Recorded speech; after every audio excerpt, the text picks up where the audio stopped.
Chapter 23. There is no man, however brave he may think himself, who would not tremble at the idea that he has, just by a miracle, escaped from the assassin's hand. There is not one who would not feel his blood grow chill in his veins at the thought that those who have failed in their attempt once will no doubt renew their efforts, and that perhaps the miracle may not be repeated. That was Daniel's position. He felt henceforth this terrible certainty, that war had been declared against him, a savage warfare, merciless, pitiless, a war of treachery and cunning, of snare and ambush. It had been proved to him that at his side, so to say, as his very shadow, there was ever a terrible enemy, stimulated by the thirst of gain, watching all his steps, ever awake and on the watch, and ready to seize the first opportunity to strike. The infernal cunning of the first two attempts enabled Daniel to measure the superior wickedness of the man who had been chosen and enlisted, at least Daniel thought so, by Sarah Brandon. Still he did not say a word of the danger to which he was exposed, and even assumed, as soon as he had recovered from the first shock, a certain cheerfulness which he had not shown during the whole voyage, and under which he concealed his apprehensions. "I do not want my enemy," he said to himself, "to suspect my suspicions." But from that moment his suspicions never fell asleep, and every step he took was guided by most careful circumspection. He never put one foot before the other, so to say, without first having examined the ground. He never seized a man-rope without having first tried its solidity. He had made it a law to eat and drink nothing, not even a glass of water, but what came from the officer's table. These perpetual precautions, these ceaseless apprehensions, were extremely repugnant to his daring temper. But he felt, that, under such circumstances, careless would be no longer courage, but simple folly. He had engaged in a duel in which he wanted to be victorious, hence he must at least defend himself against the attack. He felt, moreover, that he was the only protector his beloved had now, and that, if he died, she would certainly be lost. But he also thought not only of defending himself, but of getting at the assassin, and, through him, at the infamous creature by whom he was employed, Sarah Brandon. He therefore pursued his search quietly, slowly, but indefatigably. Certain circumstances which he had at first forgotten, and a few points skillfully put together, gave him some hope. He had, for instance, ascertained that none but the crews of the boats had been on shore, and that, of these, not one had been for 10 minutes out of sight of the others. Hence the pretended boatman was not a sailor on board the Conquest. Nor could it have been one of the marines, as none of them had been allowed to leave the vessel. There remained the emigrants, 50 or 60 of whom had spent the night in Saigon. But was not the idea that one of these men might have led Daniel into the trap contradicted by the circumstances of the first attempt? By no means. For many of the younger men among these emigrants had asked permission to help in the working of the ship in order to break the monotony of the long voyage. After careful inquiry, Daniel ascertained even that 4 of them had been with the sailors on the yards from which the heavy block fell that came so near ending his life. Which were they? This he could not ascertain. Still the result was enough for Daniel to make his life more endurable. He could breathe again on board ship. He went and came in all safety, since he was sure that the guilty man was not one of the crew. He even felt real and great relief at the thought that his would-be assassin was not to be looked for among these brave and frank sailors. None of them, at least, had been bribed with gold to commit a murder. Moreover, the limits of his investigations had now narrowed down in such a manner, that he might begin to hope for success in the end. Unfortunately the emigrants had, a fortnight after the landing, scattered abroad, going according as they were wanted, to the different establishments in the colony, which were far apart from each other. Daniel had therefore, at least for the moment, to give up a plan he had formed, to talk with every one of them until he should recognize the voice of the false boatman. He himself, besides, was not to remain at Saigon. After a first expedition, which kept him away for 2 months, he obtained command of a steam sloop, which was ordered to explore and to take all the bearings of the river Cambodia, from the sea to Mitho, the second city of Cochin China. This was no easy task, for the Cambodia had already defeated the efforts of several hydrographic engineers by its capricious and constant changes, every pass and every turn nearly changing with the monsoons in direction and depth. But the mission had its own difficulties and dangers. The Cambodia is not only obstructed by foul swamps, but it flows through vast marshy plains, which, in the season of rains, are covered with water. While in the dry season, under the burning rays of the sun, they exhale that fatal malaria which has cost already thousands of valuable lives. Daniel was to experience its effects but too soon. In less than a week after he had set out, he saw 3 of the men who had been put under his orders die before his eyes, after a few hours' illness, and amid atrocious convulsions. They had the cholera. During the next 4 months, 7 succumbed to fevers which they had contracted in these pestilential swamps. And towards the end of the expedition, when the work was nearly done, the survivors were so emaciated, that they had hardly strength enough to hold themselves up. Daniel alone had not yet suffered from these terrible scourges. God knows, however, that he had not spared himself, nor ever hesitated to do what he thought he ought to do. To sustain, to electrify these men, exhausted as they were by sickness, and irritated at wasting their lives upon work that had no reward, a leader was required who should possess uncommon intrepidity. And who should treat danger as an enemy who is to be defied only by facing him. And such a leader they found in Daniel. He had told Sarah Brandon on the eve of his departure. With a love like mine, with a hatred like mine, in the heart, one can defy all things. The murderous climate is not going to harm me. And, if I had 6 balls in my body, I should still find strength enough to come and call you to account for what you have done to Henrietta before I die. He certainly had had need of all that dauntless energy which passion inspires to sustain him in his trials. But alas! His bodily sufferings were as nothing in comparison with his mental anxiety. At night, while his men were asleep, he kept awake, his heart torn with anguish, now crushed under the thought of his helplessness, and now asking himself if rage would not deprive him of his reason. It was a year now since he had left Paris to go on board the Conquest, a whole year. And he had not received a single letter from Henrietta, not one. Every time a vessel arrived from France with dispatches, his hopes revived. And every time they were disappointed. Well, he would say to himself, I can wait for the next. And then he began counting the days. Then it arrived at last, this long-expected ship, and never once brought a letter from Henrietta. How could this silence be explained? What strange events could have happened? What must he think, hope, fear?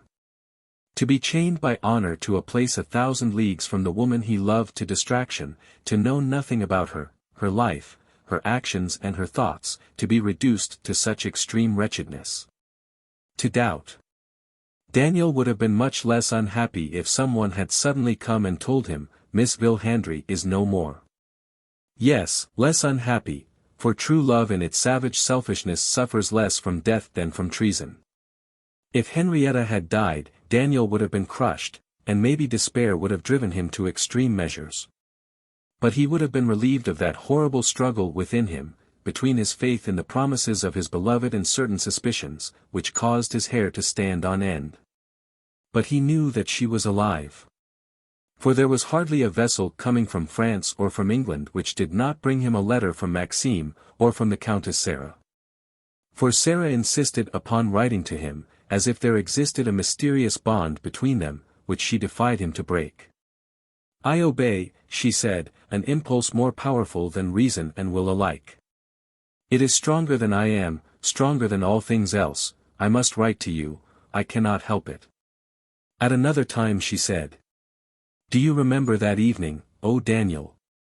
When, pressing Sarah Brandon to your heart, you swore to be hers forever. The Countess Vilhandry cannot forget it.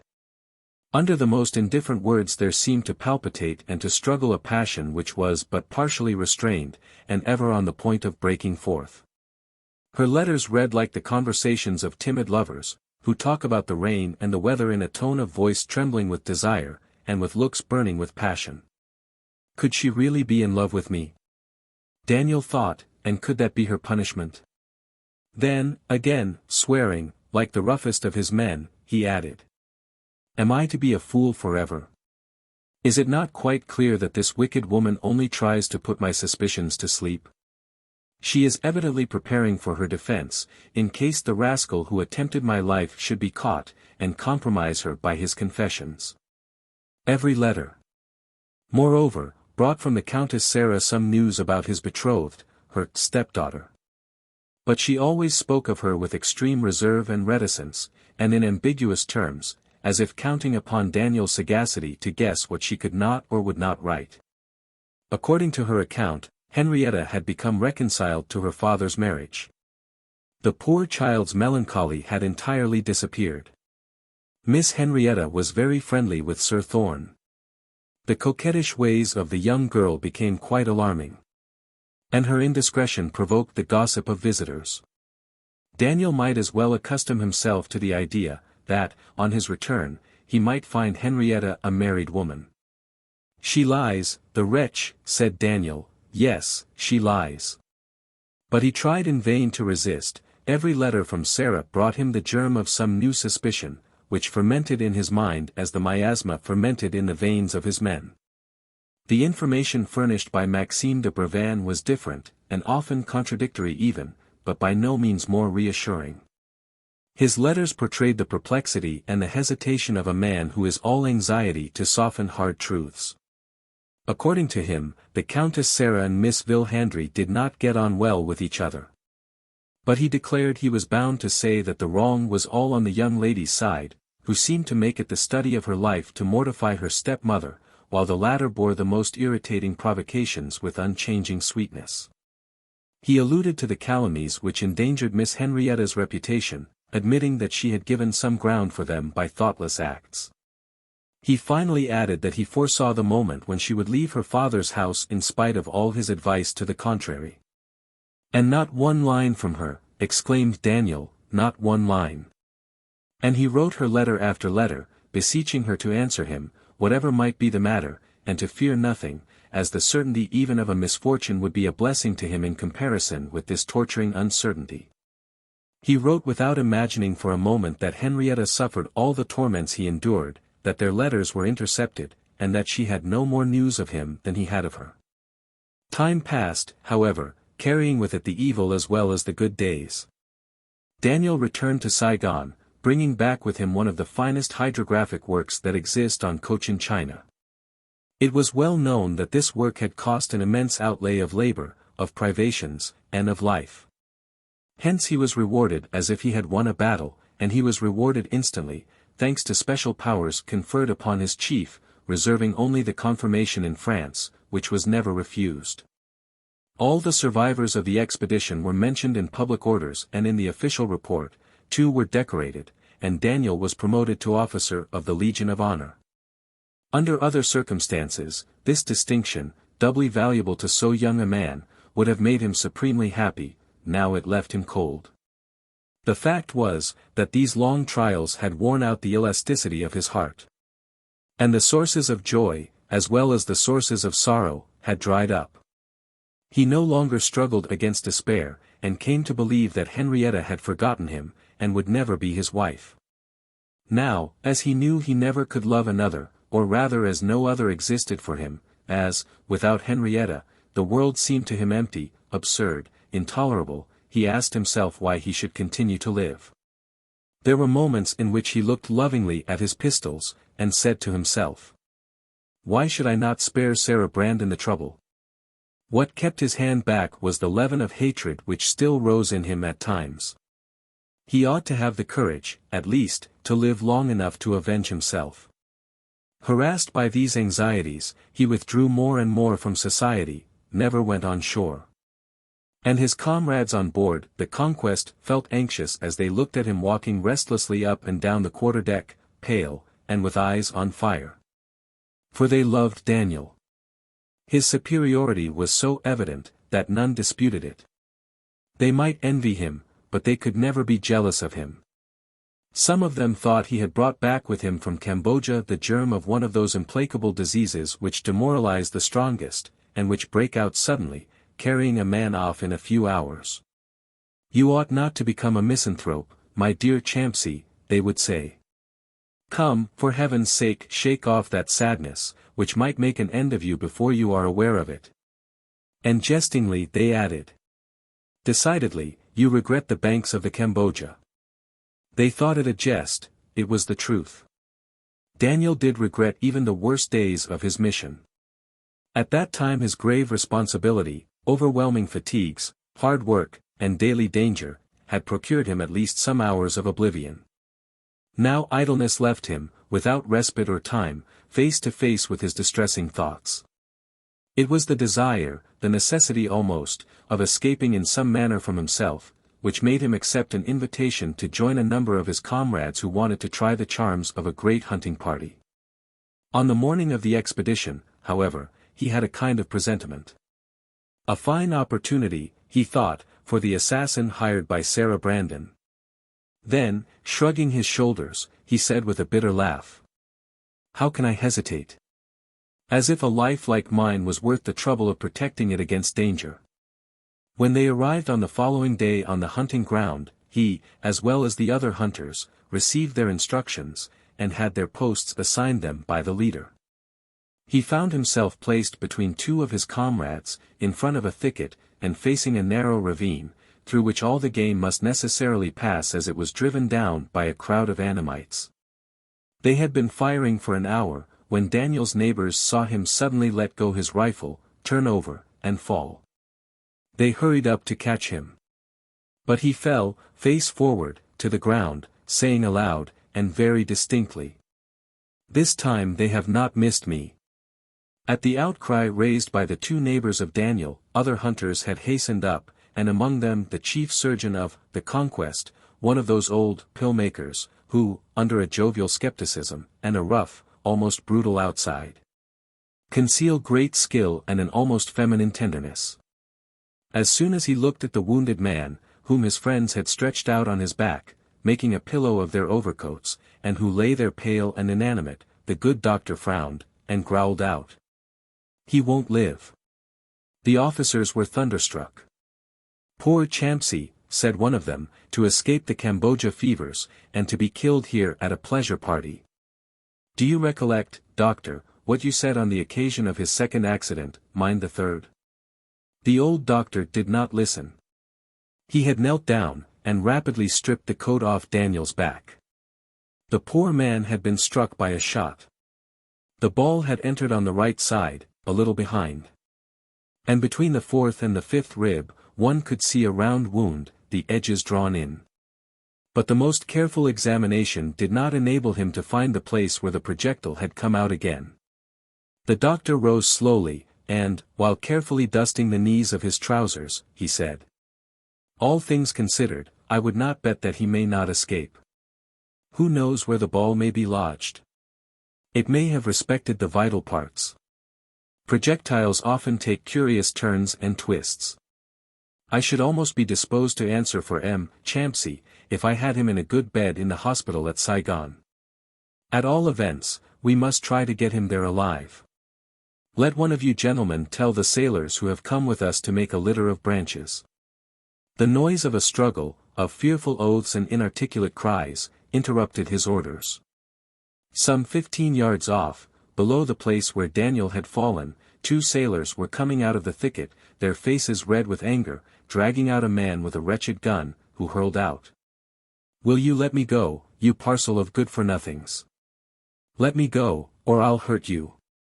He was so furiously struggling in the arms of the two sailors, clinging with an iron grip to roots and branches and rocks, turning and twisting at every step, that the men at last, furious at his resistance, lifted him up bodily, and threw him at the chief surgeon's feet, exclaiming, "Here is the scoundrel who has killed our lieutenant." It was a man of medium size, with a dejected air, and lackluster eyes, wearing a mustache and chin-beard, and looking impudent. His costume was that of an Annamite of the middle classes, a blouse buttoned at the side, trousers made in Chinese style, and sandals of red leather. It was, nevertheless, quite evident that the man was a European. "Where did you find him?" asked the surgeon of the men. "Down there, Commandant, behind that big bush, to the right of Lieutenant Champsy, and a little behind him." "Why do you accuse him?" Why? We have good reasons, I should think. He was hiding. When we saw him, he was lying flat on the ground, trembling with fear, and we said at once, surely, there is the man who fired that shot. The man had, in the meantime, raised himself, and assumed an air of almost provoking assurance. They lie, he exclaimed. Yes, they lie, the cowards. This insult would have procured him a sound drubbing, but for the old surgeon, who held the arm of the first sailor who made the attack. Then, continuing his interrogatory, he asked. Why did you hide? I did not hide. What were you doing there, crouching in the bush? I was at my post, like the others. Do they require a permit to carry arms in Cochin China? I was not invited to your hunting party, to be sure, but I am fond of game. And I said to myself, even if I were to shoot 2 or 3 head out of the hundreds their drivers will bring down, I would do them no great harm. The doctor let him talk on for some time, observing him closely with his sagacious eye, then, all of a sudden, he broke in, saying, Give me your gun. The man turned so visibly pale, that all the officers standing around noticed it. Still he did what he was asked to do, and said, Here it is. It's a gun one of my friends has lent me. The doctor examined the weapon very carefully, and, after having inspected the lock, he said, Both barrels of your gun are empty. And they have not been emptied more than 2 minutes ago. That is so, I fired both barrels at an animal that passed me within reach. One of the balls may have gone astray. That cannot be. I was aiming in the direction of the prairie. And, consequently, I was turning my back to the place where the officer was standing. To the great surprise of everybody, the doctor's face, ordinarily crafty enough, now looked all benevolent curiosity, so much so, that the 2 sailors who had captured the man were furious, and said aloud, Ah! Don't believe him, Commandant, the dirty dog. But the man, evidently encouraged by the surgeon's apparent kindliness, asked, Am I to be allowed to defend myself, or not? And then he added in a tone of supreme impudence. However, whether I defend myself or not, it will, no doubt, be all the same. Ah! If I were only a sailor, or even a marine, that would be another pair of sleeves, they would hear me. But now, I am nothing but a poor civilian, and here everybody knows civilians must have broad shoulders. Wrong or right, as soon as they are accused, they are convicted. The doctor seemed to have made up his mind. For he interrupted this flow of words, saying in his kindest voice, Calm yourself, my friend. There is a test which will clearly establish your innocence. The ball that has struck Lieutenant Champsey is still in the wound. And I am the man who is going to take it out, I promise you. We all here have rifles with conical balls, you are the only one who has an ordinary shotgun with round balls, so there is no mistake possible. I do not know if you understand me. Yes, he understood, and so well, that his pale face turned livid, and he looked all around with frightened glances. For about 6 seconds he hesitated, counting his chances. Then suddenly falling on his knees, his hands folded, and beating the ground with his forehead, he cried out. I confess. Yes, it may be I who have hit the officer. I heard the bushes moving in his direction, and I fired at a guess. What a misfortune! Oh God, what a misfortune! Ah! I would give my life to save his if I could.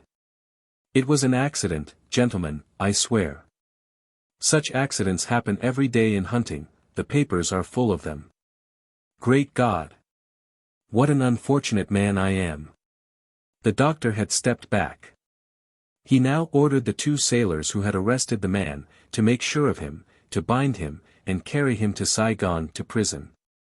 One of the gentlemen, he said, would write a few lines, which they must take with them. The man seemed to be annihilated.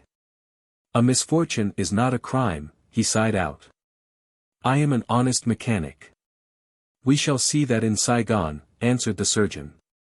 And he hastened away to see if all the preparations had been made to carry the wounded man.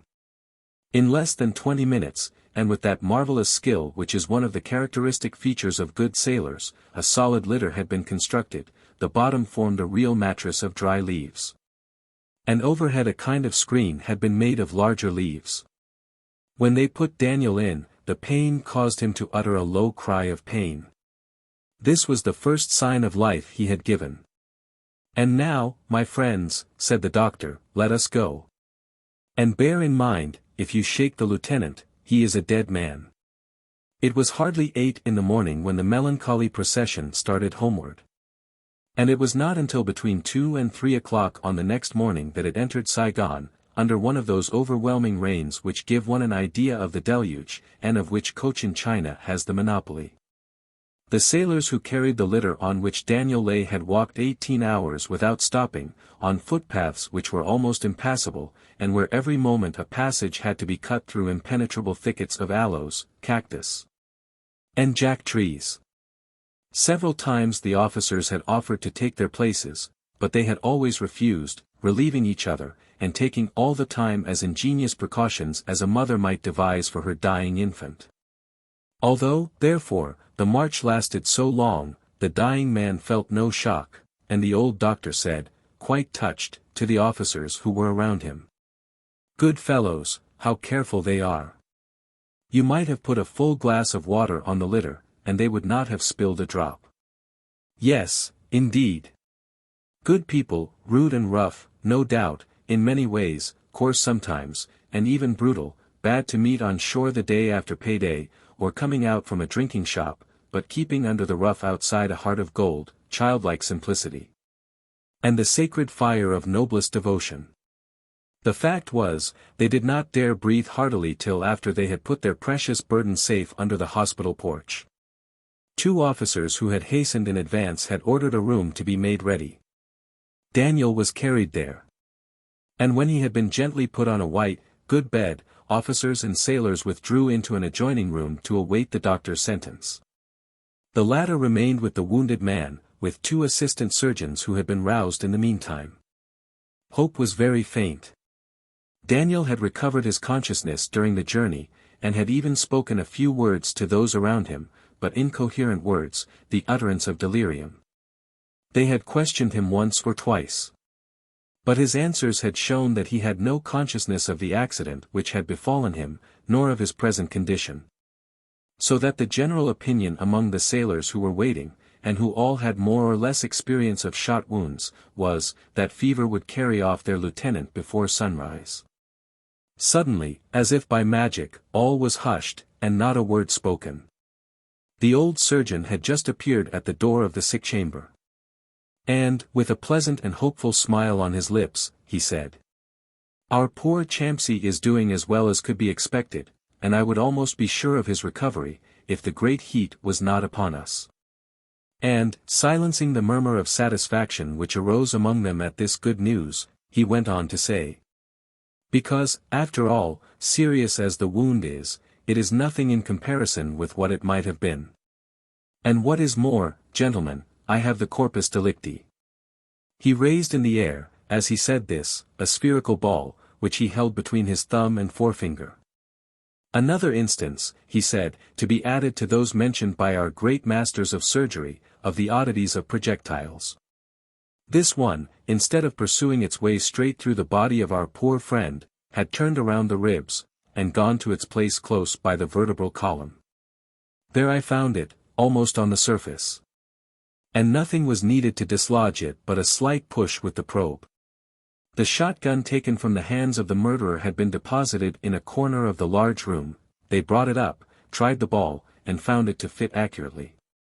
Now we have a tangible proof," exclaimed a young ensign, "an unmistakable proof, that the wretch whom our men have caught is Daniel's murderer. Ah, he might as well have kept his confession." But the old surgeon replied with a dark frown, "Gently, gentlemen, gently. Don't let us be over hasty in accusing a poor fellow of such a fearful crime, when, perhaps, he is guilty only of imprudence." "Oh doctor, doctor!" protested half a dozen voices. "I beg your pardon. Don't let us be hasty, I say, and let us consider, for an assassination there must be a motive, and an all-powerful motive. For, aside from the scaffold which he risks, no man is capable of killing another man solely for the purpose of shedding his blood. Now, in this case, I look in vain for any reason, which could have induced the man to commit a murder. He certainly did not expect to rob our poor comrade. But hatred, you say, or vengeance, perhaps. Well, that may be.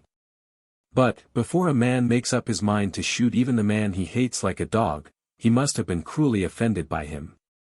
And, to bring this about, he must have been in contact, or must have stood in some relation to him. Now, I ask you, is it not far more probable that the murderer saw our friend Champsy this morning for the first time? I beg your pardon, Commandant. He knew him perfectly well. The man who interrupted the doctor was one of the sailors to whom the prisoner had been entrusted to carry him to prison. He came forward, twisting his worsted cap in his hands. And, when the old surgeon had ordered him to speak, he said, "Yes, the rascal knew the lieutenant as well as I know you, Commandant, and the reason of it is, that the scoundrel was one of the emigrants whom we brought here 18 months ago." "Are you sure of what you say?" "As sure as I see you, Commandant. At first my comrade and I did not recognize him, because a year and a half in this wretched country disfigure a man horribly. But, while we were carrying him to jail, we said to one another, that is a head we have seen before. Then we made him talk, and he told us gradually, that he had been one of the passengers, and that he even knew my name, which is Baptist Lecoq. This deposition of the sailor made a great impression upon all the bystanders, except the old doctor. It is true he was looked upon, on board the Conquest, as one of the most obstinate men in holding on to his opinions. "Do you know," he asked the sailor, "if this man was one of the 4 or 5 who had to be put in irons during the voyage?" "No, he was not one of them, Commandant." "Did he ever have anything to do with Lieutenant Champsy? Has he been reprimanded by him, or punished? Has he ever spoken to him?" "Ah, Commandant. That is more than I can tell." The old doctor slightly shrugged his shoulders, and said in a tone of indifference, "You see, gentlemen, this deposition is too vague to prove anything. Believe me, therefore, do not let us judge before the trial, and let us go to bed." Day was just breaking, pale and cool, the sailors disappeared one by one.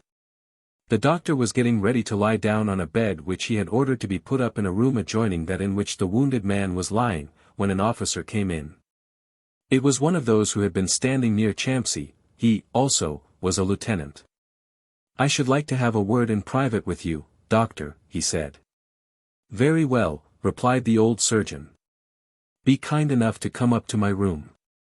And when they were alone, he locked the door, and said, "I am listening." The lieutenant thought a moment, like a man who looks for the best form in which to present an important idea, and then said, "Between us, doctor, do you believe it was an accident, or a crime?" The surgeon hesitated visibly. "I will tell you, but you only, frankly, that I do not believe it was an accident. But as we have no evidence—" "Pardon me. I think I have evidence." "Oh. You shall, judge yourself." "When Daniel fell, he said, 'This time, they have not missed me.'" "Did he say so?" "Word for word. And Saint Edme, who was farther from him than I was, heard it as distinctly as I did." To the great surprise of the lieutenant, the chief surgeon seemed only moderately surprised. His eyes, on the contrary, shone with that pleased air of a man who congratulates himself at having foreseen exactly what he now is told was the fact. He drew a chair up to the fireplace, in which a huge fire had been kindled to dry his clothes, sat down, and said, "Do you know, my dear lieutenant, that what you tell me is a matter of the greatest importance? What may we not conclude from those words, 'This time they have not missed me'?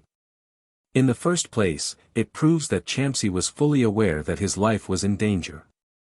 Secondly, that plural, 'they have not,' shows that he knew he was watched and threatened by several people, hence the scamp whom we caught must have accomplices. In the third place, those words, 'this time,' establish the fact that his life has been attempted before. That is just what I thought, doctor. The worthy old gentleman looked very grave and solemn, meditating deeply.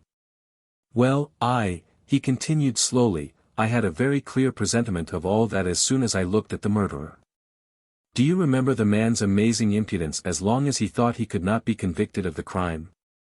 And then, when he found that the caliber of his gun betrayed him, how abject, how painfully humble, he became. Evidently such a man is capable of anything. Oh! You need only look at him. Yes, indeed. Well, as I was thus watching him, I instinctively recalled the two remarkable accidents which so nearly killed our poor Champsy, that block that fell upon him from the skies, and that shipwreck in the Dong Nai. But I was still doubtful. After what you tell me, I am sure. He seized the lieutenant's hand, and, pressing it almost painfully, he went on. Yes, I am ready to take my oath that this wretch is the vile tool of people who hate or fear Daniel Champsy. Who are deeply interested in his death, and who, being too cowardly to do their own business, are rich enough to hire an assassin. The lieutenant was evidently unable to follow. Still, doctor, he objected, but just now you insisted. Upon a diametrically opposite doctrine, eh? Precisely. The old surgeon smiled, and said. I had my reasons. The more I am persuaded that this man is an assassin, the less I am disposed to proclaim it on the housetops. He has accomplices, you think, do you? Certainly. Well, if we wish to reach them, we must by all means reassure them, leave them under the impression that everybody thinks it was an accident. If they are frightened, good night. They will vanish before you can put out your hand to seize them. Champsy might be questioned, perhaps he could furnish some information. But the doctor rose, and stopped him with an air of fury. Question my patient. Kill him, you mean? No. If I am to have the wonderful good luck to pull him through, no one shall come near his bed for a month. And, moreover, it will be very fortunate indeed if in a month he is sufficiently recovered to keep up a conversation. He shook his head, and went on, after a moment's silence. Besides, it is a question whether Champsy would be disposed to say what he knows, or what he suspects. That is very doubtful. Twice he has been almost killed. Has he ever said a word about it? He probably has the same reasons for keeping silence now that he had then. Then, without noticing the officer's objections, he added. At all events, I will think it over, and go and see the judges as soon as they are out of bed. But I must ask you, Lieutenant, to keep my secret till further order. Will you promise? On my word, Doctor. Then you may rest assured our poor friend shall be avenged. And now, as I have barely 2 hours to rest, please excuse me. Chapter 24. As soon as he was alone, the doctor threw himself on his bed, but he could not sleep. He had never in his life been so much puzzled. He felt as if this crime was the result of some terrible but mysterious intrigue. And the very fact of having, as he fancied, raised a corner of the veil, made him burn with the desire to draw it aside altogether. Why, he said to himself, why might not the scamp whom we hold be the author of the other 2 attempts likewise? There is nothing improbable in that supposition. The man, once engaged, might easily have been put on board the Conquest. And he might have left France saying to himself that it would be odd indeed, if during a long voyage, or in a land like this, he did not find a chance to earn his money without running much risk. The result of his meditations was, that the chief surgeon appeared, at 9 o'clock, at the office of the state attorney. He placed the matter before him very fully and plainly. And, an hour afterwards, he crossed the yard on his way to the prison, accompanied by a magistrate and his clerk. How is the man the sailors brought here last night? He asked the jailer. Badly, sir. He would not eat. What did he say when he got here? Nothing. He seemed to be stupefied. You did not try to make him talk? Why, yes, a little. He answered that he had done some mischief, that he was in despair, and wished he were dead.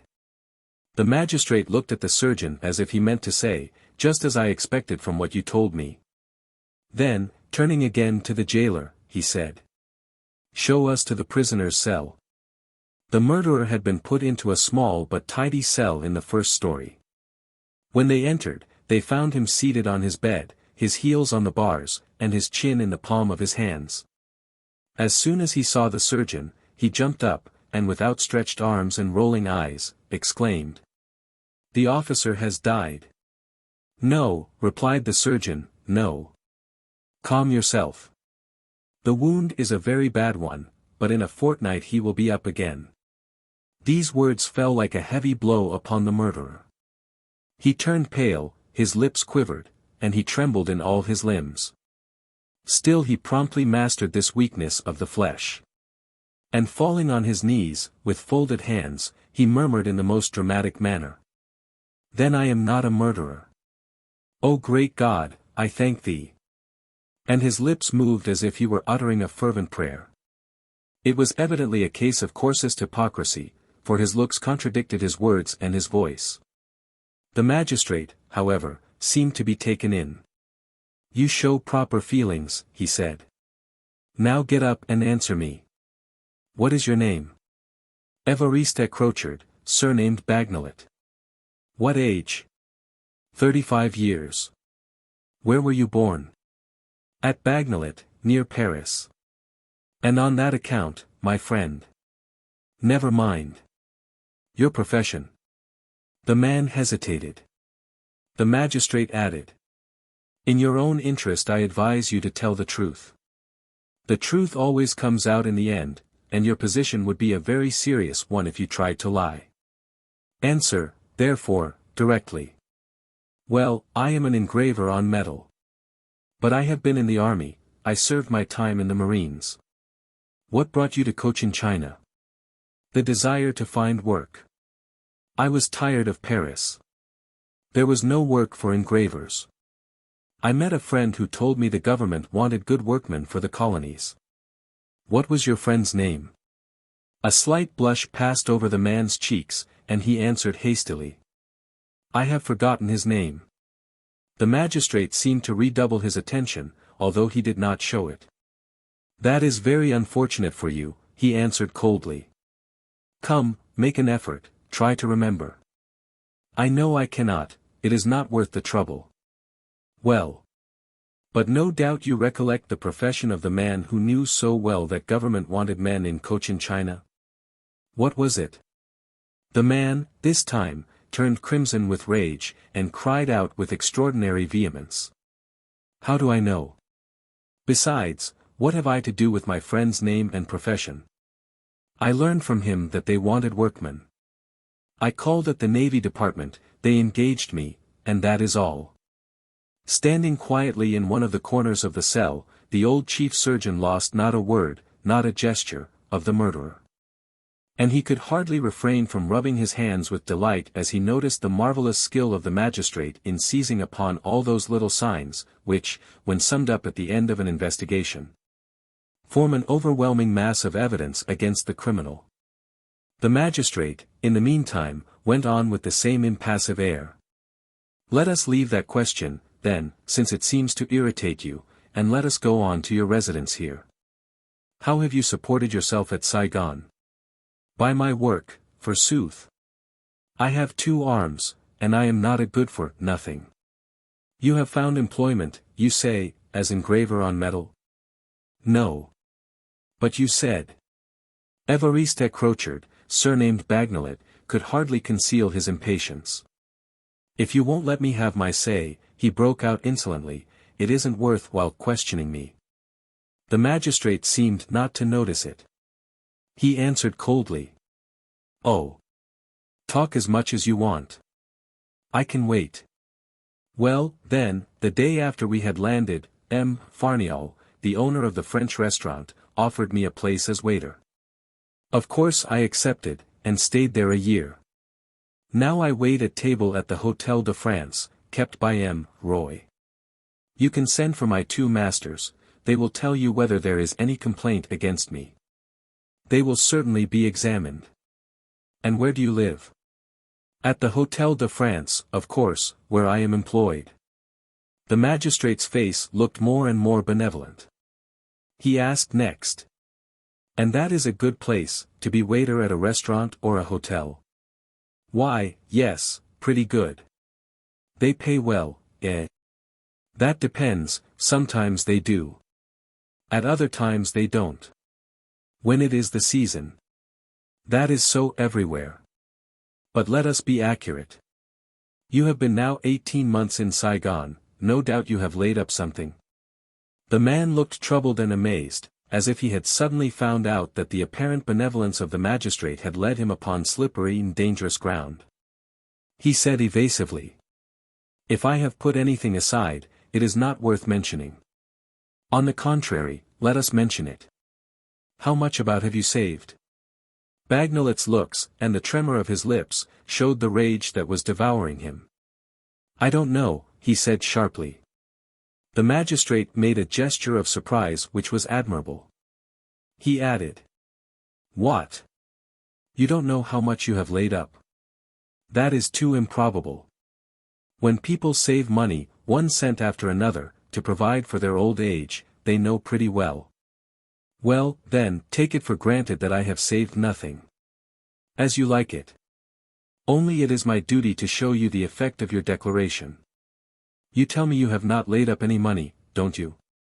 Now, what would you say, if, upon search being made, the police should find a certain sum of money on your person or elsewhere?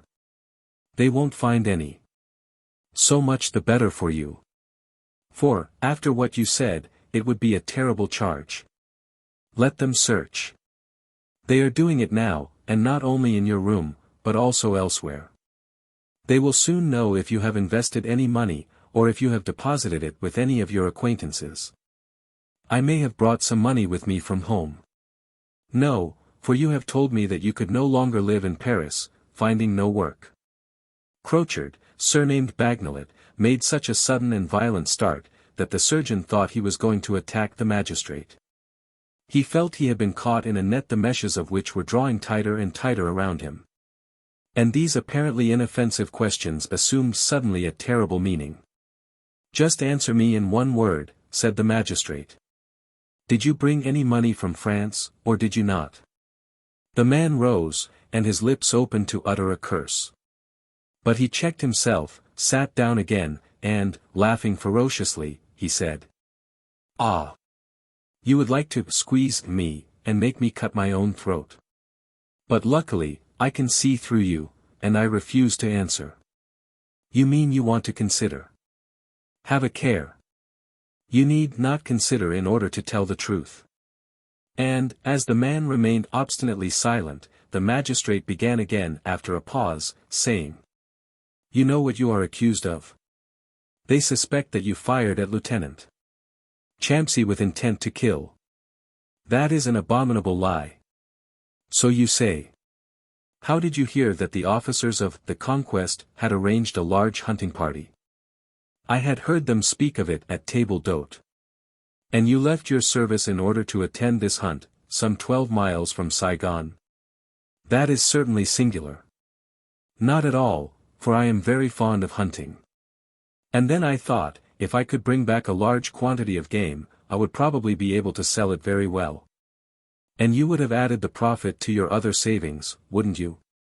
Crochard, surnamed Bagnolet, was stung by the point of this ironical question, as if he had received a sharp cut. But, as he said nothing, the magistrate continued. Explain to us how the thing happened. On this ground the murderer knew he was at home, having had ample time to get ready. And with an accuracy which did great honor to his memory, or to his veracity, he repeated what he had told the surgeon on the spot, and at the time of the catastrophe. He only added, that he had concealed himself, because he had seen at once to what terrible charges he would be exposed by his awkwardness. And as he continued his account, warming up with its plausibility, he recovered the impudence, or rather the insolence, which seemed to be the prominent feature of his character. Do you know the officer whom you have wounded? Asked the magistrate when he had finished. Of course, I do, as I have made the voyage with him. He is Lieutenant Champsy. Have you any complaint against him? None at all. Then he added in a tone of bitterness and resentment. What relations do you think could there be between a poor devil like myself and a great personage like him? Would he have condescended even to look at me? Would I have dared to speak to him? If I know him, it is only because I have seen him, from afar off, walk the quarterdeck with the other officers, a cigar in his mouth, after a good meal, while we in the forecastle had our salt fish, and broke our teeth with worm-eaten hardtack. So you had no reason to hate him? None, as little as anybody else. Seated upon a wretched little footstool, his paper on his knees, an inkhorn in his hand, the clerk was rapidly taking down the questions and the answers. The magistrate made him a sign that it was ended, and then said, turning to the murderer. That is enough for today. I am bound to tell you, that, having so far only kept you as a matter of precaution, I shall issue now an order for your arrest. You mean I am to be put in jail? Yes, until the court shall decide whether you are guilty of murder, or of involuntary homicide. Crochard, surnamed Bagnolet, seemed to have foreseen this conclusion, at least he coolly shrugged his shoulders, and said in a hoarse voice. In that case I shall have my linen changed pretty often here. For, if I had been wicked enough to plot an assassination, I should not have been fool enough to say so. Who knows, replied the magistrate. Some evidence is as good as an avowal. And, turning to the clerk, he said. Read the deposition to the accused. A moment afterwards, when this formality had been fulfilled, the magistrate and the old doctor left the room. The former looked extremely grave, and said. You were right, doctor, that man is a murderer. The so-called friend, whose name he would not tell us, is no other person than the rascal whose tool he is. And I mean to get that person's name out of him, if Champsy recovers, and will give me the slightest hint. Therefore, doctor, nurse your patient. To recommend Daniel to the surgeon was at least superfluous. If the old original was inexorable, as they said on board ship, for those lazy ones who pretended to be sick for the purpose of shirking work, he was all tenderness for his real patients, and his tenderness grew with the seriousness of their danger. He would not have hesitated a moment between an admiral who was slightly unwell, and the youngest midshipman of the fleet who was dangerously wounded. The admiral might have waited a long time before he would have left the midshipman, an originality far less frequent than we imagine. It would have been enough, therefore, for Daniel to be so dangerously wounded. But there was something else besides. Like all who had ever sailed with Daniel, the surgeon, also, had conceived a lively interest in him, and was filled with admiration for his character. Besides that, he knew that his patient alone could solve this great mystery, which puzzled him exceedingly. Unfortunately, Daniel's condition was one of those which defy all professional skill, and where all hope depends upon time, nature, and constitution. To try to question him would have been absurd, for he had so far continued delirious. At times he thought he was on board his sloop in the swamps of the Cambodia, but most frequently he imagined himself fighting against enemies bent upon his ruin. The names of Sarah Brandon, Mrs. Bryan, and Thomas Elgin, were constantly on his lips, mixed up with imprecations and fearful threats. For 20 days he remained so. And for 20 days and 20 nights his man, Baptist Lecoq, who had caught the murderer, was by his bedside, watching his slightest movement, and ever bending over him tenderly. Not one of those noble daughters of divine wisdom, whom we meet in every part of the globe, wherever there is a sick man to nurse, could have been more patient, more attentive, or more ingenious, than this common sailor. He had put off his shoes, so as to walk more softly. And he came and went on tiptoe, his face full of care and anxiety, preparing draughts, and handling with his huge bony hands, with laughable, but almost touching precautions, the small phials out of which he had to give a spoonful to his patient at stated times. I'll have you appointed head nurse of the Navy, Lecoq, said the old surgeon. But he shook his head and answered. I would not like the place, Commandant. Only, you see, when we were down there on the Cambodia, and Baptist Lecoq was writhing like a worm in the grip of the cholera, and when he was already quite blue and cold, Lieutenant. Champsy did not send for one of those lazy Annamites to rub him, he came himself, and rubbed him till he brought back the heat and life itself. Now, you see, I want to do some little for him. You would be a great scamp if you did not. The surgeon hardly left the wounded man himself. He visited him 4 or 5 times a day, once at least every night, and almost every day remained for hours sitting by his bedside, examining the patient, and experiencing, according to the symptoms, the most violent changes from hope to fear. And back again. It was thus he learned a part, at least, of Daniel's history, that he was to marry a daughter of Count Ville-Handry, who himself had married an adventuress, and that they had separated him from his betrothed by a forged letter. The doctor's conjectures were thus confirmed, such cowardly forgers would not hesitate to hire an assassin. But the worthy surgeon was too deeply impressed with the dignity of his profession to divulge secrets which he had heard by the bedside of a patient. And when the magistrate, devoured by impatience, came to him every 3 or 4 days, he always answered, "I have nothing new to tell you. It will take weeks yet before you can examine my patient. I am sorry for it, for the sake of Évariste Crochard, surnamed Bagnolet, who must be tired of prison, but he must wait." In the meantime, Daniel's long delirium had been succeeded by a period of stupor. Order seemed gradually to return to his mind. He recognized the persons around him, and even stammered a few sensible words. But he was so excessively weak, that he remained nearly all the time plunged in a kind of torpor which looked very much like death itself. When he was aroused for a time, he always asked in an almost inaudible voice, "Are there no letters for me from France?" Invariably, Lecoq replied, according to orders received from the doctor. "None, Lieutenant." But he told a falsehood. Since Daniel was confined to his bed, 3 vessels had arrived from France, 2 French and 1 English, and among the dispatches there were 8 or 10 letters for Lieutenant Champsy. But the old surgeon said to himself, not without good reason, "Certainly it is almost a case of conscience to leave this unfortunate man in such uncertainty, but this uncertainty is free from danger, at least. While any excitement would kill him as surely and as promptly as I could blow out a candle." A fortnight passed, and Daniel recovered some little strength. At last he entered upon a kind of convalescence, if a poor man who could not turn over in bed unaided can be called a convalescent. But, with his returned consciousness, his sufferings also reappeared. And, as he gradually ascertained how long he had been confined, his anxiety assumed an alarming character. "There must be letters for me," he said to his man, "you keep them from me. I must have them."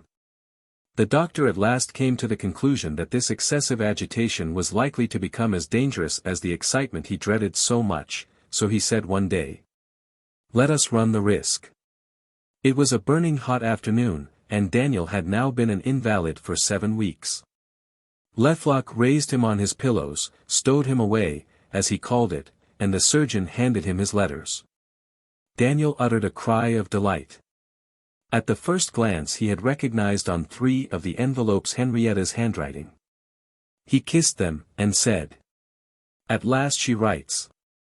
The shock was so violent, that the doctor was almost frightened.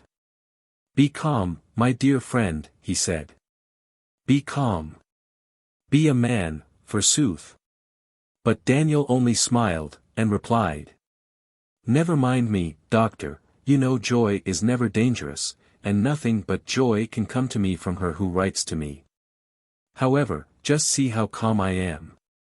So calm, that he did not even take the time to see which was the oldest of his letters. He opened one of them at haphazard, and read, "Daniel, my dear Daniel, my only friend in this world, and my sole hope, how could you entrust me to such an infamous person? How could you hand over your poor Henrietta to such a wretch? This Maxime de Brevan, this scoundrel, whom you considered your friend, if you knew." This was the long letter written by Henrietta the day after M. de Brevan had declared to her that he loved her, and that sooner or later, whether she chose or not, she should be his, giving her the choice between the horrors of starvation and the disgrace of becoming his wife. As Daniel went on reading, a deadly pallor was spreading over his face, pale as it was already, His eyes grew unnaturally large, and big drops of perspiration trickled down his temples. A nervous trembling seized him, so violent, that it made his teeth rattle, sobs rose from his chest, and a pinkish foam appeared on his discolored lips. At last he reached the concluding lines. "Now," the young girl wrote, "since, probably, none of my letters have reached you, they must have been intercepted. This one will reach you, for I am going to carry it to the post office myself. For God's sake, Daniel, return. Come back quick, if you wish to save, not your Henrietta's honor, for I shall know how to die, but your Henrietta's life." Then the surgeon and the sailor witnessed a frightful sight. This man, who but just now had not been able to raise himself on his pillows, this unfortunate sufferer, who looked more like a skeleton than a human being. This wounded man, who had scarcely his breath left him, threw back his blankets, and rushed to the middle of the room, crying, with a terrible voice, "My clothes, Lecoq, my clothes!" The doctor had hastened forward to support him. But he pushed him aside with one arm, continuing, "By the holy name of God, Lecoq, make haste. Run to the harbor, wretch. There must be a steamer there. I buy it. Let it get up steam, instantly. In an hour I must be on my way." But this great effort had exhausted him. He tottered, his eyes dosed, and he fainted away in the arms of his sailor, stammering, "That letter, doctor, that letter, read it, and you will see I must go." Raising his lieutenant, and holding him like a child in his arms, Lecoq carried him back to his bed. But, for more than 10 minutes, the doctor and the faithful sailor were unable to tell whether they had not a corpse before their eyes, and were wasting all their attentions. No. It was Lecoq who first noticed a slight tremor. "He moves." He cried out. "Look, Commandant, he moves. He is alive. We'll pull him through yet." They succeeded, in fact, to rekindle this life which had appeared so nearly extinct, but they did not bring back that able intellect. The cold and indifferent look with which Daniel stared at them, when he at last opened his eyes once more, told them that the tottering reason of the poor man had not been strong enough to resist this new shock. And still he must have retained some glimpses of the past, for his efforts to collect his thoughts were unmistakable. He passed his hands mechanically over his forehead, as if trying to remove the mist which enshrouded his mind. Then a convulsion shook him, and his lips overflowed with incoherent words, in which the recollection of the fearful reality, and the extravagant conceptions of delirium, were strangely mixed. "I foresaw it," said the chief surgeon. "I foresaw it but too fully." He had by this time exhausted all the resources of his skill and long experience, he had followed all the suggestions nature vouchsafed, and he could do nothing more now, but wait. Picking up the fatal letter, he went into the embrasure of one of the windows to read it. Daniel had in his wandering said enough to enable the doctor to understand the piercing cry of distress contained in the poor girl's letter. And Lecoq, who watched him, saw a big tear running down his cheek, and in the next moment a flood of crimson overspread his face. "This is enough to madden a man," he growled. "Poor Champsy." And like a man who no longer possesses himself, who must move somehow, he stuffed the letter in his pocket, and went out, swearing till the plaster seemed to fall from the ceiling. Precisely at the same hour, the magistrate, who had been notified of the trial, came to ask for news. Seeing the old surgeon cross the hospital yard, he ran up and asked, as soon as he was within hearing. "Well?" The doctor went a few steps farther, and then replied in a tone of despair. "Lieutenant Champsy is lost." "Great God! What do you mean?" "What I think.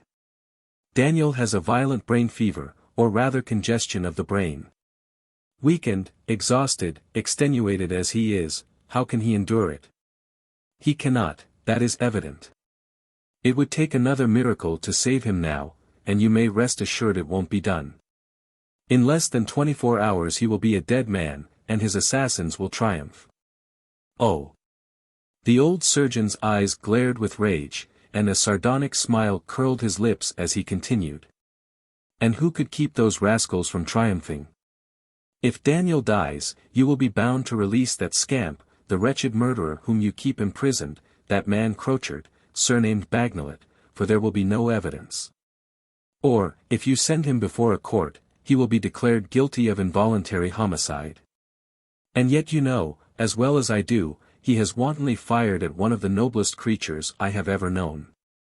And, when he has served his term, he will receive the price of Champsey's life, and he will spend it in orgies, and the others, the true criminals, who have hired him, will go about the world with lofty pride, rich, honored, and haughty. Doctor. But the old original was not to be stopped. He went on. Ah, let me alone. Your human justice, do you want me to tell you what I think of it? I am ashamed of it. When you send every year 3 or 4 stupid murderers to the scaffold, and some dozens of miserable thieves to the penitentiary, you fold your black gowns around you, and proudly proclaim that all is well, and that society, thus protected, may sleep soundly. Well, do you know what is the real state of things? You only catch the stupid, the fools. The others, the strong, escape between the meshes of your laws, and, relying on their cleverness and your want of power, they enjoy the fruit of their crimes in all the pride of their impunity, until. He hesitated, and added. Unlike his usual protestations of atheism. Until the day of divine judgment. Far from appearing hurt by such an outburst of indignation, the magistrate, after having listened with impassive face, said, as soon as the doctor stopped for want of breath. You must have discovered something new. Most assuredly. I think I hold at last the thread of the fearful plot which is killing my poor Daniel. Ah, if he would but live. But he cannot live. Well, well, console yourself, doctor.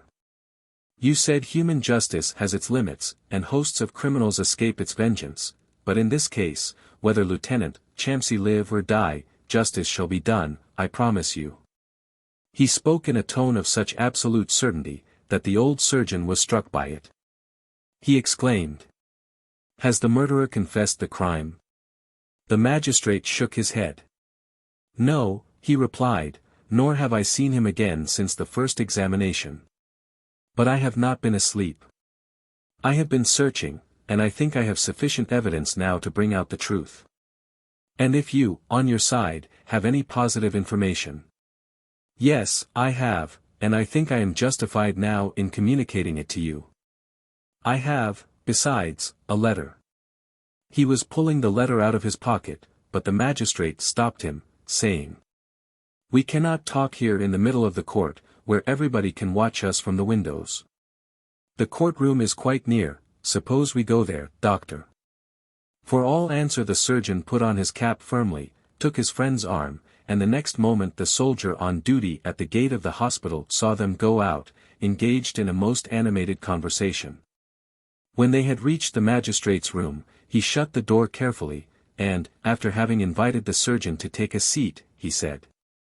I shall ask you for your information in a moment. First listen to what I have to say. I know now who Évariste Crochard, surnamed Bagnolet, really is, and I know the principal events of his life. Ah! It has cost me time and labor enough, but human justice is patient, doctor. Considering that this man had sailed on board the Conquest for more than 4 months, in company with 150 emigrants. I thought it would be unlikely that he should not have tried to break the monotony of such a voyage by long talks with friends. He is a good speaker, a Parisian, a former soldier, and a great traveler. He was, no doubt, always sure of an audience.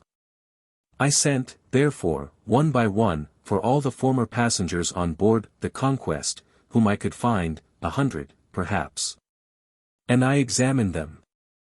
I soon found out that my presumption was not unfounded. Almost every one of them had found out some detail of Bagnolet's life, some more, some less, according to the degree of honesty or demoralization which Bagnolet thought he discovered in them. I collected all the depositions of these witnesses. I completed and compared them, one by the other.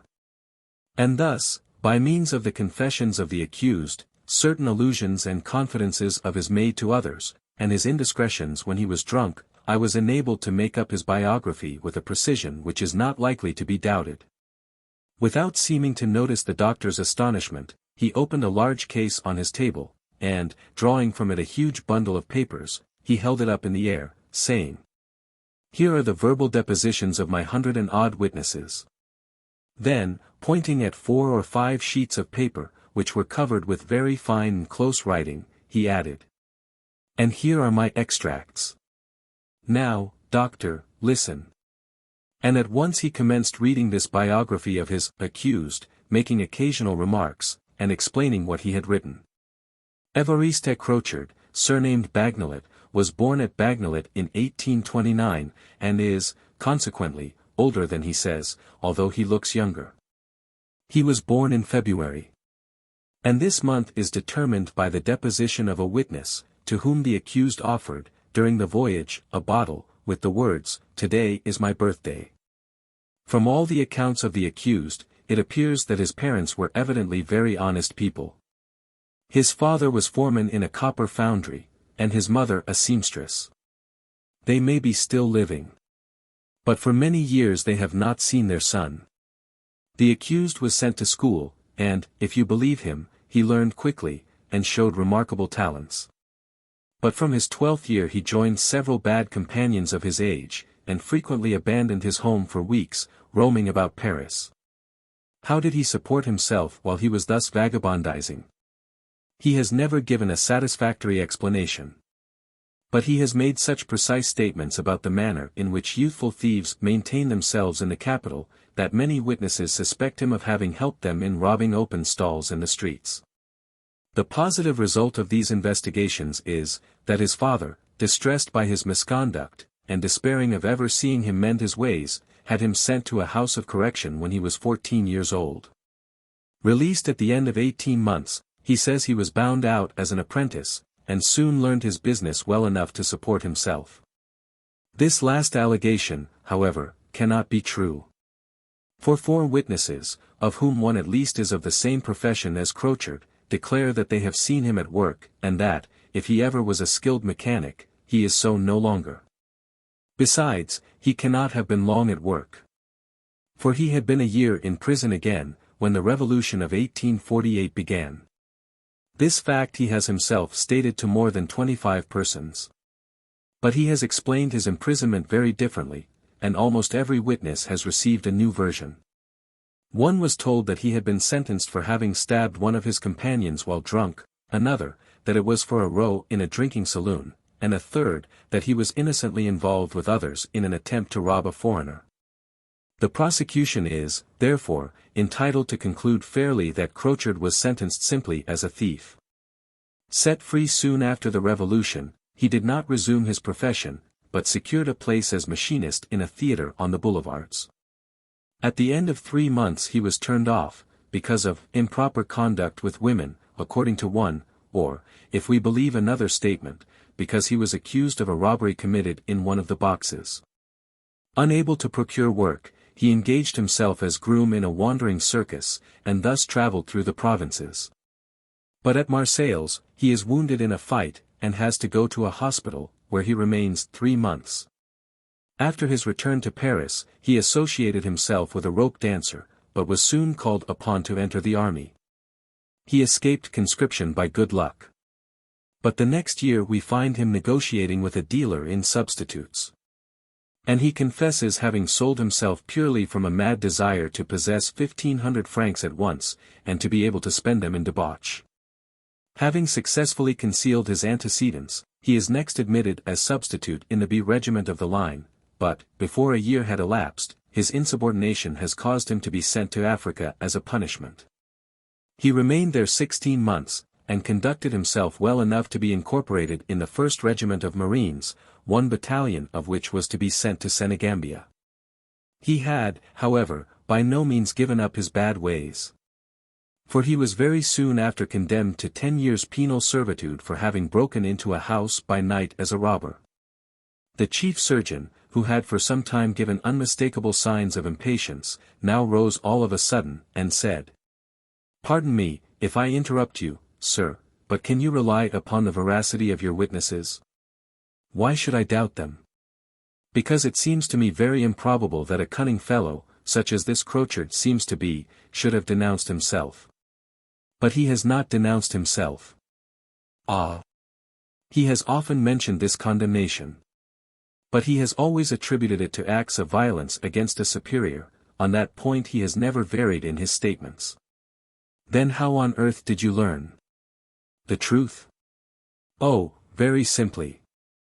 I inquired at Saigon. And I succeeded in finding a sergeant in the 2nd Regiment of Marines, who was in the 1st Regiment at the same time with Crochard. He gave me all these details. And there is no mistake about the identity. For, as soon as I said, Crochard, the sergeant exclaimed, "Oh, yes. Crochard, surnamed Bagnolet." And, as the doctor bowed without saying a word, the magistrate said, "I resume the account. The statements of the accused since his arrest are too insignificant to be here reported. There is only one peculiarity of importance for the prosecution, which may possibly serve to enable us to trace the instigators of this crime.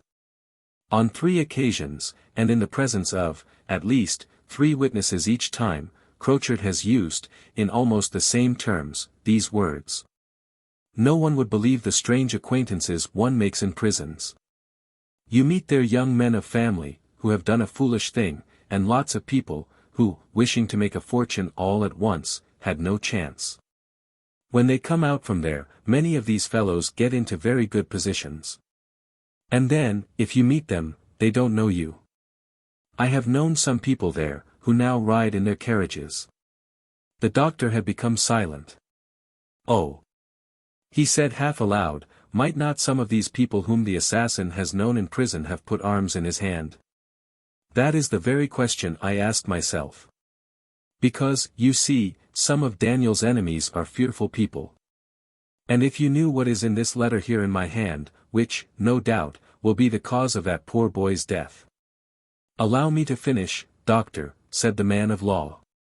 And then, more rapidly, he went on. "Here follows a blank. How the accused lived in Paris, to which he had returned after his release, is not known. Did he resort to mean cheating, or to improper enterprises, in order to satisfy his passions? The prosecution is reduced to conjectures, since Crochard has refused to give details, and only makes very general statements as to these years. This fact only is established, that everything he took with him when he left Paris was new, his tools, the linen in his valise, the clothes he wore, from the cap on his head to his shoes. Why were they all new? As the magistrate had now reached the last line on the first sheet, the surgeon rose, bowed low, and said, "Upon my word, sir, I surrender, and I do begin to hope that Lieutenant Champsy may still be avenged." A smile of pleased pride appeared for a moment on the lips of the lawyer. But assuming his mask of impassiveness instantly again, as if he had been ashamed of his weakness, he said with delicate irony, "I really think human justice may this time reach the guilty. But wait before you congratulate me." The old surgeon was too candid to make even an attempt at concealing his astonishment. "What," he said, "you have more evidence still?" The magistrate gravely shook his head, and said, "The biography which I have just read establishes nothing. We do not succeed by probabilities and presumptions, however strong they are in convincing a jury. They want and require proof, positive proof, before they condemn. Well, such proof I have." "Oh." From the same box from which he had taken the papers concerning Crochard he now drew a letter, which he shook in the air with a threatening gesture. "Here is something," he said, "which was sent to the state attorney 12 days after the last attempt had been made on M. Champsy's life. Listen." And he read thus. "Sir, a sailor, who has come over to Bowen Hoa, where I live with my wife, has told us that a certain Crochard, surnamed Bagnolet, has shot and perhaps mortally wounded Lieutenant Champsy of the ship Conquest. In connection with this misfortune, my wife thinks, and I also consider it a matter of conscience, that we should make known to you a very serious matter. One day I happened to be on a yardarm, side by side with Crochard, helping the sailors to furl a sail, when I saw him drop a huge block, which fell upon Lieutenant Champsey, and knocked him down. No one else had noticed it. And Crochard instantly pulled up the block again. I was just considering whether I ought to report him, when he fell at my feet, and implored me to keep it secret, for he had been very unfortunate in life, and if I spoke he would be ruined. Thinking that he had been simply awkward, I allowed myself to be moved, and swore to Crochard that the matter should remain between us. But what has happened since proves very clearly, as my wife says, that I was wrong to keep silence. And I am ready now to tell all, whatever may be the consequences. Still, sir, I beg you will protect me, in case Crochard should think of avenging himself on me or on my family, a thing which might very easily happen, as he is a very bad man, capable of anything. As I cannot write, my wife sends you this letter. And we are, with the most profound respect, and The doctor rubbed his hands violently. And you have seen this blacksmith? He asked. Certainly. He has been here, he and his wife. Ah! If the man had been left to his own counsels, he would have kept it all secret, so terribly is he afraid of this Crochard, but, fortunately, his wife had more courage. Decidedly, growled the surgeon. The women are, after all, the better part of creation. The magistrate carefully replaced the letter in the box, and then went on in his usual calm voice. Thus the first attempt at murder is duly and fully proven.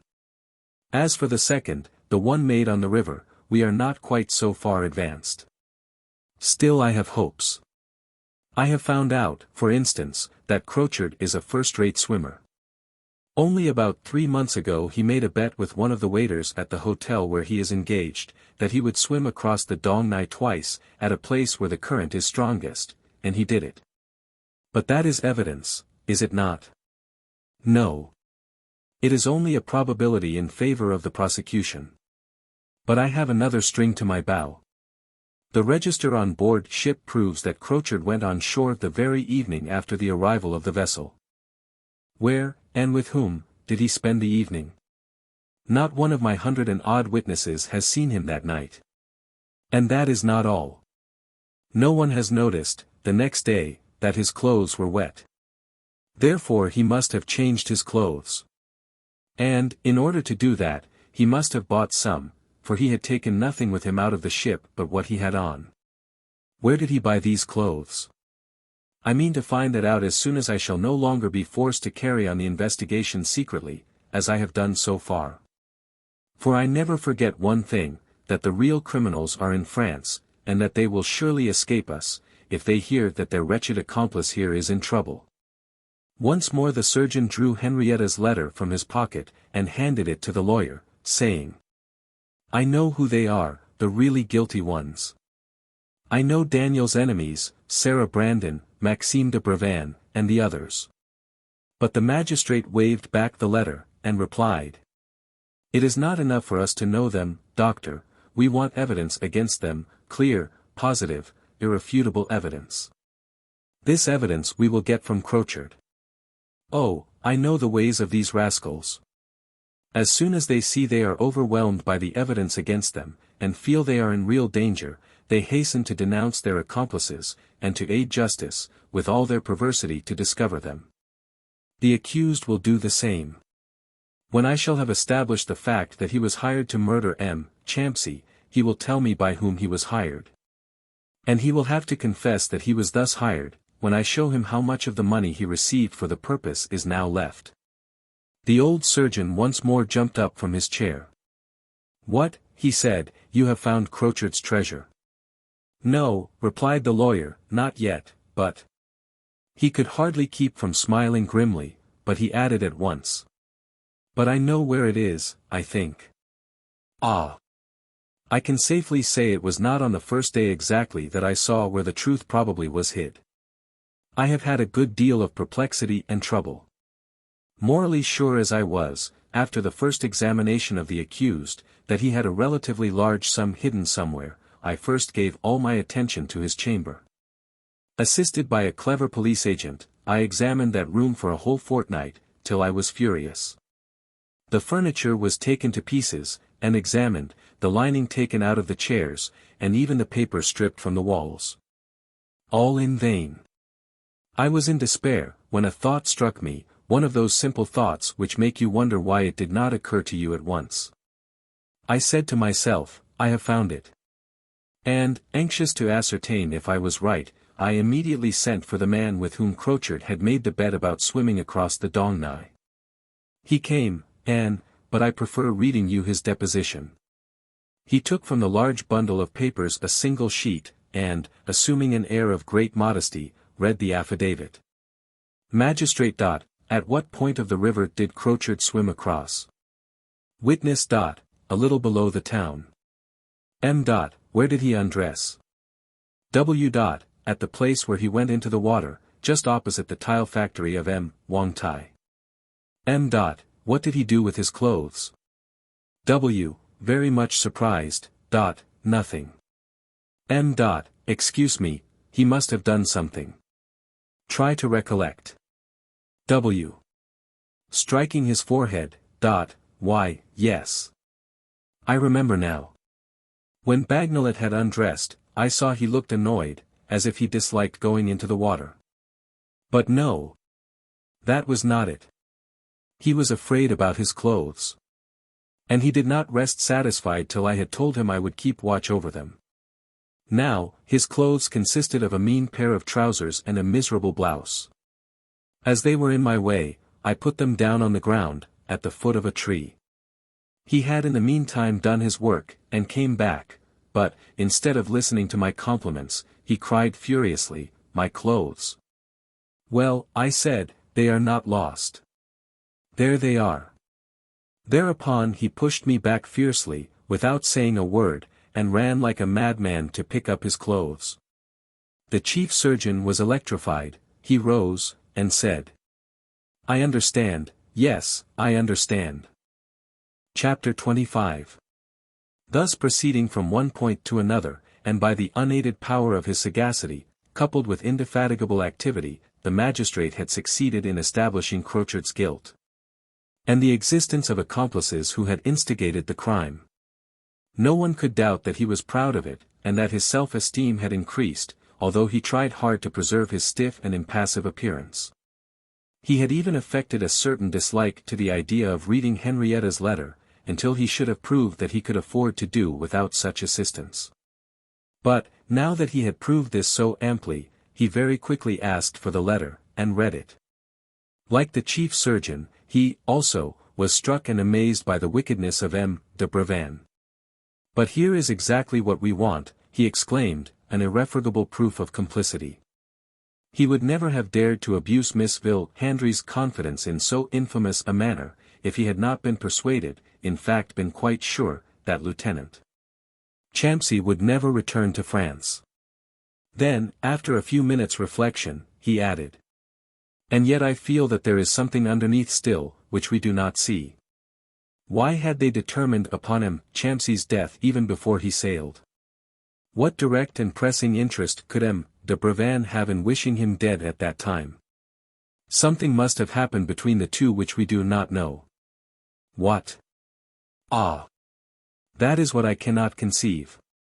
But remember what I say, Doctor, the future reserves some fearful mysteries yet to be revealed to us hereafter." The two men had been so entirely preoccupied with their thoughts, that they were unconscious of the flight of time. And they were not a little astonished, therefore, when they now noticed that the day was gone, and night was approaching. The lawyer rose, and asked, returning Henrietta's letter to the doctor, "Is this the only one M. Champsy has received?" "No, but it is the only one he has opened." "Would you object to handing me the others?" The excellent doctor hesitated. "I will hand them to you," he said at last, "if you will assure me that the interests of justice require it." "But why not wait?" He did not dare say, "Why not wait for M. Champsy's death?" but the lawyer understood him. "I will wait," he said. While thus talking, they had reached the door. They shook hands. And the chief surgeon, his heart full of darkest presentiments, slowly made his way to the hospital. A great surprise awaited him there. Daniel, whom he had left in a desperate condition, almost dying, Daniel slept profoundly, sweetly. His pale face had recovered its usual expression, and his respiration was free and regular. "It is almost indescribable," said the old doctor, whose experience was utterly at fault. "I am an ass, and our science is a bubble." Turning to Lecoq, who had respectfully risen at his entrance, he asked, "Since when has your master been sleeping in this way?" "For an hour, Commandant." "How did he fall asleep?" "Quite naturally, Commandant. After you left, the lieutenant was for some time pretty wild yet, but soon he quieted down, and finally he asked for something to drink. I gave him a cup of your tea, he took it, and then asked me to help him turn over towards the wall. I did so, and I saw him remain so, his arm bent, and his head in his hand, like a man who is thinking profoundly. But about a quarter of an hour later, all of a sudden, I thought I heard him gasp. I came up softly on tiptoe, and looked. I was mistaken, the lieutenant was not gasping, he was crying like a baby, and what I had heard were sobs. Ah, Commandant. I felt as if somebody had kicked me in the stomach. Because, you see, I know him. And I know, that, before a man such as he is goes to crying like a little child, he must have suffered more than death itself. Holy God! If I knew where I could catch them, these rascals who give him all this trouble. His fists rose instinctively. And most undoubtedly something bright started from his eyes which looked prodigiously like a tear rolling slowly down one of the deep furrows in his cheek. Now, he continued in a half-stifled voice, I saw why the lieutenant had wished to turn his face to the wall, and I went back without making a noise. A moment after that, he began talking aloud. But he was right in his senses now, I tell you. What did he say? Ah! He said something like, Henrietta, Henrietta. Always that good friend of his, for whom he was forever calling when he had the fever. And then he said, I am killing her, I am the cause of her death. Fool, stupid, idiot that I am. He has sworn to kill me and Henrietta, the wretch. He swore it no doubt, the very day on which I, fool as I was, confided Henrietta and my whole fortune to him. Did he say that? The very words, Commandant, but better, a great deal better. The old surgeon seemed to be amazed. That cunning lawyer had judged rightly, he said. He suspected there was something else, and here it is. You say, Commandant? Asked the good sailor. Nothing of interest to you. Go on. Well, after that, but there is nothing more to tell, except that I heard nothing more. The lieutenant remained in the same position till I came to light the lamp. Then he ordered me to make him tack ship, and to let down the screen over the lamp. I did so. He gave out 2 or 3 big sighs, and then good night, and nothing more. He was asleep as you see him now. And how did his eyes look when he fell asleep? Quite calm and bright. The doctor looked like a man to whom something has happened which is utterly inexplicable to him, and said in a low voice. He will pull through, I am sure now. I said there could not be another miracle, and here it is. Then turning to Lecoq, he asked.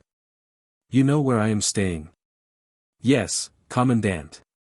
If your officer wakes up in the night, you will send for me at once. Yes, Commandant.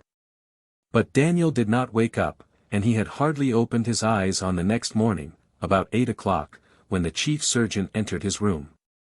At the first glance at his patient, he exclaimed. I am sure our imprudence yesterday will have no bad effects.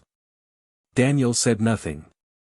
But, after the old surgeon had carefully examined him, he began. Now, doctor, one question, a single one, in how many days will I be able to get up and take ship? Ah! My dear lieutenant, there is time enough to talk about that.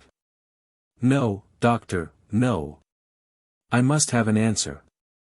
Fix a time, and I shall have the fortitude to wait, but uncertainty will kill me. Yes, I shall manage to wait, although I suffer like. The surgeon was evidently deeply touched. I know what you suffer, my poor Champsy, he said, I read that letter which came much nearer killing you than Crochard's ball. I think in a month you will be able to sail. A month, said Daniel in a tone as if he had said an age. And after a pause he added. That is not all, Doctor, I want to ask you for the letters which I could not read yesterday. What? You would, but that would be too great an imprudence. No, Doctor, don't trouble yourself. The blow has fallen. If I did not lose my mind yesterday, that shows that my reason can stand the most terrible trial. I have, God be thanked, all my energy. I know I must live, if I want to save Henrietta, to avenge her, if I should come too late. That thought, you may rest assured, will keep me alive. The surgeon hesitated no longer. The next moment Daniel opened the other 2 letters from Henrietta. One, very long, was only a repetition of the first he had read. The other consisted only of a few lines. M. de Brevan has just left me. When the man told me mockingly that I need not count upon your return, and cast an atrocious look at me, I understood. Daniel, that man wants your life. And he has hired assassins. For my sake, if not for your own, I beseech you be careful. Take care, be watchful, think that you are the only friend, the sole hope here below, of your Henrietta. Now it was truly seen that Daniel had not presumed too much on his strength and his courage. Not a muscle in his face changed, his eye remained straight and clear, and he said in an accent of coldest, bitterest irony. Look at this, Doctor. Here is the explanation of the strange ill luck that has pursued me ever since I left France. At a glance the doctor read Henrietta's warning, which came, alas, so much too late. You ought to remember this, also, that M. de Brevan could not foresee that the assassin he had hired would be caught. This was an unexpected revelation, and Daniel was all attention. What, he said. The man who fired at me has been arrested. Lecoq was unable to restrain himself at this juncture, and replied. I should say so, Lieutenant, and by my hand, before his gun had cooled off. The doctor did not wait for the questions which he read in the eyes of his patient. He said at once. It is as Lecoq says, my dear Lieutenant, and, if you have not been told anything about it, it was because the slightest excitement would become fatal. Yesterday's experience has only proved that too clearly. Yes, the assassin is in jail. And his account is made up, growled the sailor. But Daniel shrugged his shoulders, and said. I do not want him punished, any more than the ball which hit me. That wretched creature is a mere tool. But, Doctor, you know who are the real guilty ones. And justice shall be done, I swear, broke in the old surgeon, who looked upon the cause of his patient with as much interest as if it were his own. Our lucky star has sent us a lawyer who is no trifler, and who, if I am not very much mistaken, would like very much to leave Saigon with a loud blast of trumpets. He remained buried in thought for a while, watching his patient out of the corner of his eye, and then said suddenly. Now I think of it, why could you not see the lawyer? He is all anxiety to examine you. Consider, Lieutenant, do you feel strong enough to see him? Let him come, cried Daniel, let him come. Pray, Doctor, go for him at once. I shall do my best, my dear Champsy. I will go at once, and leave you to finish your correspondence. He left the room with these words, and Daniel turned to the letters, which were still lying on his bed. There were 7 of them, 4 from the Countess Sarah, and 3 from Maxime. But what could they tell him now? What did he care for the falsehoods and the calumnies they contained? He ran over them, however. Faithful to her system, Sarah wrote volumes. And from line to line, in some way or other, her real or feigned love for Daniel broke forth more freely, and no longer was veiled and hidden under timid reserve and long-winded paraphrases. She gave herself up, whether her prudence had forsaken her, or whether she felt quite sure that her letters could never reach Count Vilhandry. It sounded like an intense, irresistible passion, escaping from the control of the owner, and breaking forth terribly, like a long smoldering fire. Of Henrietta she said but little, enough, however, to terrify Daniel, if he had not known the truth. "That unfortunate, wayward girl," she wrote, "has just caused her aged father such cruel and unexpected grief, that he was on the brink of the grave. Weary of the control which her indiscretions rendered indispensable, she has fled, we know not with whom, and all our efforts to find her have so far been unsuccessful." On the other hand, M. de Brevan wrote, "Deaf to my counsel and prayers even, Miss Vilhandry has carried out the project of leaving her paternal home. Suspected of having favored her escape, I have been called out by Sir Thorn, and had to fight a duel with him. A paper which I enclose will give you the details of our meeting, and tell you that I was lucky enough to wound that gentleman of little honor, but of great skill with the pistol. Alas! My poor, excellent Daniel, why should I be compelled by the duties of friendship to confess to you that it was not for the purpose of remaining faithful to you, that Miss Henrietta was so anxious to be free? Do not desire to return, my poor friend.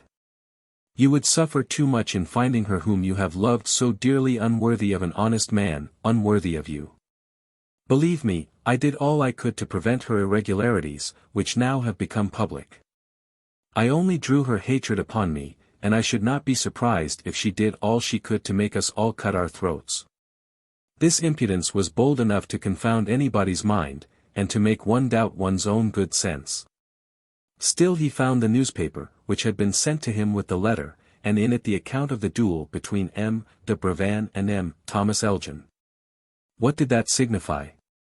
He once more read over, more attentively than at first, the letters of Maxime and the Countess Sarah, and, by comparing them with each other, he thought he noticed in them some traces of a beginning disagreement.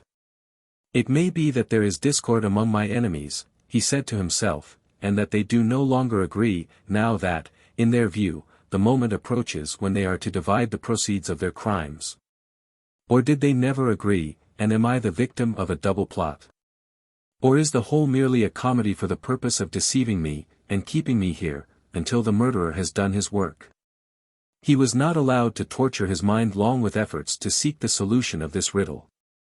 The old doctor came back with the lawyer, and for more than half an hour he had to answer an avalanche of questions. But the investigation had been carried on with such rare sagacity, that Daniel could furnish the prosecution only a single new fact, the surrender of his entire fortune into the hands of M. de Brevan. And even this fact must needs, on account of its extreme improbability, remain untold in an investigation which was based upon logic alone. Daniel very naturally, somewhat ashamed of his imprudence, tried to excuse himself. And, when he had concluded his explanations, the lawyer said, "Now, one more question, would you recognize the man who attempted to drown you in the Dong Nai in a boat which he had offered to you, and which he upset evidently on purpose?" "No, sir." "Ah! That is a pity. That man was Crochard, I am sure, but he will deny it, and the prosecution will have nothing but probabilities to oppose to his denial, unless I can find the place where he changed his clothes. Excuse me, there is a way to ascertain his identity." "How?" "The voice of the wretch is so deeply engraven on my mind, that even at this moment, while I am speaking to you, I think I can hear it in my ear. And I would recognize it among 1,000. The lawyer made no reply, weighing, no doubt, in his mind the chances of a confrontation. Then he made up his mind, and said, "It is worth trying." And handing his clerk, who had been a silent witness of this scene, an order to have the accused brought to the hospital, he said, "Take this to the jail, and let them make haste." It was a month now since Crochard had been arrested. And his imprisonment, so far from discouraging him, had raised his spirits. At first, his arrest and the examination had frightened him, but, as the days went by, he recovered his insolence. "They are evidently looking for evidence," he said. "But, as they cannot find any, they will have to let me go." He looked, therefore, as self-assured as ever when he came into Daniel's room, and exclaimed, while still in the door, with an air of intolerable arrogance, "Well, I ask for justice.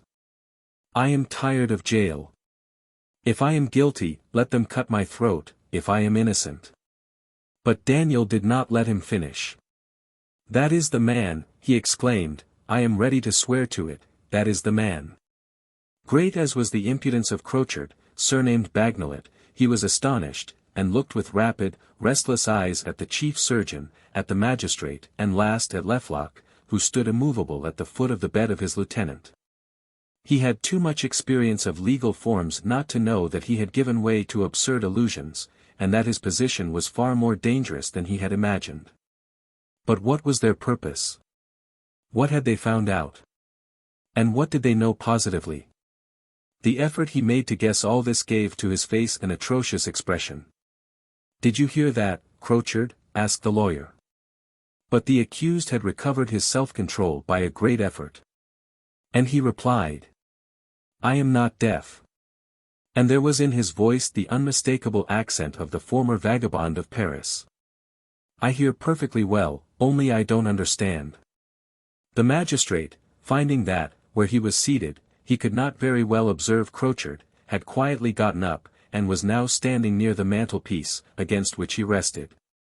"On the contrary," he said severely, "you understand but too well, Lieutenant. Champsy says you are the man who tried to drown him in the Dongnai. He recognizes you." "That's impossible," exclaimed the accused. "That's impossible." 4. But the rest of the phrase remained in his throat. A sudden reflection had shown him the trap in which he had been caught, a trap quite familiar to examining lawyers, and terrible by its very simplicity. But for that reflection, he would have gone on thus. "That's impossible," for the night was too dark to distinguish a man's features. And that would have been equivalent to a confession. And he would have had nothing to answer the magistrate, if the latter had asked at once, "How do you know that the darkness was so great on the banks of the Dongnai? It seems you were there, eh?" Quite pallid with fright, the accused simply said, "The officer must be mistaken." "I think not," replied the magistrate. Turning to Daniel, he asked him, "Do you persist in your declaration, Lieutenant?" "More than ever, sir. I declare upon honor that I recognize the man's voice. When he offered me a boat, he spoke a kind of almost unintelligible jargon, a mixture of English and Spanish words, but he did not think of changing his intonation and his accent." Affecting an assurance which he was far from really feeling, Crochard, surnamed Bagnolet, shrugged his shoulders carelessly, and said, "Do I know any English? Do I know any Spanish? No, very likely not.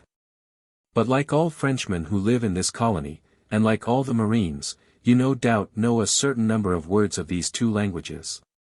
To the great surprise of the doctor and of Daniel, the prisoner did not deny it. It looked as if he felt that he was on dangerous ground. "Never mind," he exclaimed in the most arrogant manner. "It is anyhow pretty hard to accuse an honest man of a crime, because his voice resembles the voice of a rascal." The magistrate gently shook his head. He said, "Do you pretend being an honest man?" "What? I pretend? Let them send for my employers." "That is not necessary. I know your antecedents, from the first petty theft that procured you 4 months' imprisonment, to the aggravated robbery for which you were sent to the penitentiary, when you were in the army." Profound stupor lengthened all of Crochard's features, but he was not the man to give up a game in which his head was at stake, without fighting for it. "Well, there you are mistaken," he said very coolly. "I have been condemned to 10 years, that is true, when I was a soldier, but it was for having struck an officer who had punished me unjustly." "You lie. A former soldier of your regiment, who is now in garrison here in Saigon, will prove it." For the first time the accused seemed to be really troubled. He saw all of a sudden his past rising before him, which until now he had thought unknown or forgotten. And he knew full well the weight which antecedents like his would have in the scales of justice. So he changed his tactics, and, assuming an abject humility, he said, "One may have committed a fault, and still be incapable of murdering a man. That is not your case." "Oh! How can you say such a thing, I who would not harm a fly? Unlucky gun! Must I needs have such a mishap?" The magistrate had for some time been looking at the accused with an air of the most profound disgust. He interrupted him rudely now, and said, "Look here, my man. Spare us those useless denials. Justice knows everything it wants to know. That shot was the third attempt you made to murder a man." Crochard drew back. He looked livid. But he had still the strength to say in a half-strangled voice, "That is false." But the magistrate had too great an abundance of evidence to allow the examination to continue. He said simply, "Who, then, threw, during the voyage, an enormous block at M. Champsey's head? Come, don't deny it. The emigrant who was near you, who saw you, and who promised he would not report you at that time, has spoken. Do you want to see him?" Once more Crochard opened his lips to protest his innocence, but he could not utter a sound. He was crushed, annihilated, he trembled in all his limbs, and his teeth rattled in his mouth. In less than no time, his features had sunk in, as it were, till he looked like a man at the foot of the scaffold. It may be, that, feeling he was irretrievably lost, he had had a vision of the fatal instrument. "Believe me," continued the lawyer, "do not insist upon the impossible, you had better tell the truth." For another minute yet, the miserable man hesitated. Then, seeing no other chance of safety, except the mercy of the judges, he fell heavily on his knees, and stammered out, "I am a wretched man." At the same instant a cry of astonishment burst from the doctor, from Daniel, and the worthy Lecoq. But the man of law was not surprised. He knew in advance that the first victory would be easily won, and that the real difficulty would be to induce the prisoner to confess the name of his principal. Without giving him, therefore, time to recover, he said, "Now, what reasons had you for persecuting M. Champsey in this way?" The accused rose again, and, making an effort, he said slowly, "I hated him. Once during the voyage he had threatened to have me put in irons." "The man lies," said Daniel. "Do you hear?" asked the lawyer. "So you will not tell the truth?" "Well, I will tell it for you. They had hired you to kill Lieutenant Champsey, and you wanted to earn your money. You got a certain sum of money in advance, and you were to receive a larger sum after his death." "I swear." "Don't swear. The sum in your possession, which you cannot account for, is positive proof of what I say." "Alas! I possess nothing." "You may inquire. You may order a search." Under the impassive mask of the lawyer, a certain degree of excitement could at this moment be easily discerned. The time had come to strike a decisive blow, and to judge of the value of his system of induction. Instead, therefore, of replying to the prisoner, he turned to the gendarmes who were present and said to them, "Take the prisoner into the next room. Strip him, and examine all his clothes carefully, see to it that there is nothing hid in the lining." The gendarmes advanced to seize the prisoner, when he suddenly jumped up, and said in a tone of ill-constrained rage, "No need for that. I have 3 1,000-franc notes sewn into the lining of my trousers." This time the pride of success got completely the better of the imperturbable coldness of the magistrate. He uttered a low cry of satisfaction, and could not refrain from casting a look of triumph at Daniel and the doctor, which said clearly, "Well, what did I tell you? It was for a second only." The next instant his features resumed their icy immobility, and, turning to the accused, he said in a tone of command, "Hand me the notes." Crochard did not stir, but his livid countenance betrayed the fierce suffering he endured. Certainly, at this moment, he did not play a part. To take from him his 3,000 francs, the price of the meanest and most execrable crime. The 3,000 francs for the sake of which he had risked the scaffold, this was like tearing his entrails from him. Like an enraged brute who sees that the enemy is all-powerful, he gathered all his strength, and, with a furious look, glanced around the room to see if he could escape anywhere, asking himself, perhaps, upon which of the men he ought to throw himself for the purpose. "The notes," repeated the inexorable lawyer. "Must I order force to be used?" Convinced of the uselessness of resistance, and of the folly of any attempt at escape, the wretch hung his head. "But I cannot undo the seams of my trousers with my nails," he said. "Let them give me a knife or a pair of scissors." They were careful not to do so. But, at a sign given by the magistrate, one of the gendarmes approached, and, drawing a penknife from his pocket, ripped the seam at the place which the prisoner pointed out. A genuine convulsion of rage seized the assassin, when a little paper parcel appeared, folded up, and compressed to the smallest possible size.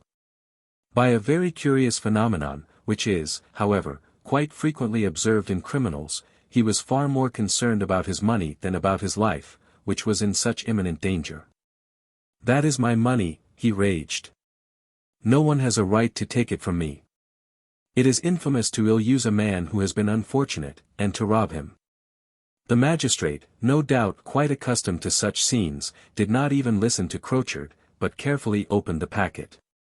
It contained 3 notes of 1,000 francs each, wrapped up in a sheet of letter paper, which was all greasy, and worn out in the folds. The banknotes had nothing peculiar, but on the sheet of paper, traces could be made out of lines of writing. And at least 2 words were distinctly legible: University in Street. "What paper is this, Crochard?" asked the lawyer. "I don't know. I suppose I picked it up somewhere." "What? Are you going to lie again? What is the use? Here is evidently the address of someone who lives in University Street." Daniel was trembling on his bed. "Ah, sir," he exclaimed, "I used to live in University Street, Paris." A slight blush passed over the lawyer's face, a sign of unequivocal satisfaction in him. He uttered half loud, as if replying to certain objections in his own mind: "Everything is becoming clear." And yet, to the great surprise of his listeners, he abandoned this point, and, returning to the prisoner, he asked him: "So you acknowledge having received money for the murder of Lieutenant Champsey?" "I never said so." "No. But the 3,000 francs found concealed on your person say so very clearly." "From whom did you receive this money?" "From nobody. They are my savings." The lawyer shrugged his shoulders. And, looking very sternly at Crochard, he said: "I have before compelled you to make a certain confession. I mean to do so again and again. You will gain nothing, believe me, by struggling against justice. And you cannot save the wretches who tempted you to commit this crime. There is only one way left to you, if you wish for mercy, and that is frankness. Do not forget that." The assassin was, perhaps, better able to appreciate the importance of such advice than anybody else there present. Still he remained silent for more than a minute, shaken by a kind of nervous tremor, as if a terrible struggle was going on in his heart. He was heard to mutter: "I do not denounce anybody. A bargain is a bargain. I am not a tell-tale." Then, all of a sudden, making up his mind, and showing himself just the man the magistrate had expected to find, he said with a cynic laugh: "Upon my word, so much the worse for them. Since I am in the trap, let the others be caught as well. Besides, who would have gotten the big prize, if I had succeeded? Not I, most assuredly, and yet it was I who risked most. Well, then, the man who hired me to do the lieutenant's business is a certain Justin Chevasset." The most intense disappointment seized both Daniel and the surgeon. This was not the name they had been looking for with such deep anxiety. "Don't you deceive me, Crochard?" asked the lawyer, who alone had been able to conceal all he felt. "You may take my head if I lie. Did he tell the truth?" The lawyer thought he did, for, turning to Daniel, he asked: "Do you know anybody by the name of Chevasset, M. Champsey?" "No. It is the first time in my life I hear that name." "Perhaps that Chevasset was only an agent," suggested the doctor. "Yes, that may be," replied the lawyer, "although, in such matters, people generally do their own work." And, continuing his examination, he asked the accused: "Who is this Justin Chevasset?" "One of my friends." "A friend richer than yourself, I should think." As to that, why, yes. Since he has always plenty of money in his pockets, dresses in the last fashion, and drives his carriage. What is he doing? What is his profession? Ah. As to that, I know nothing about it. I never asked him, and he never told me. I once said to him, "Do you know you look like a prodigiously lucky fellow?" And he replied, "Oh, not as much so as you think, but that is all." Where does he live? In Paris, Rue Louis, 39. Do you write to him there? For I dare say you have written to him since you have been in Saigon. I send my letters to MXOX88. It became evident now, that, so far from endeavoring to save his accomplices, Crochard, surnamed Bagnolet, would do all he could to aid justice in discovering them. He began to show the system which the wretch was about to adopt, to throw all the responsibility and all the odium of the crime on the man who had hired him, and to appear the poor devil. Succumbing to destitution when he was tempted and dazzled by such magnificent promises, that he had not the strength to resist. The lawyer continued. Where and how did you make the acquaintance of this Justin Chevasset? I made his acquaintance at the galleys. Ah! That is becoming interesting. And do you know for what crime he had been condemned? For forgery, I believe, and also for theft. And what was he doing before he was condemned? He was employed by a banker, or perhaps as cashier in some large establishment. At all events, he had money to handle, and it stuck to his fingers.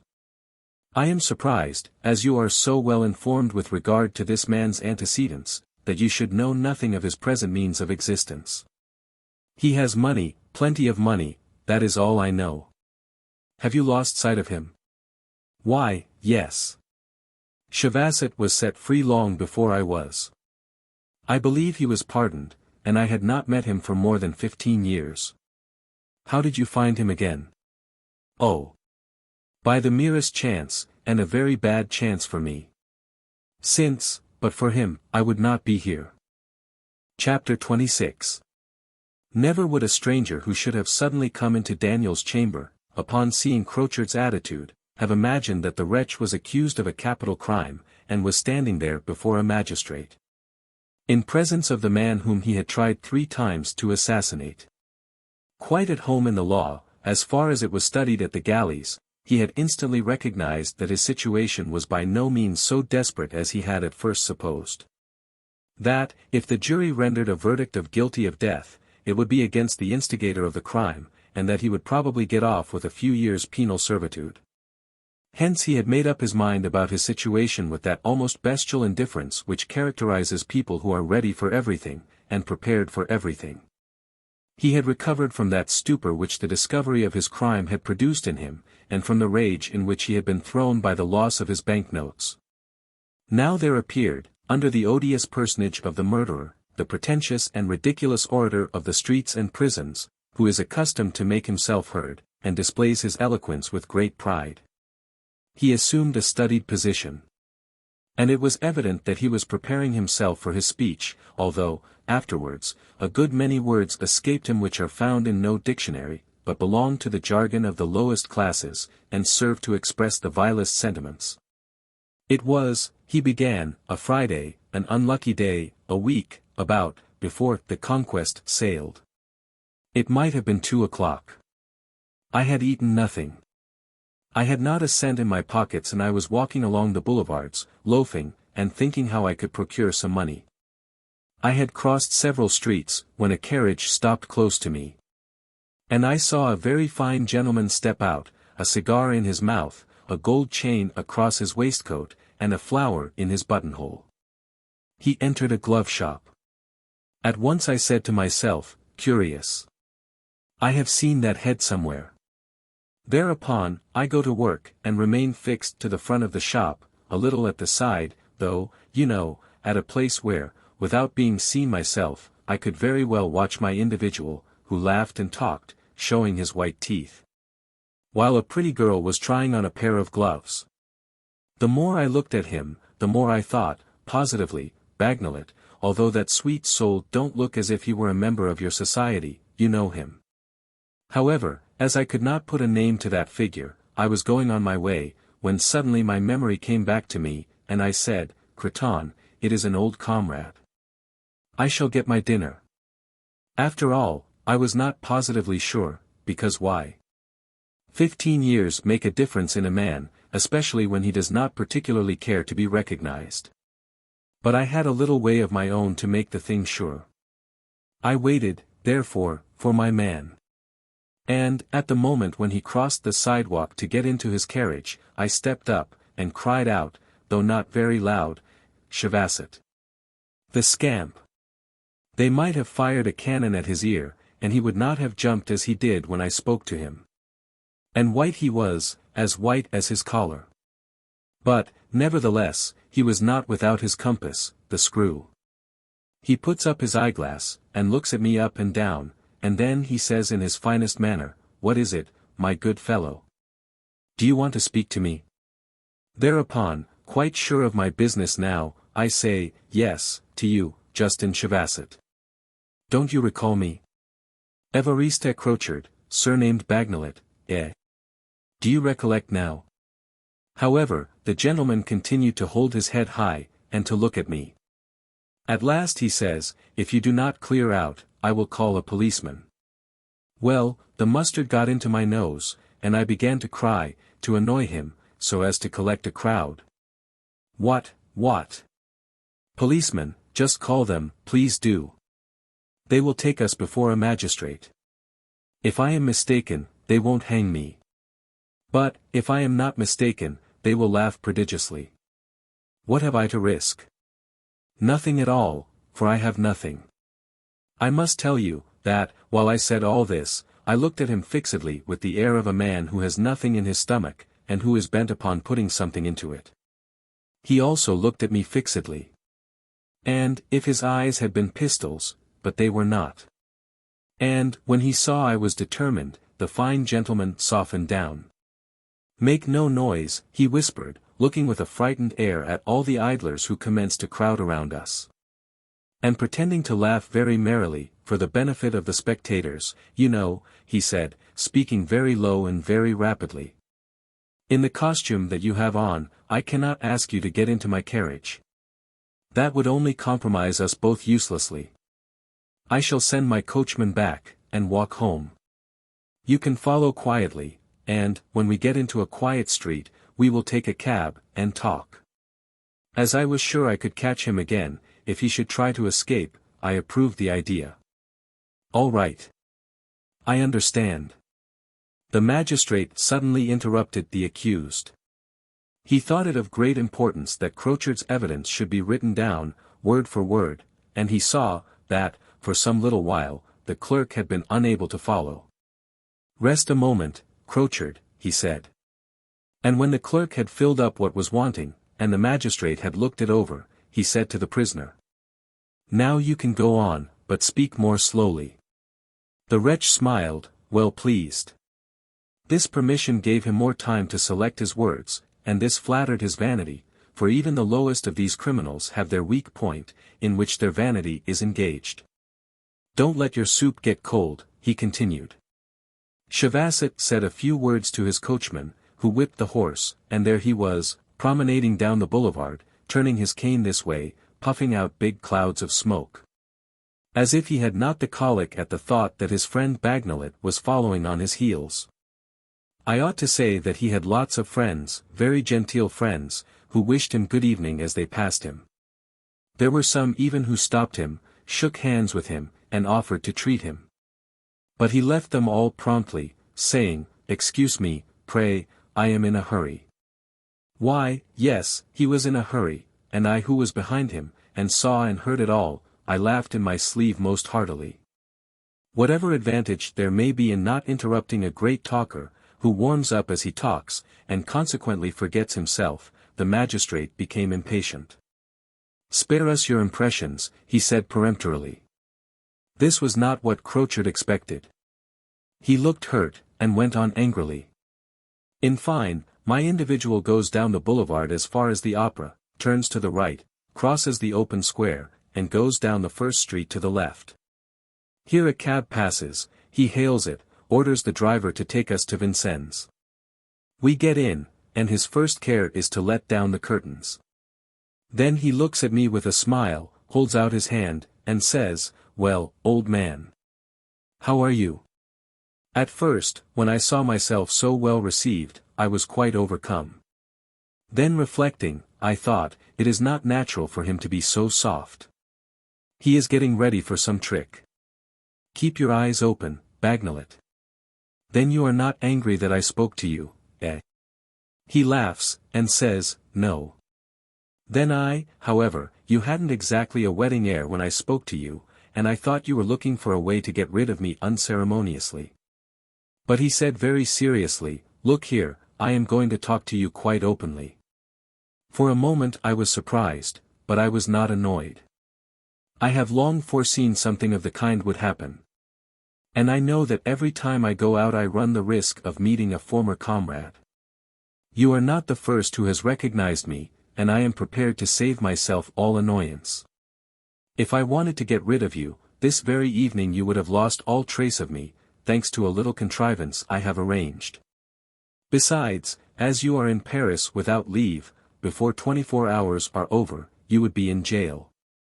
He told me all this so calmly, that I felt it was so, and that the scamp had some special trick.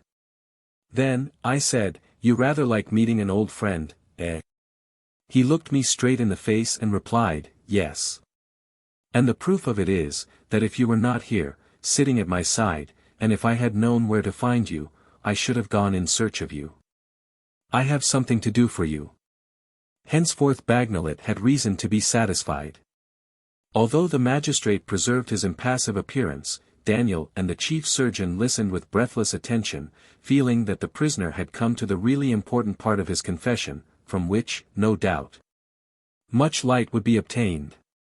Lecoq himself listened with open mouth, and one could follow on his ingenuous countenance all the emotions produced by the recital of the criminal, who, but for him, would probably have escaped justice.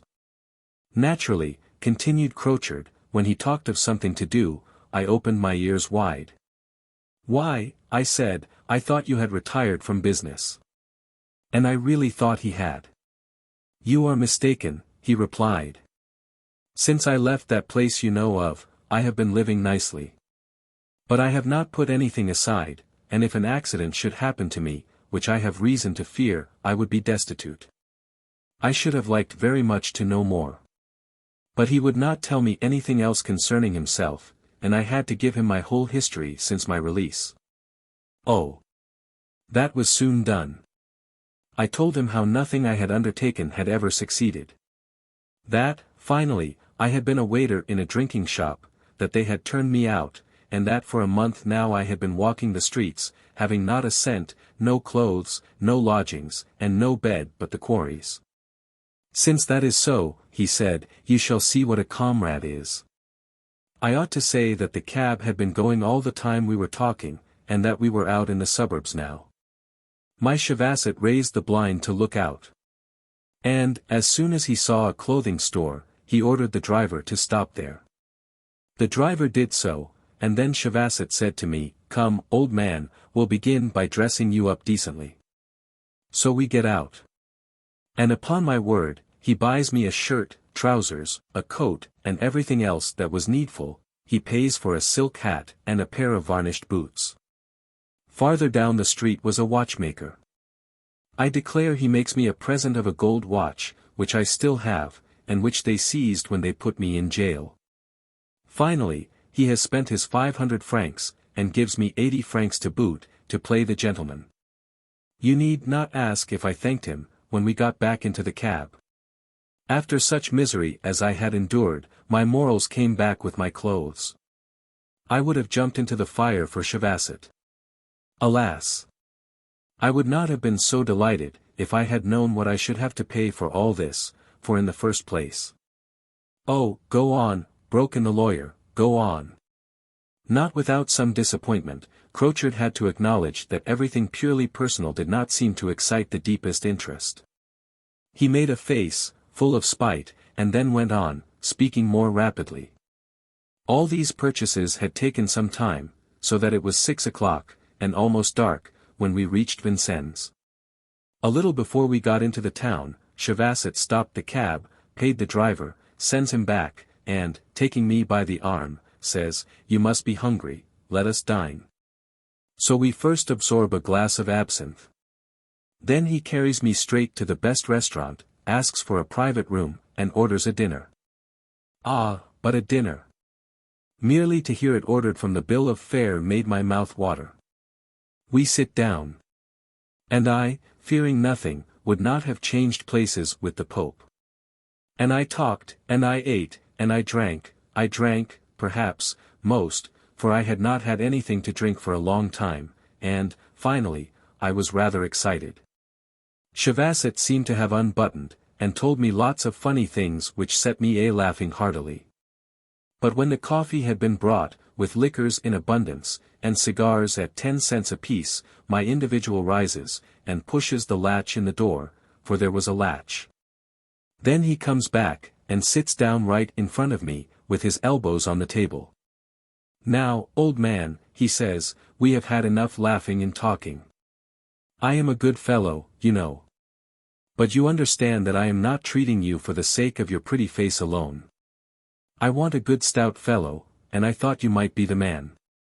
Upon my word, he told me that in such a peculiar way, that I felt as if somebody had kicked me in the stomach, and I began to be afraid of him. Still I concealed my fears, and said, "Well, let us see, go it. What's the row?" At once he replies, "As I told you before, I have not laid up a cent. But if anything should happen to a certain person whom I think of, I should be rich. And you, why, you might be rich too, if you were willing to give him a little push with the elbow, so that the thing might happen to him a little sooner."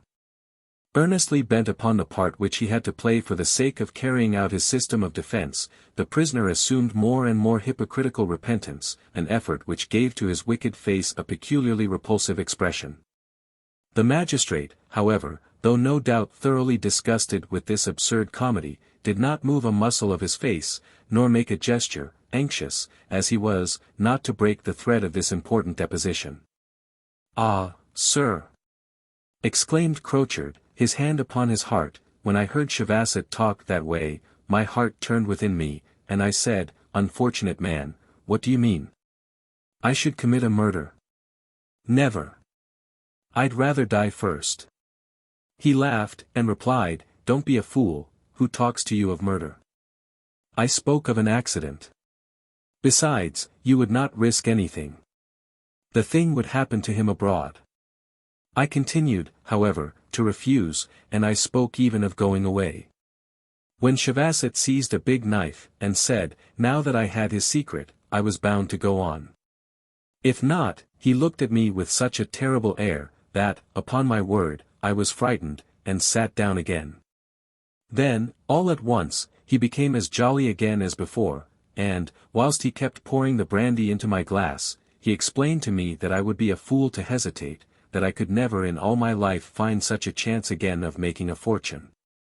That I would most certainly succeed, and that then I would have an income, keep a carriage as he did, wear fine clothes, and have every day a dinner like the one we had just been enjoying together. I became more and more excited. This lot of gold which he held up before my mind's eyes dazzled me, and the strong drink I had been taking incessantly got into my head. Then he flourished again the big knife before my face, and finally I did not know what I was saying or doing. I got up, and, striking the table with my fist, I cried out, "I am your man." Although, probably, the whole scene never took place, except in the prisoner's imagination, Daniel could not help trembling under his cover, at the thought of these two wretches arranging for his death, while they were there, half drunk, glass in hand, and their elbows resting on a table covered with wine stains. Lecoq, on his part, stood grasping the bedstead so hard with his hand, that the wood cracked. Perhaps he dreamed he held in his grasp the neck of the man who was talking so coolly of murdering his lieutenant. The lawyer and the doctor thought of nothing but of watching the contortions of the accused. He had drawn a handkerchief from his pocket, and rubbed his eyes hard, as if he hoped thus to bring forth a few tears. "Come, come," said the magistrate. "No scene. Crochard sighed deeply, and then continued in a tearful tone. They might cut me to pieces, and I would not be able to say what happened after that. I was dead drunk, and do not recollect a thing any more. From what Chavasset afterwards told me, I had to be carried to the carriage, and he took me to a hotel in the suburb, where he hired a lodging for me. When I woke the next day, a little before noon, my head was as heavy as lead. And I tried to recall what had happened at the restaurant, and if it was not perhaps merely the bad wine that had given me the nightmare. Unfortunately, it was no dream, and I soon found that out, when a waiter came up and brought me a letter. Chavasset wrote me to come to his house, and to breakfast with him for the purpose of talking business. Of course I went. I asked the concierge where Justin Chavasset lives in the house.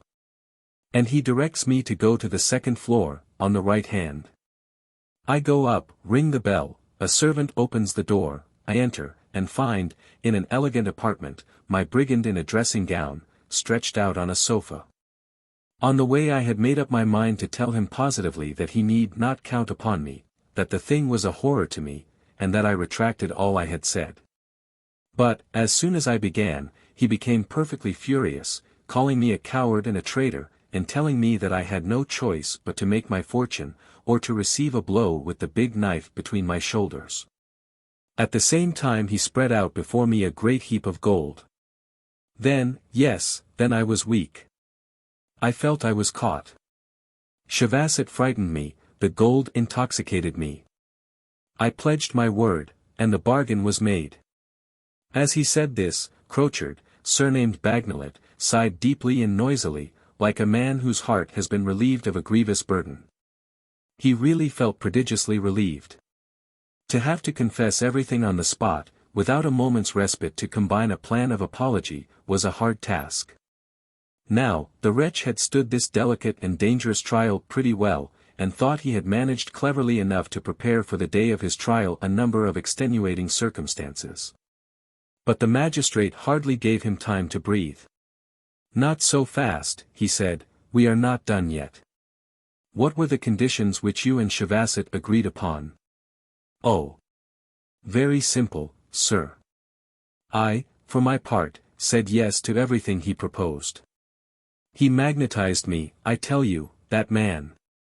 We agreed, therefore, that he would pay me 4,000 francs in advance, and that, after the accident, he would give me 6,000 certain, and a portion of the sum which he would secure.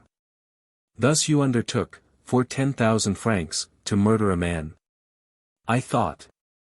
That sum is very far from those fabulous amounts by which you said you had been blinded and carried away.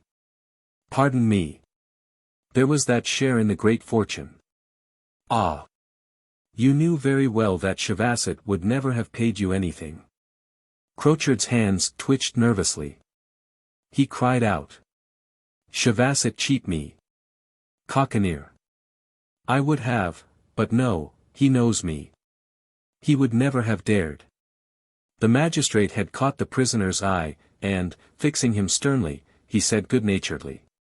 "Why did you tell me, then, that man magnetized you, and frightened you out of your wits?" The wretch had gone into the snare, and, instead of answering, hung his head, and tried to sob. "Repentance is all very well," said the lawyer, who did not seem to be in the least touched.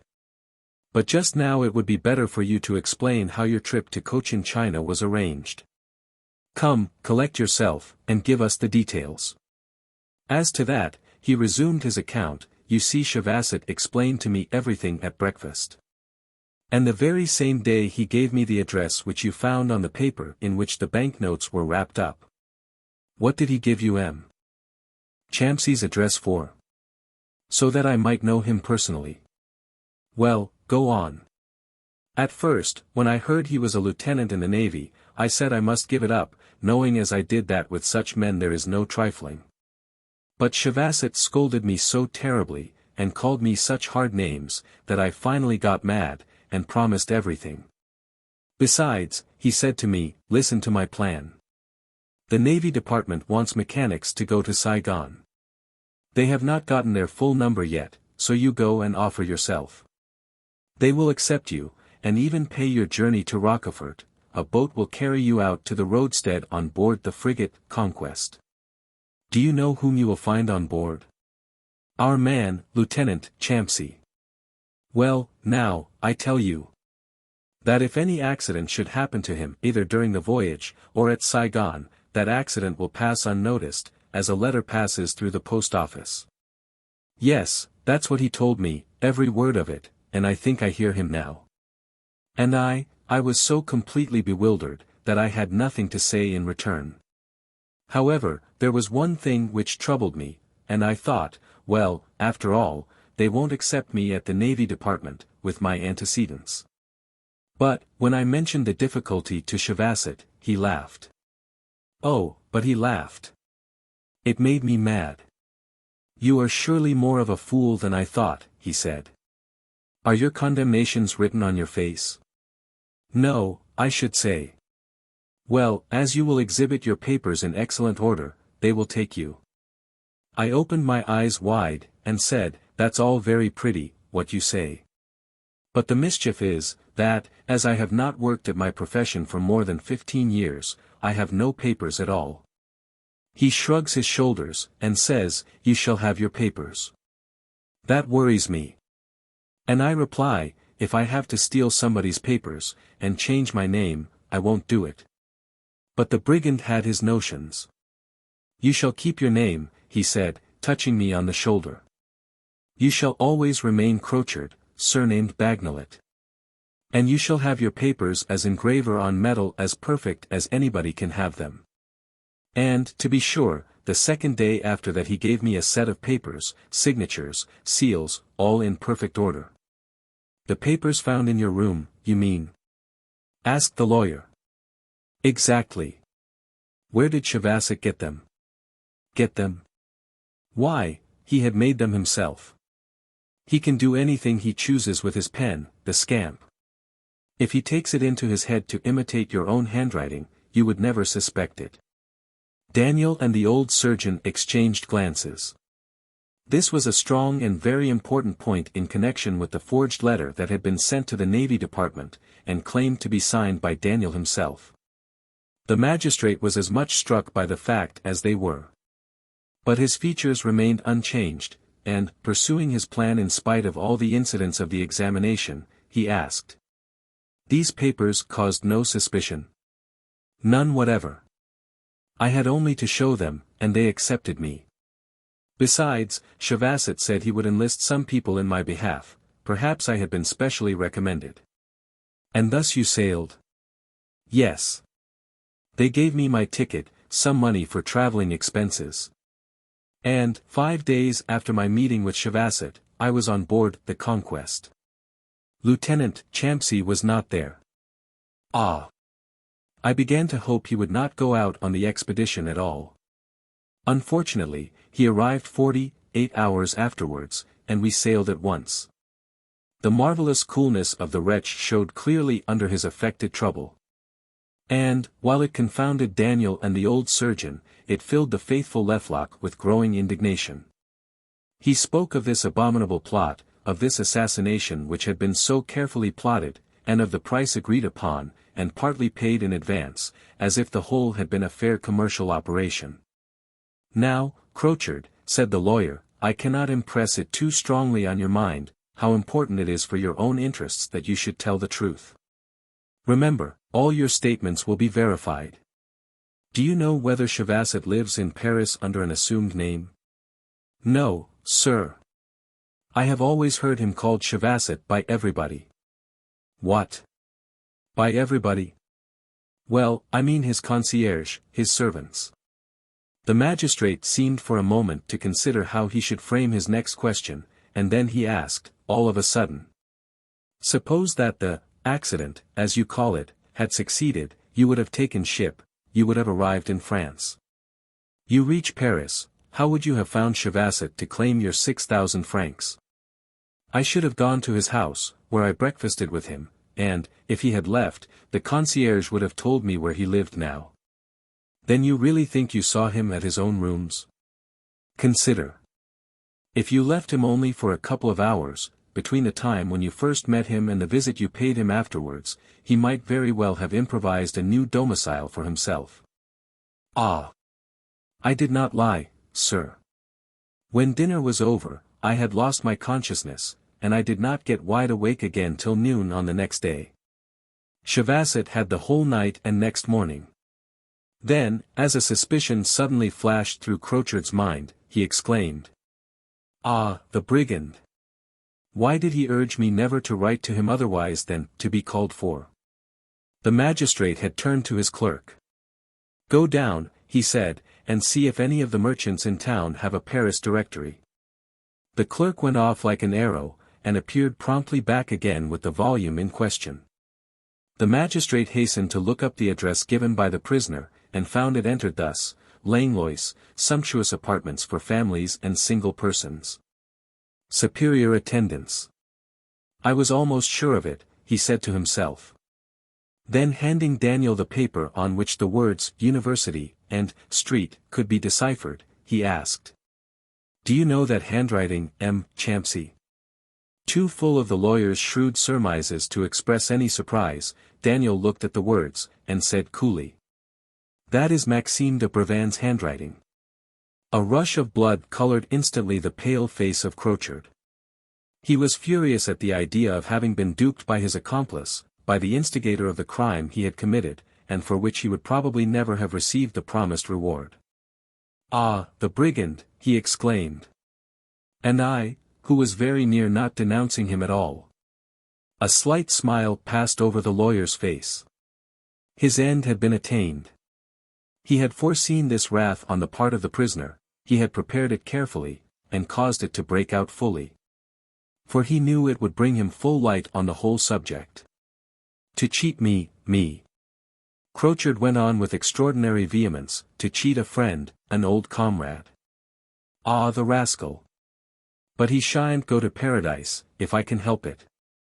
Let them cut my throat, I don't mind it, I shall be quite content even, provided I see his throat cut first. He has not even been arrested yet. But nothing is easier than to catch him, sir. He must be uneasy at not hearing from me. And I am sure he is going every day to the post office to inquire if there are no letters yet for MXOX88. I can write to him. Do you want me to write to him? I can tell him that I have once more missed it, and that I have been caught even, but that the police have found out nothing, and that they have set me free again. I am sure, after that, the scamp will keep quiet. And the police will have nothing to do but to take the omnibus, and arrest him at his lodgings. The magistrate had allowed the prisoner to give free vent to his fury, knowing full well by experience how intensely criminals hate those of their accomplices by whom they find themselves betrayed. And he was in hopes that the rage of this man might suggest a new idea, or furnish him with new facts. When he saw he was not likely to gain much, he said. Justice cannot stoop to such expedients. Then he added, seeing how disappointed Crochard looked. You had better try and recollect all you can. Have you forgotten or concealed nothing that might assist us in carrying out this examination? No, I think I have told you everything.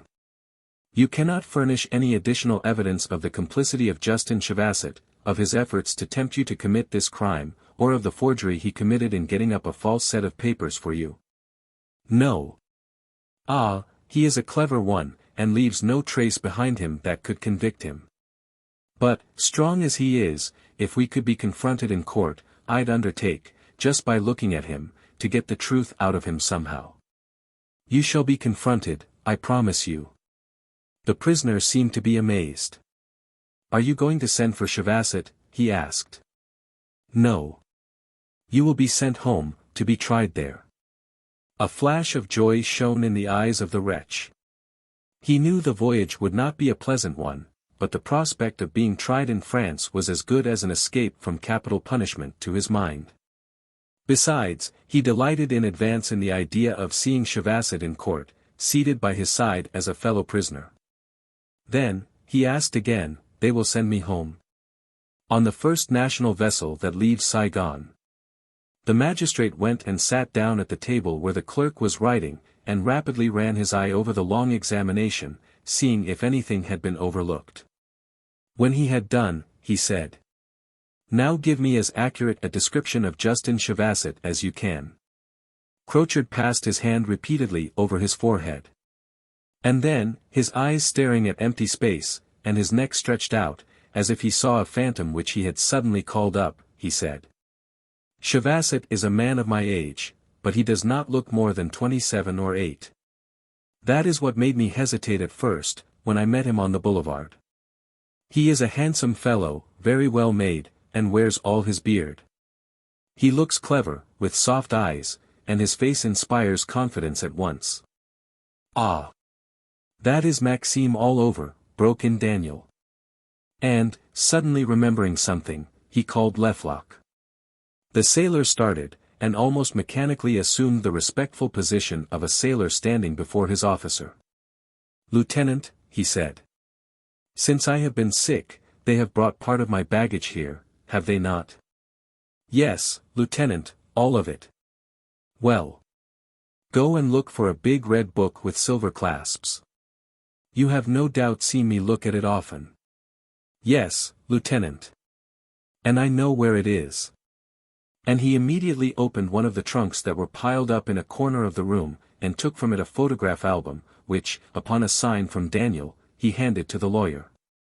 "Will you please," said Daniel at the same time, "ask the prisoner, if, among the 60 or 70 portraits in that book, he knows any one?"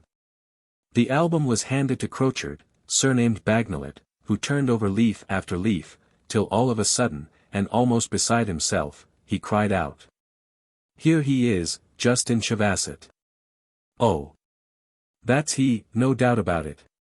Daniel could, from his bed, see the photograph, and said, "That is Maxime's portrait." After this decisive evidence, there could be no longer any doubt that Justin Chevasset and Maxime de Brevan were one and the same person. The investigation was complete, as far as it could be carried on in Saigon. The remaining evidence had to be collected in Paris. The magistrate directed, therefore, the clerk to read the deposition. And Crochard followed it without making a single objection. But when he had signed it, and the gendarmes were about to carry him off again, and to put on the handcuffs, he asked leave to make an addition. The magistrate assented. And Crochard said, "I do not want to excuse myself, nor to make myself out innocent, but I do not like, on the other hand, to seem worse than I am." He had assumed a very decided position, and evidently aimed at giving to his words an expression of coarse but perfect frankness. The thing which I had undertaken to do, it was not in my power to do. It has never entered my head to kill a man treacherously. If I had been a brute, such as these are, the lieutenant would not be there, wounded to be sure, but alive. 10 times I might have done his business most effectively, but I did not care. I tried in vain to think of Chevasset's big promises. At the last moment, my heart always failed me. The thing was too much for me. And the proof of it is, that I missed him at 10 yards distance. The only time when I tried it really in earnest was in the little boat, because there, I ran some risk. It was like a duel, since my life was as much at stake as the lieutenant's. I can swim as well as anybody, to be sure. But in a river like the Dong Nai, at night, and with a current like that, no swimmer can hold his own. The lieutenant got out of it, but I was very near being drowned. I could not get on land again until I had been carried down 2 miles or more. And, when I did get on shore, I sank in the mud up to my hips. Now, I humbly beg the lieutenant's pardon, and you shall see if I am going to let Chevasset escape. Thereupon he held out his hands for the handcuffs, with a theatrical gesture, and left the room. Chapter 27. In the meantime, the long, trying scene had exhausted Daniel, and he lay there, panting, on his bed. The surgeon and the lawyer withdrew, to let him have some rest. He certainly needed it. But how could he sleep with the fearful idea of his Henrietta, she whom he loved with his whole heart, being in the hands of this Justin Chevasset, a forger, a former galley slave, the accomplice and friend of Crochard, surnamed Bagnolet. And I myself handed her over to him, he repeated for the 1000th time, I, her only friend upon earth. And her confidence in me was so great, that, if she had any presentiment, she suppressed it for my sake. Daniel had, to be sure, a certain assurance now, that Maxime de Brevan would not be able to escape from justice. But what did it profit him to be avenged, when it was too late, long after Henrietta should have been forced to seek in suicide the only refuge from Brevan's persecution? Now it seemed to him as if the magistrate was far more anxiously concerned for the punishment of the guilty than for the safety of the victims. Blinded by passion, so as to ask for impossibilities, Daniel would have had this lawyer, who was so clever in unearthing crimes committed in Saigon, find means rather to prevent the atrocious crime which was now going on in France. On his part, he had done the only thing that could be done. At the first glimpse of reason that had appeared after his terrible sufferings, he had hastened to write to Henrietta, begging her to take courage, and promising her that he would soon be near her. In this letter he had enclosed the sum of 4,000 francs. This letter was gone. But how long would it take before it could reach her? 3 or 4 months, perhaps even more. Would it reach her in time? Might it not be intercepted, like the others? All these anxieties made a bed of burning coals of the couch of the poor wounded man. He twisted and turned restlessly from side to side, and felt as if he were once more going to lose his senses. And still, by a prodigious effort of his will, his convalescence pursued its normal, steady way in spite of so many contrary influences. A fortnight after Crochard's confession, Daniel could get up. He spent the afternoon in an armchair, and was even able to take a few steps in his chamber. The next week he was able to get down into the garden of the hospital, and to walk about there, leaning on the arm of his faithful Lecoq. And with his strength and his health, hope, also, began to come back, when, all of a sudden, 2 letters from Henrietta rekindled the fever. In one the poor girl told him how she had lived so far on the money obtained from the sale of the little jewelry she had taken with her, but added that she was shamefully cheated, and would soon be compelled to seek employment of some sort in order to support herself. "I am quite sure," she said, with a kind of heartrending cheerfulness, "that I can earn my 40 cents a day, and with that, my friend, I shall be as happy as a queen, and wait for your return, free from want." In the other she wrote, "None of my efforts to procure work has so far succeeded. The future is getting darker and darker. Soon I shall be without bread. I shall struggle on to the last extremity, were it only not to give my enemies the joy of seeing me dead. But, Daniel, if you wish to see your Henrietta again, come back, oh, come back." Daniel had not suffered half as much the day when the assassin's ball ploughed through his chest. He was evidently reading one of those last cries which precede agony. After these 2 fearful letters, he could only expect a last one from Henrietta, a letter in which she would tell him, "All is over. I am dying. Farewell." He sent for the chief surgeon, and said, as soon as he entered, "I must go." The good doctor frowned, and replied rudely, "Are you mad? Do you know that you cannot stand up 15 minutes? I can lie down in my berth. You would kill yourself. What of that? I would rather suffer death than what I now endure. Besides, I have made up my mind irrevocably. Read this, and you will see yourself that I cannot do otherwise." The chief surgeon took in Henrietta's last letter almost at a single glance. But he held it in his hand for some time, pretending to read it, but in reality meditating. "I am sure," the excellent man thought in his heart, "I am sure, in this man's place, I should do the same. But would this imprudence be of any use to him? No, for he could not reach the mouth of the Dong Nai alive. Therefore it is my duty to keep him here, and that can be done, since he is as yet unable to go out alone. And Lecoq will obey me, I am sure, when I tell him that his master's life depends upon his obedience." Too wise to meet so decided a determination as Daniel's was by a flat refusal, he said, "Very well, then, be it as you choose." Only he came in again the same evening, and, with an air of disappointment, said to Daniel, "To go is all very well, but there is one difficulty in the way, of which neither you nor I have thought." "And what is that?" There is no vessel going home. Really, doctor? Ah.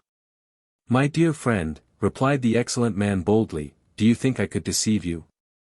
Evidently Daniel thought him quite capable of doing so. But he took good care not to show his suspicions, reserving to himself the right of making direct inquiries as soon as the opportunity should offer. It came the very next morning. 2 friends of his called to see him. He sent Lecoq out of the room on some pretext, and then begged them to go down to the port, and to engage a passage for him, no, not for him, but for his man, whom urgent business recalled to France. In the most eager manner the 2 gentlemen disappeared. They stayed away 3 hours, and, when they came back, their answer was the same as the doctor's. They declared they had made inquiries on all sides. But they were quite sure that there was not a single vessel in Saigon ready to sail for home. 10 other persons whom Daniel asked to do the same thing brought him the same answer. And yet, that very week, 2 ships sailed, one for Havre, the other for Bordeaux. But the concierge of the hospital, and Lecoq, were so well drilled, that no visitor reached Daniel before having learned his lesson thoroughly. Thus they succeeded in keeping Daniel quiet for a fortnight, but, at the end of that time, he declared that he felt quite well enough to look out for a ship himself. And that, if he could do no better, he meant to sail for Singapore, where he would be sure to procure a passage home. It would, of course, have been simple folly to try and keep a man back who was so much bent upon his purpose. And, as his first visit to the port would have revealed to him the true state of things, the old surgeon preferred to make a clean breast of it. When he learned that he had missed 2 ships, Daniel was at first naturally very much incensed. That was not right, doctor, to treat me thus, he exclaimed. It was wrong, for you know what sacred duties call me home. But the surgeon was prepared for his justification. He replied with a certain solemnity which he rarely assumed. I have only obeyed my conscience. If I had let you set sail in the condition in which you were, should have virtually sent you to your grave, and thus have deprived your betrothed, Miss Villandry, of her last and only chance of salvation. Daniel shook his head sadly, and said, But if I get there too late, by a week, a day, do you think, doctor, I shall not curse your prudence? And who knows, now, when a ship will leave? When? On Sunday, in 5 days. And that ship is the St. Louis, a famous clipper, and so good a sailor, that you will easily overtake the 2 big 3-masters that have sailed before you. Offering his hand to Daniel, he added, Come, my dear Champsy. Don't blame an old friend who has done what he thought was his duty to do. Daniel was too painfully affected to pay much attention to the conclusive and sensible reasons alleged by the chief surgeon. He saw nothing but that his friends had taken advantage of his condition to keep him in the dark. Still he also felt that it would have been black ingratitude and stupid obstinacy to preserve in his heart a shadow of resentment. He therefore took the hand that was offered him, and, pressing it warmly, replied in a tone of deep emotion.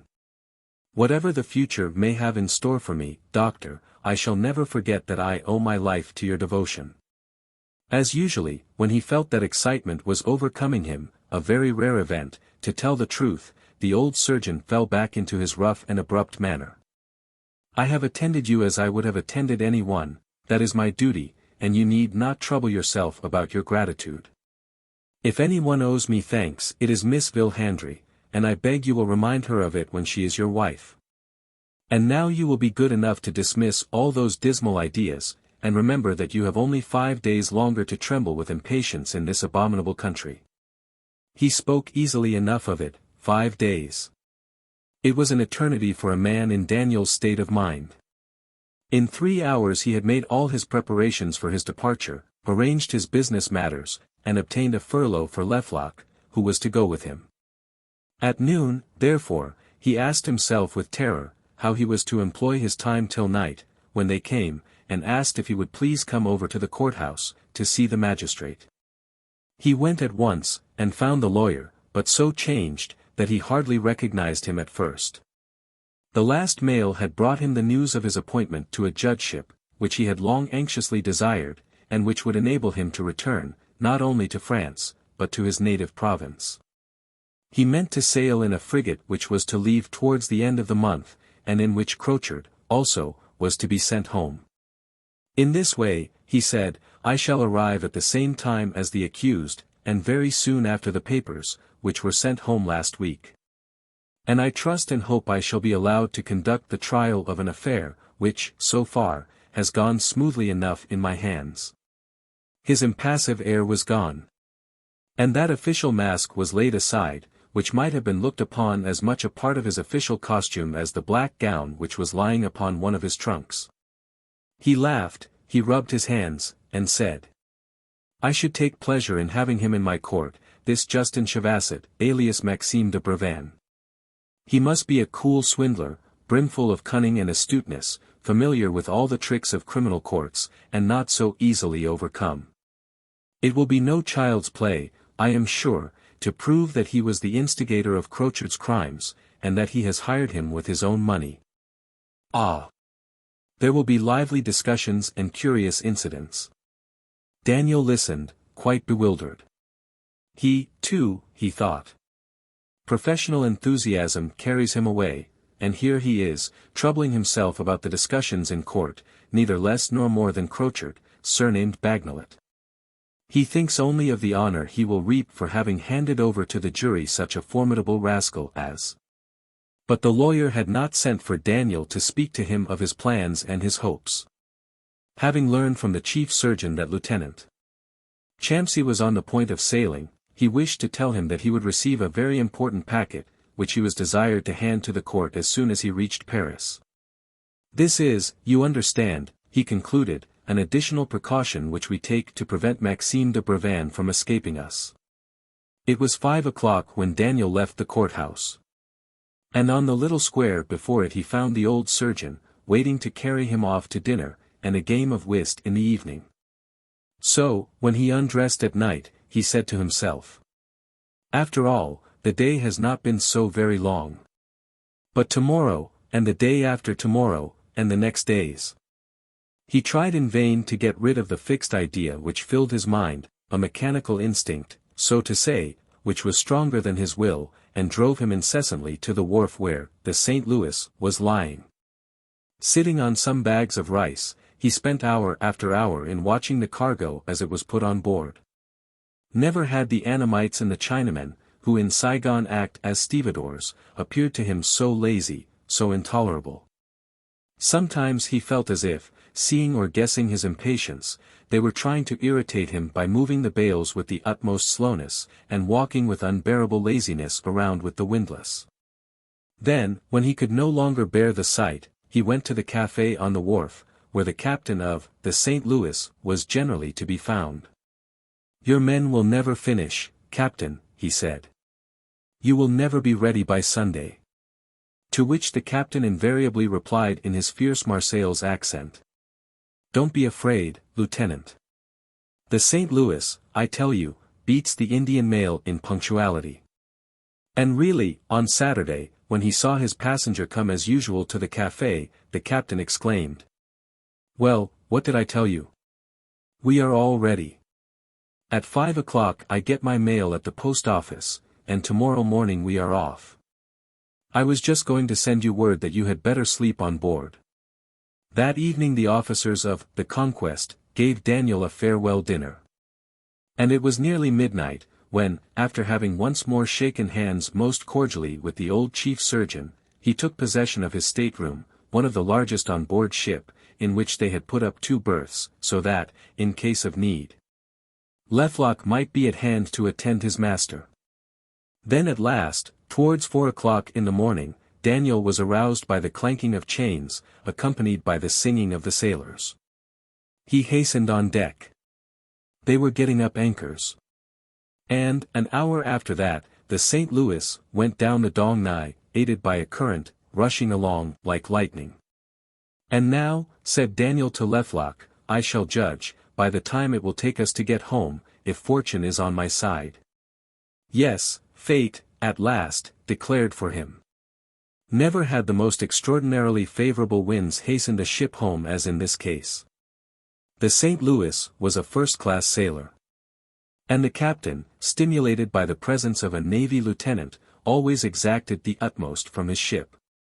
So that on the 17th day after they had left Saigon, on a fine winter afternoon, Daniel could see the hills above Marseilles rise from the blue waters of the Mediterranean. He was drawing near the end of the voyage and of his renewed anxieties. 2 days more, and he would be in Paris, and his fate would be irrevocably fixed. But would they let him go on shore that evening? He trembled as he thought of all the formalities which have to be observed when a ship arrives. The quarantine authorities might raise difficulties, and cause a delay. Standing by the side of the captain, he was watching the masts, which looked as if they were loaded down with all the sails they could carry, when a cry from the lookout in the bow of the vessel attracted his attention. That man reported, at 2 ships' lengths on starboard, a small boat, like a pilot boat, making signs of distress. The captain and Daniel exchanged looks of disappointment. The slightest delay in the position in which they were, and at a season when night falls so suddenly, deprived them of all hope of going on shore that night. And who could tell how long it would take them to go to the rescue of that boat? "Well, never mind," said Daniel. "We have to do it." "I wish they were in paradise," swore the captain. Nevertheless, he ordered all that was necessary to slacken speed, and then to tack so as to come close upon the little boat. It was a difficult and tedious maneuver, but at last, after half an hour's work, they could throw a rope into the boat. There were 2 men in it, who hastened to come on the deck of the clipper. One was a sailor of about 20, the other a man of perhaps 50, who looked like a country gentleman, appeared ill at ease, and cast about him restless glances in all directions. But, whilst they were hoisting themselves up by the man-rope, the captain of the St. Louis had had time to examine their boat, and to ascertain that it was in good condition, and everything in it in perfect order. Crimson with wrath, he now seized the young sailor by his collar. And, shaking him so roughly as nearly to disjoint his neck, he said with a formidable oath, "Are you making fun of me? What wretched joke have you been playing?" Like their captain, the men on board, also, had discovered the perfect uselessness of the signals of distress which had excited their sympathy, and their indignation was great at what they considered a stupid mystification. They surrounded the sailor with a threatening air, while he struggled in the captain's hand, and cried in his Marseilles jargon, "Let go! You are smothering me! It is not my fault. It was the gentleman there, who hired my boat for a sail. I would not make the signal, but—" Nevertheless, the poor fellow would probably have experienced some very rough treatment, if the gentleman had not come running up and covered him with his own body, exclaiming, "Let that poor boy go! I am the only one to blame." The captain, in a great rage, pushed him back, and, looking at him savagely, said, "Ah! So it is you who have dared." "Yes, I did it. But I had my reasons. This is surely the St. Louis, coming from Saigon." "Yes. What next? You have on board Lieutenant Champsey of the Navy?" Daniel, who had been a silent witness of the scene, now stepped forward, very much puzzled. "I am Lieutenant Champsey, sir," he said. "What do you desire?" But, instead of replying, the gentleman raised his hands to heaven in a perfect ecstasy of joy, and said in an undertone, "We triumph at last."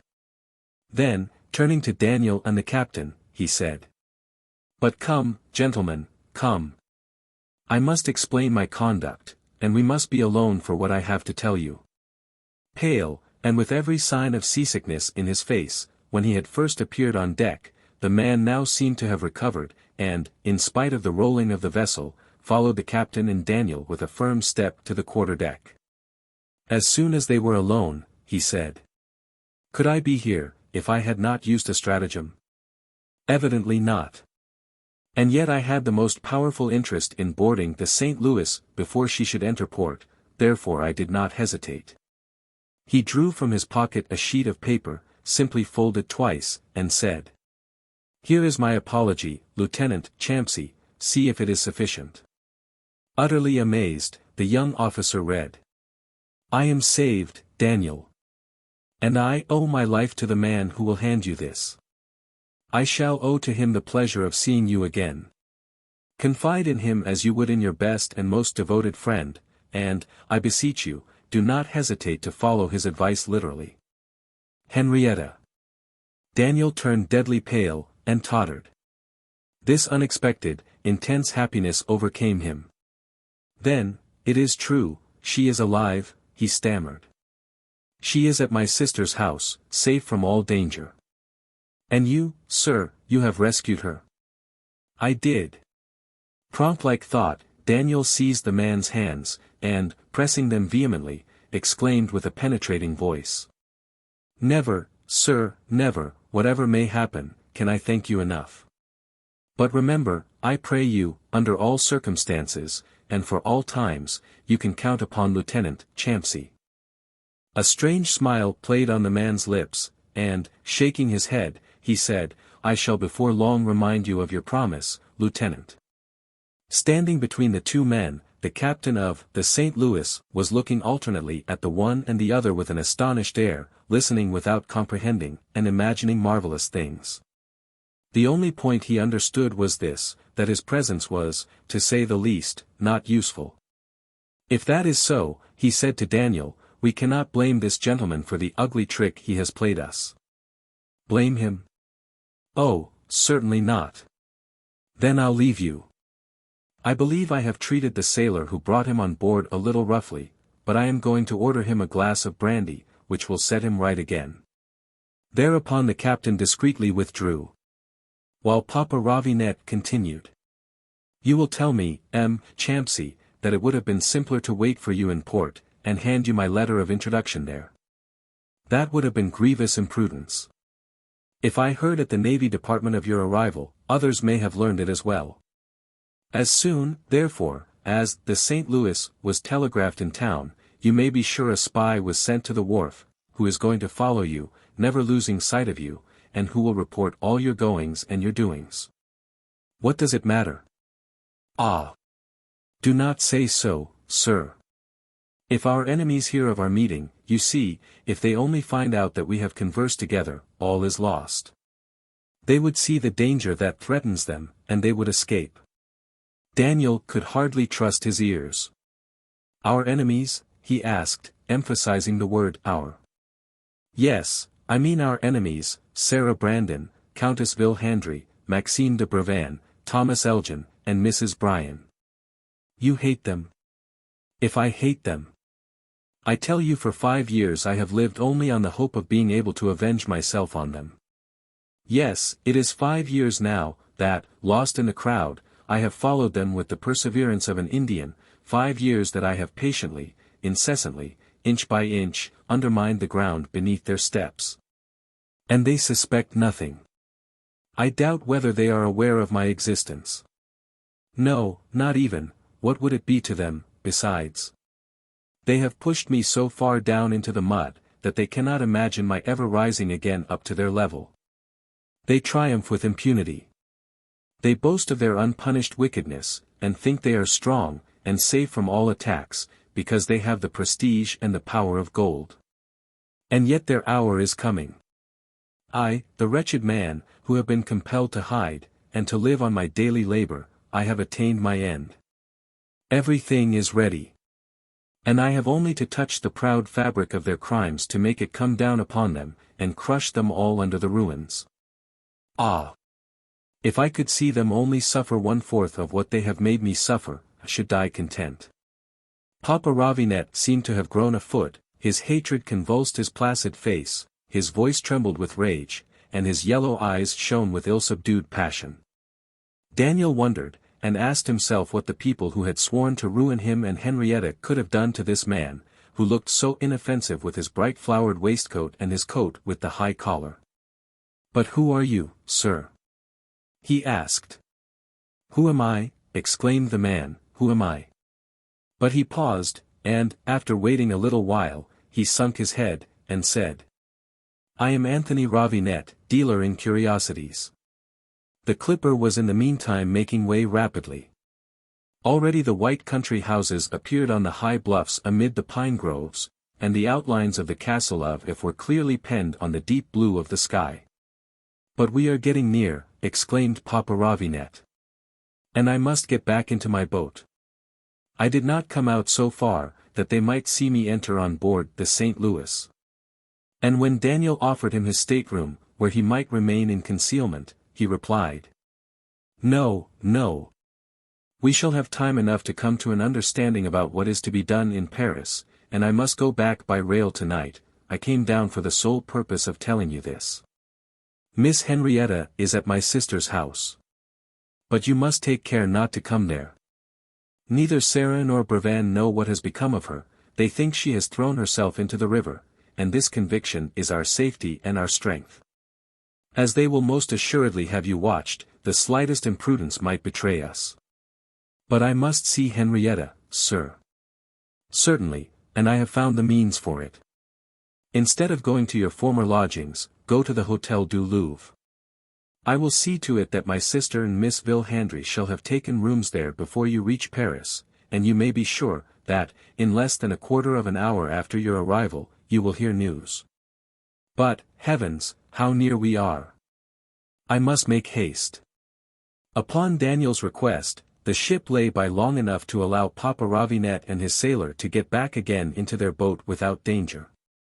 When they were safely stowed away in it, and at the moment when they cast off the man-rope, Papa Ravinet called to Daniel. "We shall soon see you. Rely upon me. Tonight Miss Henrietta shall have a telegram from us." Chapter 28. At the same hour when Papa Ravinet, on the deck of the St. Louis, was pressing Daniel's hand, and bidding him farewell, there were in Paris two poor women, who prayed and watched with breathless anxiety. The sister of the old dealer, Mrs. Berthold, the widow, and Henrietta, the daughter of Count Vilhandry. When Papa Ravinet had appeared the evening before, with his carpet-bag in his hand, his hurry had been so extraordinary, and his excitement so great, that one might have doubted his sanity. He had peremptorily asked his sister for 2,000 francs, had made Henrietta write in all haste a letter of introduction to Daniel, and had rushed out again like a tempest, as he had come in, without saying more than this. M. Champsy will arrive, or perhaps has already arrived, in Marseilles, on board a merchant vessel, the St. Louis. I have been told so at the Navy Department. It is all important that I should see him before anybody else. I take the express train of 7:15. Tomorrow, I'll send you a telegram. The two ladies ask for something more, a hope, a word, but no, nothing more. The old dealer had jumped into the carriage that had brought him, before they had recovered from their surprise, and they remained there, sitting before the fire, silent, their heads in their hands, each lost in conjectures. When the clock struck 7, the good widow was aroused from her grave thoughts, which seemed so different from her usual cheerful temper. "Come, come, Miss Henrietta," she said with somewhat forced gaiety, "my brother's departure does not condemn us, as far as I know, to starve ourselves to death." She had gotten up as she said this. She set the table, and then sat down opposite to Henrietta, to their modest dinner. Modest it was, indeed, and still too abundant. They were both too much overcome to be able to eat. And yet both handled knife and fork, trying to deceive one another. Their thoughts were far away, in spite of all their efforts to keep them at home, and followed the traveler. "Now he has left," whispered Henrietta as it struck 8. "He is on his way already," replied the old lady. But neither of them knew anything of the journey from Paris to Marseilles. They were ignorant of the distances, the names of the stations, and even of the large cities through which the railroad passes. "We must try and get a railway guide," said the good widow. And, quite proud of her happy thought, she went out instantly, hurried to the nearest bookstore, and soon reappeared, flourishing triumphantly a yellow pamphlet, and saying, "Now we shall see it all, my dear child." Then, placing the guide on the tablecloth between them, they looked for the page containing the railway from Paris to Lyons and Marseilles, then the train which Papa Ravinet was to have taken. And they delighted in counting up how swiftly the express went, and all the stations where it stopped. Then, when the table was cleared, instead of going industriously to work, as usually, they kept constantly looking at the clock, and, after consulting the book, said to each other, "He is at Montereau now, he must be beyond Sens. He will soon be at Tonnerre." A childish satisfaction, no doubt, and very idle. But who of us has not, at least once in his life, derived a wonderful pleasure, or perhaps unspeakable relief from impatience, or even grief, from following thus across space a beloved one who was going away, or coming home? Towards midnight, however, the old lady remarked that it was getting late, and that it would be wise to go to bed. "You think you will sleep, madam?" asked Henrietta, surprised. "No, my child, but—" "Oh. For my part, I could not sleep. This work on which we are busy is very pressing, you say, why could we not finish it?" "Well, let us sit up then," said the good widow. The poor women, reduced as they were to conjectures by Papa Ravenet's laconic answers, nevertheless knew full well that some great event was in preparation, something unexpected, and yet decisive. What it was, they did not know.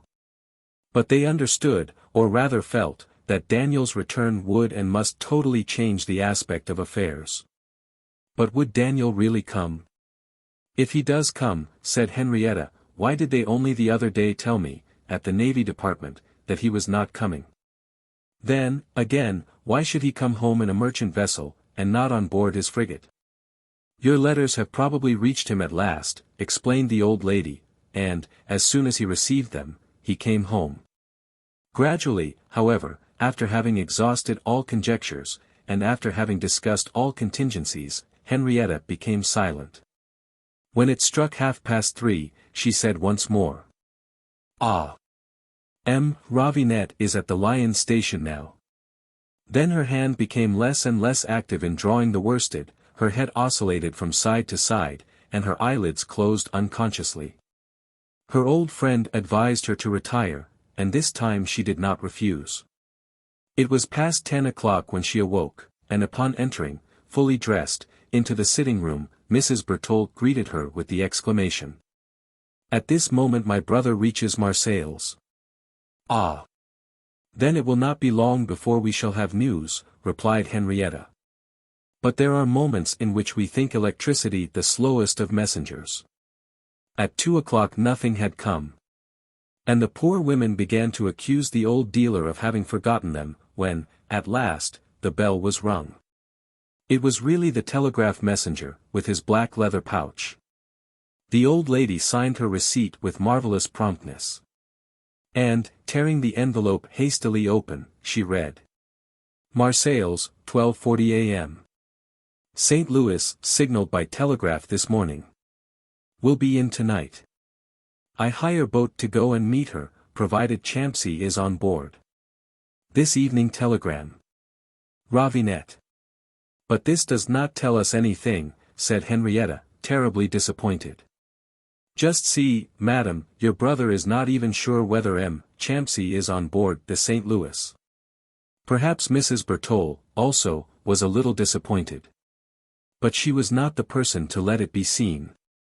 "But what did you expect, dear child? Anthony has not been an hour in Marseilles, how do you think he can know? We must wait till the evening. It is only a matter of a few hours." She said this very quietly, but all who have ever undergone the anguish of expectation will know how it becomes more and more intolerable as the moment approaches that is to bring the decision. However the old lady endeavored to control her excitement, the calm and dignified woman could not long conceal the nervous fever that was raging within her. 10 times during the afternoon she opened the window, to look for, what?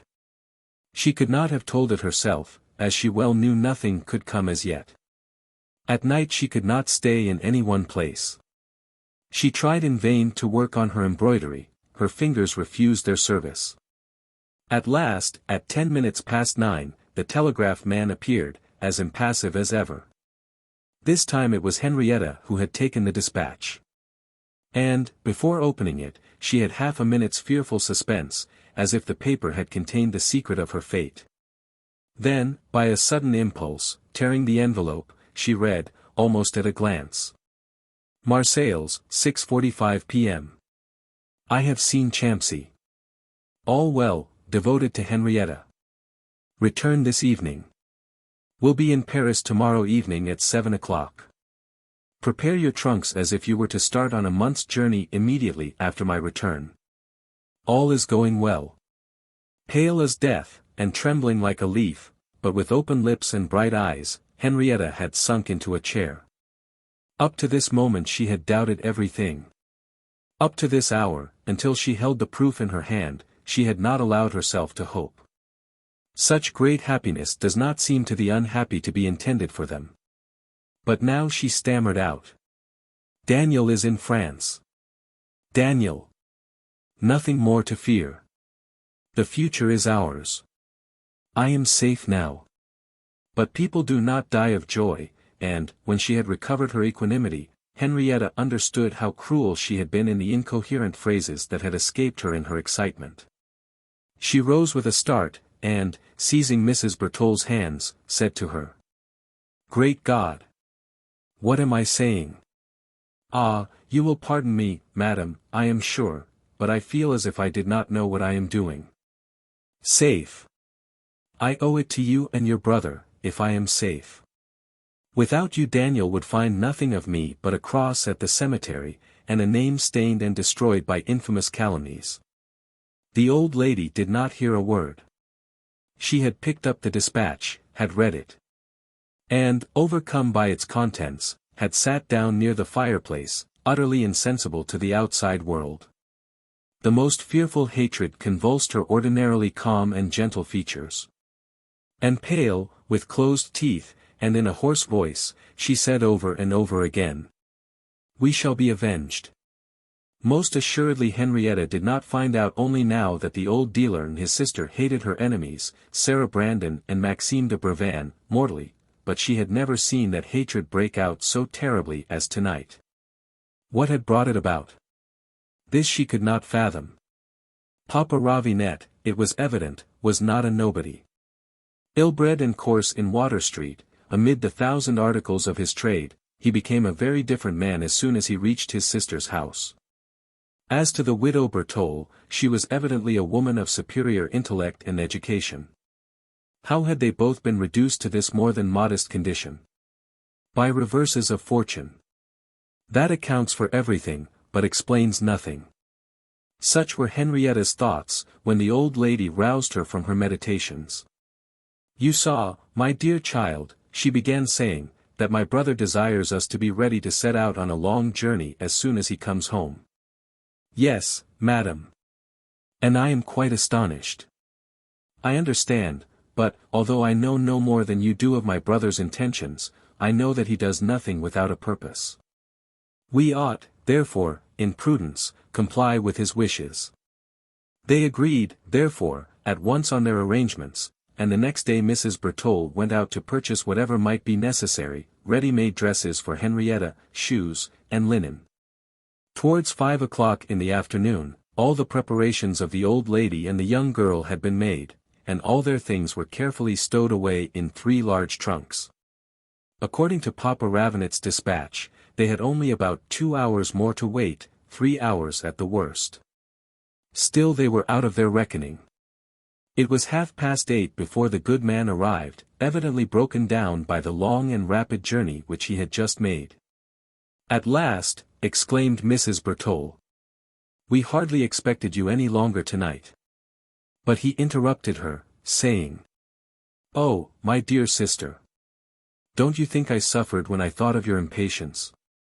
But it was absolutely necessary I should show myself in Water Street. You have seen Mrs. Chavasset. I come from her just now. She is quite at her ease. I am sure she has not the slightest doubt that Miss Vilhandry has killed herself, and she goes religiously every morning to the morgue. Henrietta shuddered. And M. de Brevan? She asked. Papa Ravinet looked troubled. Ah, I don't feel so safe there, he replied. The man I had left in charge of him has foolishly lost sight of him. Then noticing the trunks, he said.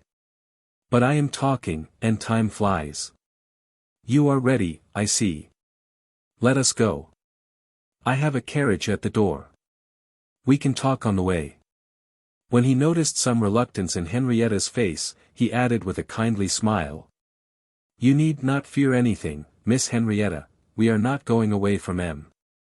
Champsy, very far from it.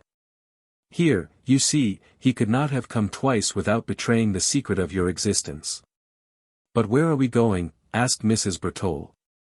To the Hotel du Louvre, dear sister, where you will take rooms for Mrs. and Miss Bertole. Be calm, my plans are laid. Thereupon, he ran out on the staircase to call the concierge to help him in taking down the trunks. Although the maneuvers required by Papa Ravenet's appearance on board the St. Louis had taken but little time, the delay had been long enough to prevent the ship from going through all the formalities that same evening. She had, therefore, to drop anchor at some distance from the harbor, to the great disgust of the crew, who saw Marseilles all ablaze before them, and who could count the wineshops. And hear the songs of the half-drunken people as they walked down the wharves in merry bands. The least unhappy of them all was, for once, Daniel. The terrible excitement he had undergone had given way to utter prostration. His nerves, strained to the utmost, relaxed. And he felt the delight of a man who can at last throw down a heavy burden which he has long borne on his shoulders. Papa Ravinet had given him no details, but he did not regret it, he hardly noticed it. He knew positively that his Henrietta was alive, that she was in safety, and that she still loved him. That was enough. Well, Lieutenant, said Lecoq, delighted at his master's joy, did I not tell you? Good wind during the passage always brings good news upon landing. That night, while the St. Louis was rocking lazily over her anchors, was the first night, since Daniel had heard of Count Vilhandry's marriage, that he slept with that sweet sleep given by hope.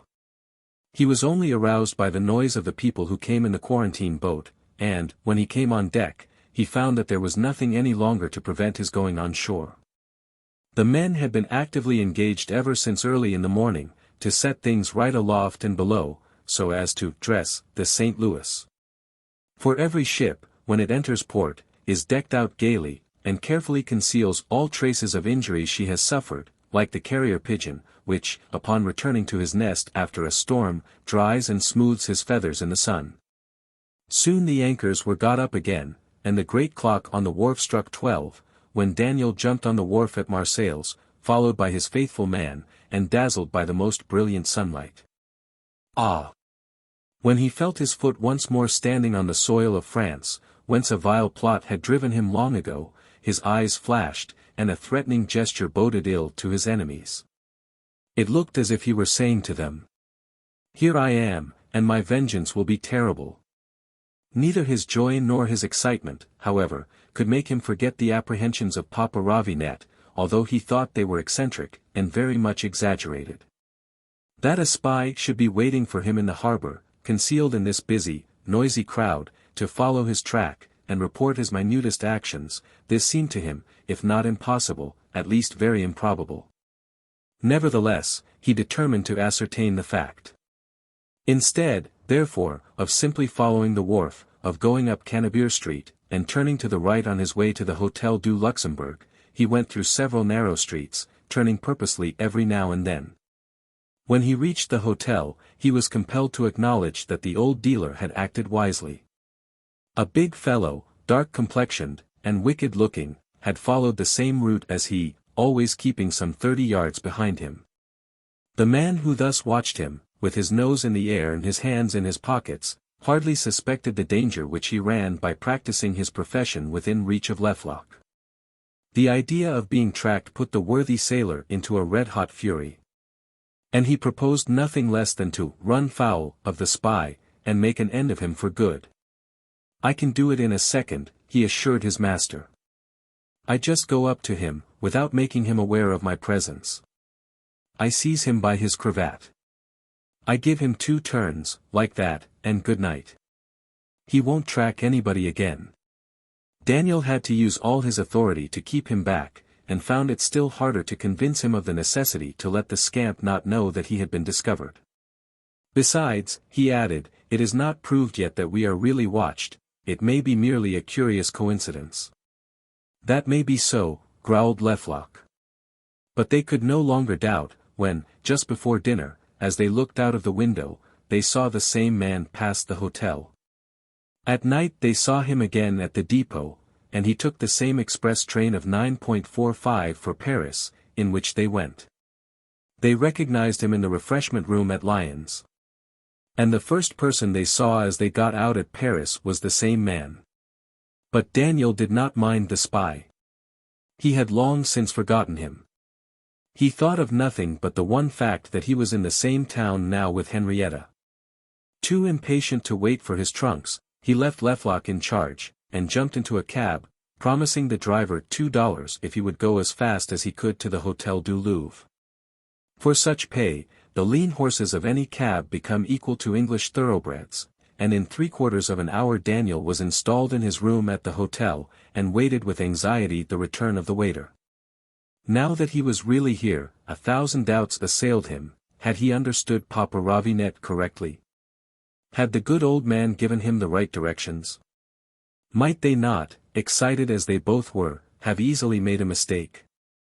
In less than 1/4 of an hour after your arrival, Papa Ravinet had said to Daniel, "You shall have news." Less than 1/4 of an hour.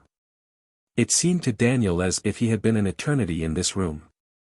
Thinking that Henrietta might possibly occupy a room on the same floor with him, on the same side of the house, that he might even be separated from her only by a partition wall, he felt like cursing Papa Ravinet.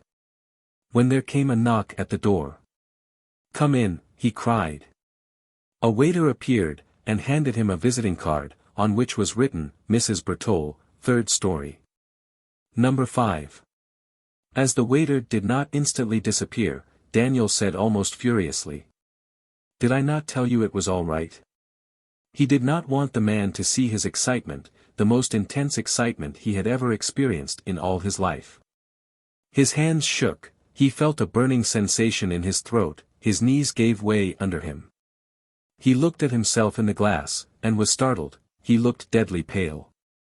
"Am I going to be ill?" he thought. On the table stood a carafe with water. He filled a large glass, and drank it at one draught. This made him feel better, and he went out.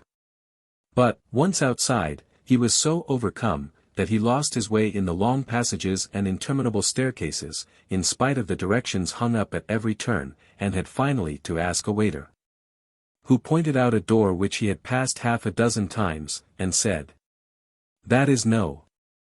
5. He knocked gently, and the door opened instantly, as if somebody had been standing behind it, ready to open it promptly. As he entered, he tottered, and, almost in a mist, saw on his right side Papa Ravinet and an old lady, then, farther back, near the window, Henrietta.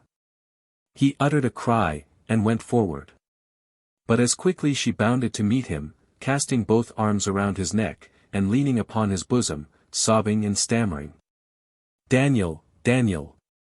At last. Chapter 29. It was exactly 2 years since Daniel and Henrietta had been parted by the foulest treachery.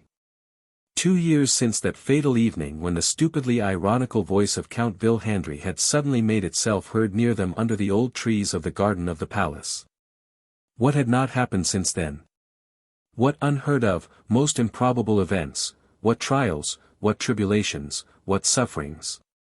They had endured all that the human heart can endure. There was not a day, so to say, in these 2 years, that had not brought them its share of grief and sorrow. How often both of them had despaired of the future. How many times they had sighed for death. And yet, after all these storms, here they were reunited once more, in unspeakable happiness, forgetting everything, their enemies and the whole world, the anxieties of the past, and the uncertainty of the future. They remained thus for a long time, holding each other closely, overcome with happiness, unable, as yet, to believe in the reality for which they had sighed so long, unable to utter a word, laughing and weeping in one breath. Now and then they would move apart a little, throwing back the head in order the better to look at each other, then swiftly they would fold each other again closely in their arms, as if they were afraid they might be separated anew. How they love each other, whispered Mrs. Bertole in her brother's ear, the poor young people. And big tears rolled down her cheeks, while the old dealer, not less touched, but showing his emotion differently, closed his hands fiercely, and said, all right, all right. They will have to pay for everything. Daniel, in the meantime, was recovering himself gradually, and reason once more got the better of his feelings. He led Henrietta to an arm-chair at the corner of the fireplace, and sitting down in front of her, after having taken her hands in his own, he asked her to give him a faithful account of the 2 terrible years that had just come to an end. She had to tell him everything, her humiliations in her father's house, the insults she had endured, the wicked slanders by which her honor had been tainted, the incomprehensible blindness of the Count, the surly provocations of her stepmother, the horrible attentions of Sir Thorn. In fine, the whole abominable plot which had been formed, as she found out too late, for the purpose of driving her to seek safety in flight, and to give herself up to Maxime de Brevan. Trembling with rage, livid, his eyes bloodshot, Daniel suddenly let go Henrietta's hands, and exclaimed in a half-smothered voice. Ah, Henrietta! Your father deserved, wretched old man, to abandon his child to the mercy of such miserable wretches. And, when the poor girl looked at him imploringly, he replied, be it so. I will say nothing more of the Count. He is your father, and that is enough. Then he added coldly, but that Thomas Elgin, I swear by God he shall die by my hand. And as to Sarah Brandon. He was interrupted by the old dealer, who tapped him lightly on the shoulder, and said with an indescribable smile, you shall not do that honor to the Honorable Elgin, Champsey. People like him do not die by the sword of honest men. In the meantime Henrietta had resumed her history, and spoke of her surprise and amazement when she reached that bare room in Water Street, with its scanty second-hand furniture. And yet, Henrietta, here broke in Daniel, I had handed that man all my money to be placed at your disposal in case of any accident. What? Exclaimed the old dealer, you had. He did not finish, but looked at the young officer with an utterly amazed air, as if he were an improbable phenomenon, never seen before. Daniel shook his head sadly. Yes, he said, I know it was an insane thing.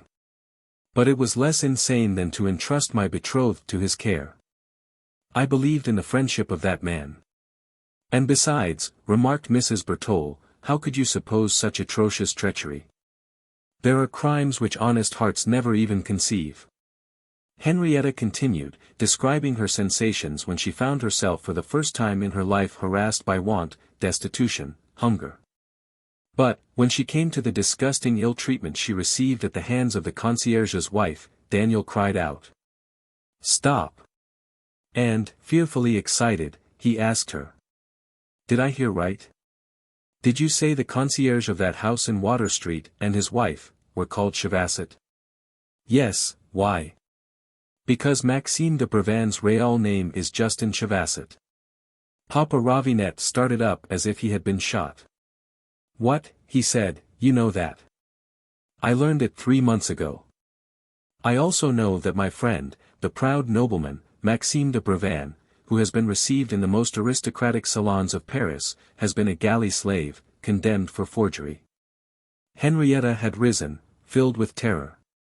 Then, she stammered, this wretched man was Chavasset's son. Yes, madam, replied Mrs. Bertole. Oh, exclaimed the poor girl, oh. And she fell heavily back into her chair, overcome by this discovery. The old dealer alone preserved his calm appearance. How did you learn that? He asked Daniel. Through the man whom my friend Maxime had hired to murder me. Positively this threatened to be too much for Henrietta's mind. Ah!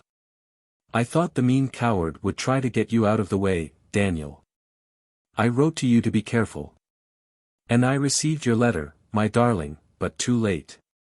After having missed me twice, the assassin fired at me, and I was in my bed, a ball in my chest, dying. What has become of the murderer? Asked Papa Ravinet. He was arrested. Then he confessed. Yes, thanks to the astonishing cleverness of the magistrate who carried on the investigation. What has become of him? He has left Saigon by this time. They have sent him home to be tried here. And Brevan? I am surprised he has not yet been arrested. The papers in the case were sent to Paris by a vessel which left a fortnight before I left. To be sure, the St. Louis may have gotten ahead of her. At all events, I have in my keeping a letter to the court. Papa Ravinet seemed to be almost delirious with joy. He gesticulated like a madman, he laughed nervously, and almost frightfully, till his sides shook. And at last he said, "I shall see Brevan on the scaffold. Yes, I shall."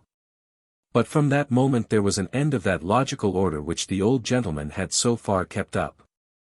As it always happens with people who are under the influence of some passion, eager to learn what they do not know, and little disposed to tell what they do know, confusion prevailed soon. Questions crossed each other, and followed, without order or connection. Answers came at haphazard. Each wanted to be heard, and all were speaking at once. Thus the explanations, which, by a little management, might have been given in 20 minutes, took them more than 2 hours. At last, after the lapse of this time, and by dint of great efforts, it became possible to ascertain the sum total of the information given by Papa Ravinet, Daniel, and Henrietta. The truth began to show itself in the midst of this chaos. And the plot of Sarah Brandon and her accomplices appeared in all its hideous outlines. A plan of striking simplicity, the success of which seemed to have hung upon a hair. If the old dealer, instead of going down by the back stairs, had taken the front staircase, he would never have heard Henrietta's agony, and the poor child would have been lost. If Crochard's ball had been a few lines nearer the heart, Daniel would have been killed. And still the old dealer was not quite satisfied. He hung his lip, and winked with his yellow eyes, as if he wished it to be understood that he was by no means fully convinced, and that there were certain points which required fuller explanation. "Look here, M. Champsy," he began at last, "the more I think of it, the more I am convinced that Sarah Brandon had nothing to do with these attempts at assassination, which so nearly made an end of you. She is too strong in her perversity to stoop to such coarse means, which always leave traces behind, and finally lead to a court of justice. She always acts alone, when her mind is made up. And her accomplices aid her only unconsciously, so that they can never betray her." Daniel had been thoughtful. "What you tell me," he answered, "I was told before by M. de Brevan." The old gentleman did not seem to hear him, so intensely did he apply all the faculties of his mind to the problem before him. "Still," he continued, "there is no doubt about the manner in which Crochard, surnamed Bagnolet, was employed. Could Brevan have done so without Sarah's knowledge, and perhaps even contrary to her wishes? That is quite possible, but then why should he have done so? To secure to himself the fortune which M. Champsy had so imprudently entrusted to him," said Henrietta. But Papa Ravinet shook his head, looking very wise, and said, "That is one explanation. I do not say no to it, but it is not the true one yet. Murder is so dangerous an expedient, that even the boldest criminals only resort to it in the last extremity, and generally very much against their inclination. Could not Brevan have possessed himself of M. Champsy's property without a murder? Of course, he could. Then we must look for another motive. You may say, it was fear which drove him to it. No. For at the time when he engaged Crochard, he could not foresee the atrocious outrages of which he would have become guilty during the succeeding year. Believe my experience. I discern in the whole affair a hurry and an awkwardness which betray a passion, a violent hatred, or, perhaps." He stopped suddenly, and seemed to reflect and deliberate, while he was mechanically stroking his chin. Then all of a sudden, looking strangely at Daniel, he asked him, "Could the Countess Sarah be in love with you, M. Champsy?" Daniel's face turned crimson. He had not forgotten that fatal evening, when, in the house in Circus Street, he had held Sarah Brandon in his arms, and the intoxicating delirium of that moment had left in his heart a bitter and undying pang of remorse. He had never dared confess to Henrietta that Sarah had actually come to his rooms alone. And even tonight, while giving very fully all the details of his passage out, and his residence in Saigon, he had not said a word of the letters which had been addressed to him by the Countess. "Sarah Brandon in love with me," he stammered. What an idea! But he could not tell a falsehood, and Henrietta would not have been a woman, if she had not noticed his embarrassment. "Why not?" she asked. And, looking fixedly at Daniel, she went on. "That wretched woman impudently boasted to my face that she loved you. More than that, she swore that you, also, had loved her, and were still in love with her. She laughed at me contemptuously, telling me that she had it in her power to make you do anything she chose, and offering to show me your letters." She paused a moment, turned her head aside, and said with a visible effort. "Finally, M. Thomas Elgin assured me that Sarah Brandon had been your mistress, and that the marriage with my father took place only in consequence of a quarrel between you." Daniel had listened to her, trembling with indignation. He now cried out. "And you could believe these false calumnies?" "Oh, no, no. Tell me that there is no need for me to justify myself to." Then turning to Papa Ravinet, he said. "Suppose, we admit, for a moment, that she might have been in love, as you say, what would that prove?" The cunning old dealer remained apparently unmoved for a time, but his small eyes were sparkling with malicious delight and satisfaction. "Ah! You would not talk so, if you knew Sarah Brandon's antecedents as well as I do. Ask my sister about her and Maxime de Brevan, and she will tell you why I look upon that apparently trifling circumstance as so very important." Mrs. Bertole made a sign that she assented. And he, sure, henceforth, that his sagacity had not been at fault, continued. "Pardon me, M. Champsey, if I insist, and especially if I do so in Miss Henrietta's presence, but our interest, I might almost say our safety, requires it. Maxime de Brevan is caught, to be sure, but he is only a vulgar criminal, and we have, as yet, neither Thomas Elgin, nor Mrs. Bryan, who are far more formidable, nor, above all, Sarah Brandon, who is 1,000 times more wicked, and more guilty, than all the rest. You will tell me that we have 99 chances out of 100 on our side, maybe. Only a single, slight mistake may lead us altogether astray, and then there is an end to all our hopes, and these rascals triumph after all." He was but too right. Daniel felt it. And hence he said, without hesitating any longer, but looking stealthily at Henrietta's face. "Since that is so, I will not conceal from you that the Countess Sarah has written me a dozen letters of at least extraordinary nature. You have kept them, I hope." "Yes, they are all in one of my trunks." Papa Ravinet was evidently much embarrassed, but at last he said. "Ah! If I might dare. But no, it would be asking too much, perhaps, to beg you to let me see them." He did not know how ready Daniel was to grant the request. Ready as he was, to tell Henrietta everything, he could not but wish that she should read these letters, as she would see from them, that, if the Countess had written to him, he had never returned an answer. "You can never ask too much, M. Ravinet," he replied. "Lecoq, my servant, must have come up by this time with the trunks, and, if you give me time to go down to my room, you shall have the letters at once."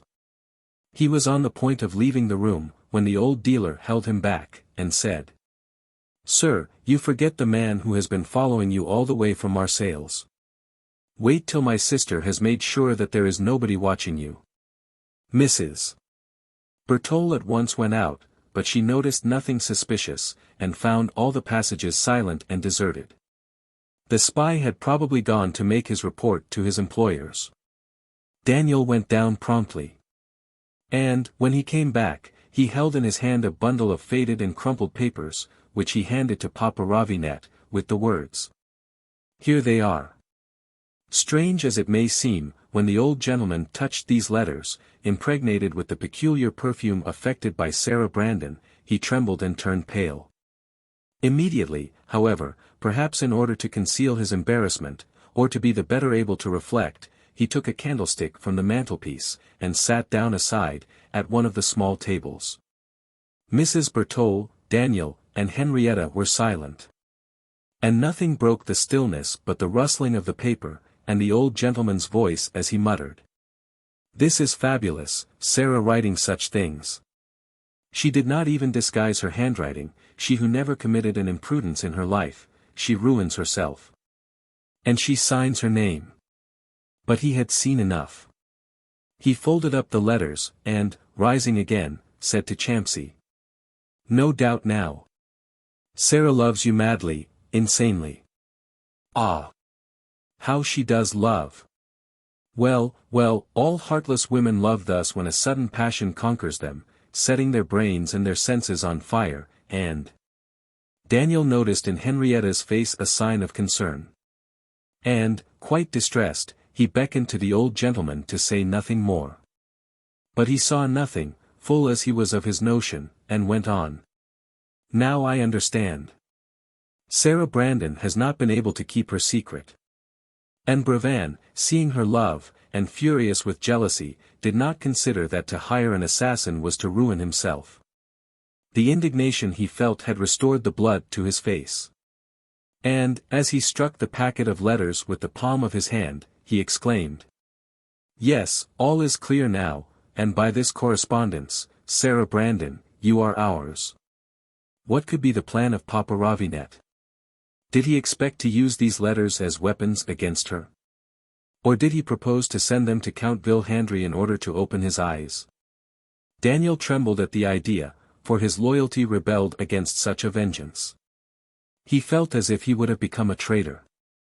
You see, to use a woman's correspondence, however odious and contemptible she may be, would always be very repugnant to me.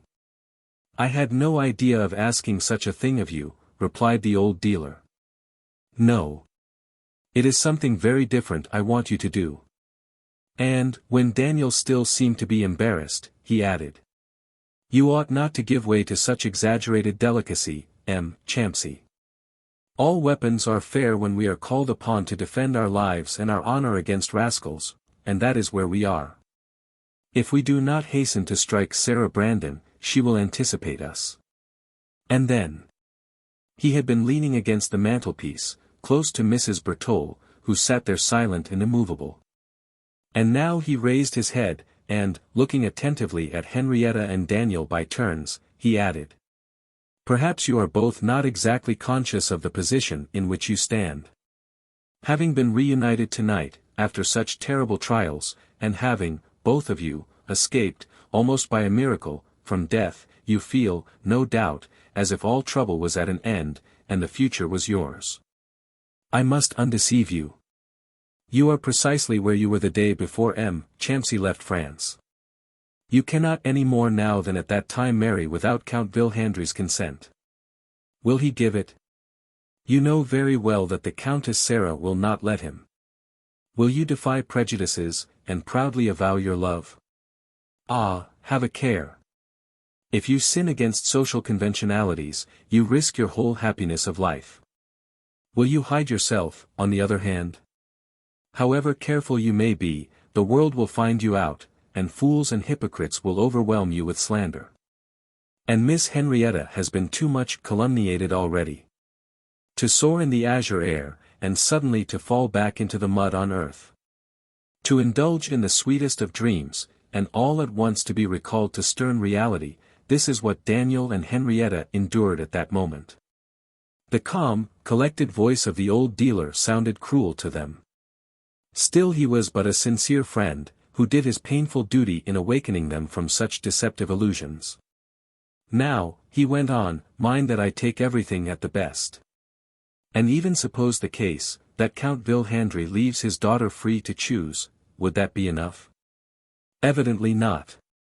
For the moment Sarah Brandon hears that Miss Henrietta has not committed suicide, but is, instead, at the Hotel du Louvre, within easy reach of Daniel Champsy, she will prevail on her husband to shut his daughter up in a convent. For another year, Miss Henrietta is yet under paternal control, that is, in this case, at the mercy of a revengeful stepmother, who looks upon her as a successful rival.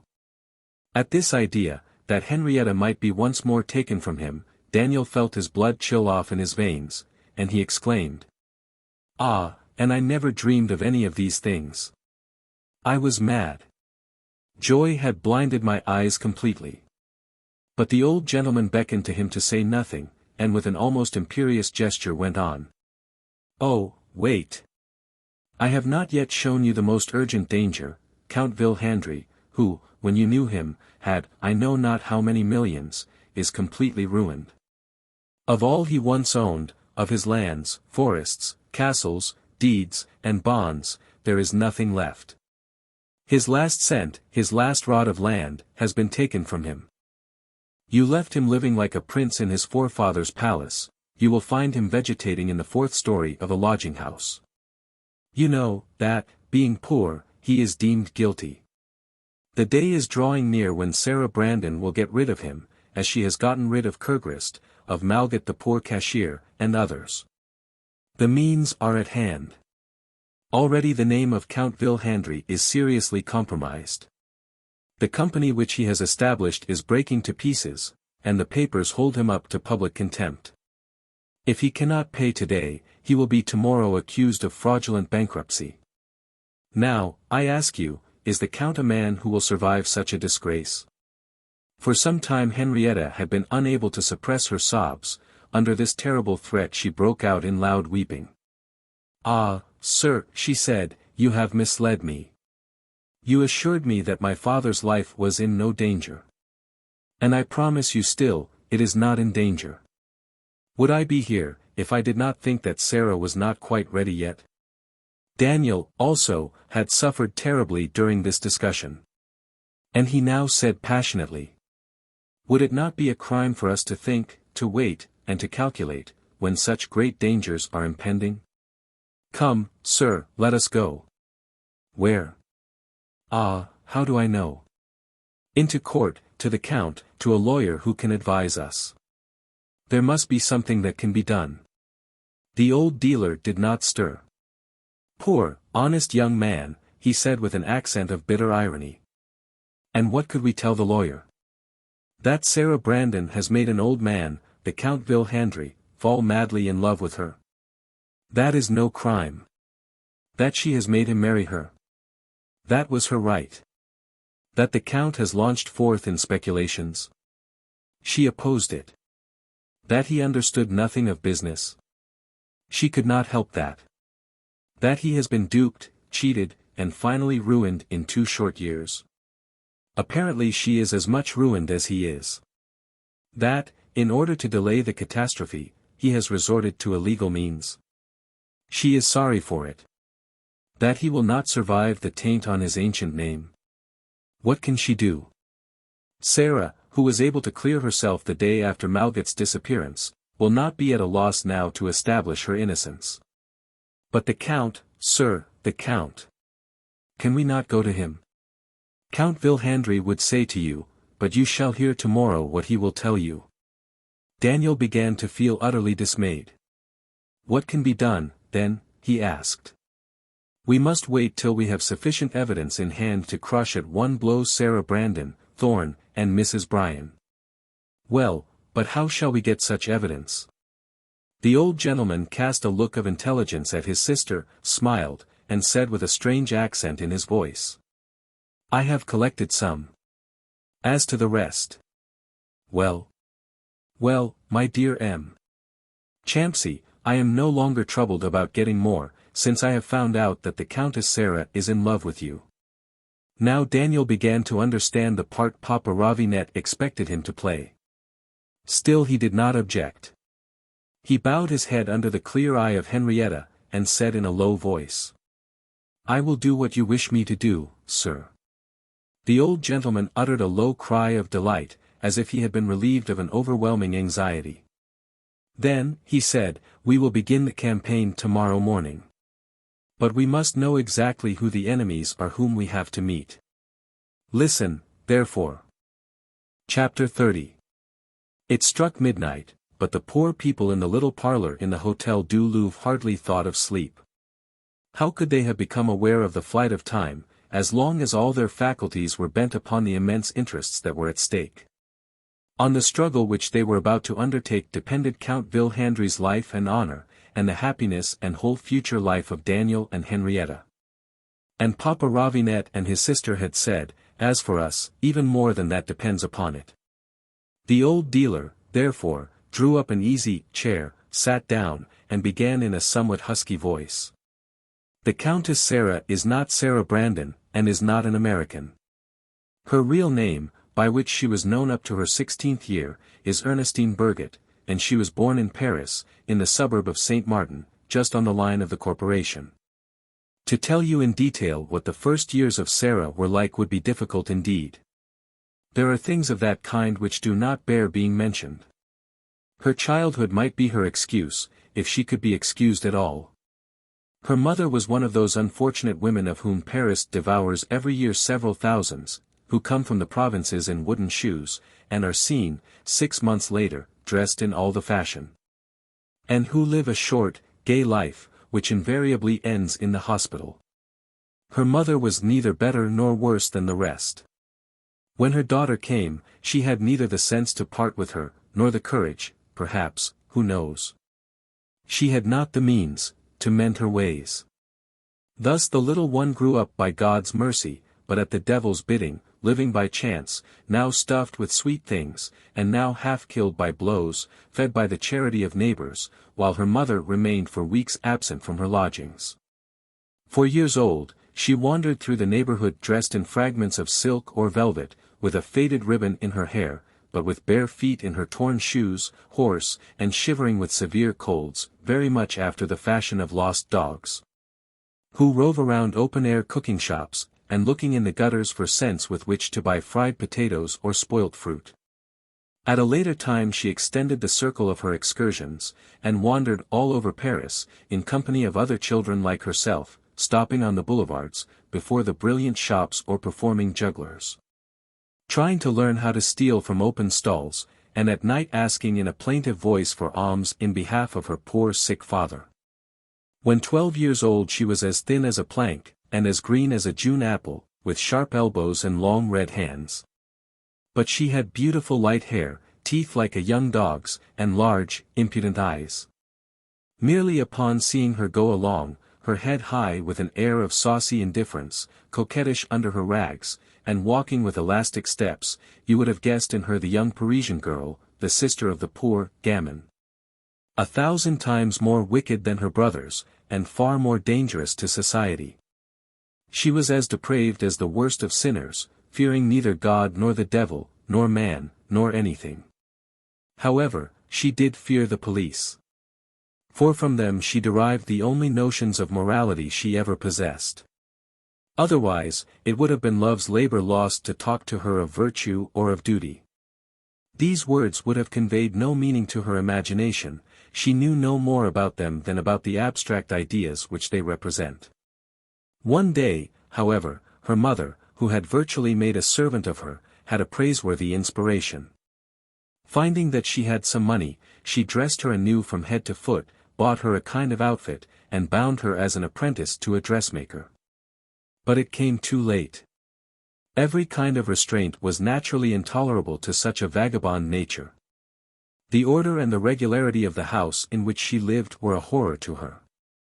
To sit still all day long, a needle in her hand, appeared to her harder than death itself. The very comforts around her embarrassed her, and she felt as a savage would feel in tight boots. At the end of the first week, therefore, she ran away from the dressmaker, stealing 100 francs.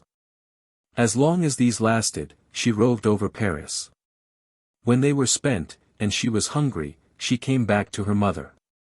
But her mother had moved away, and no one knew what had become of her. She was inquired after, but never found. Any other person would have been in despair. Not she. The same day she entered as waiter in a cheap coffee house. Turned out there, she found employment in a low restaurant, where she had to wash up the dishes and plates. Sent away here, also, she became a servant in 2 or 3 other places of still lower character. Then, at last, utterly disgusted, she determined to do nothing at all. She was sinking into the gutter, she was on the point of being lost before she had reached womanhood, like fruit which spoils before it is ripe, when a man turned up who was fated to arm her for life's struggle. And to change the vulgar thief into the accomplished monster of perversity whom you know. Here Papa Ravinet suddenly paused, and, looking at Daniel, said. You must not believe, M. Champsy, that these details are imaginary. I have spent 5 years of my life in tracing out Sarah's early life, 5 years, during which I have been going from door to door, ever in search of information. A dealer in second-hand goods enters everywhere without exciting suspicion. And then I have witnesses to prove everything I have told you so far, witnesses whom I shall summon, and who will speak whenever the necessity arises to establish the identity of the Countess Sarah. Daniel made no reply. Like Henrietta, even like Mrs. Bertole, at this moment he was completely fascinated by the old gentleman's manner and tone. The latter, after having rested for a few minutes, went on.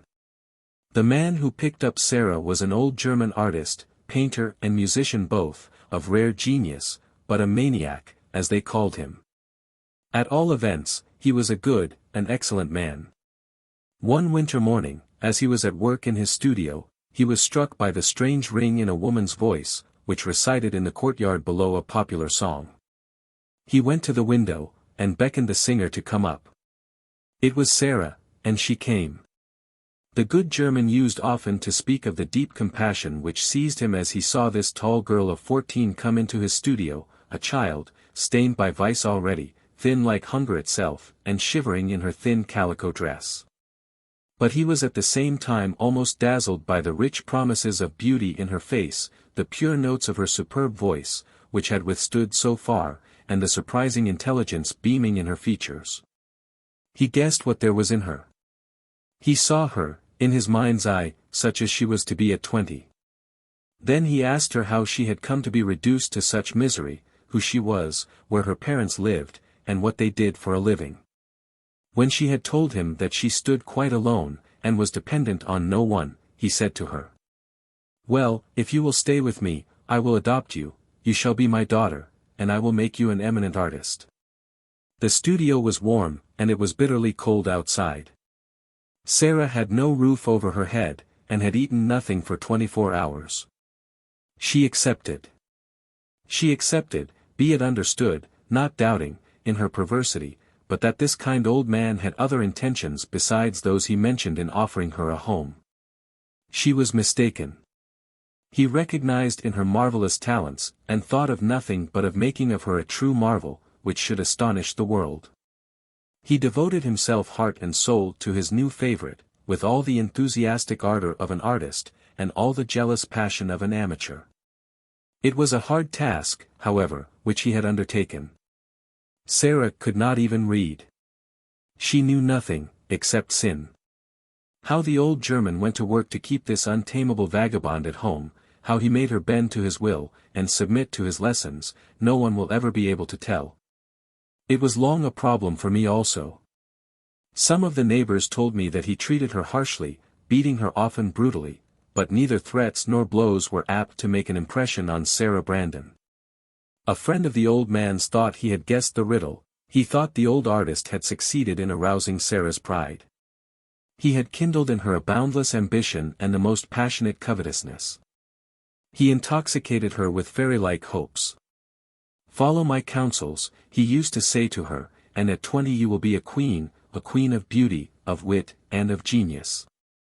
Study, and the day will come when you will travel through Europe, a renowned artist, welcomed in every capital, feted everywhere, honored, and glorified. Work, and wealth will come with fame, immense, boundless wealth, surpassing all your dreams.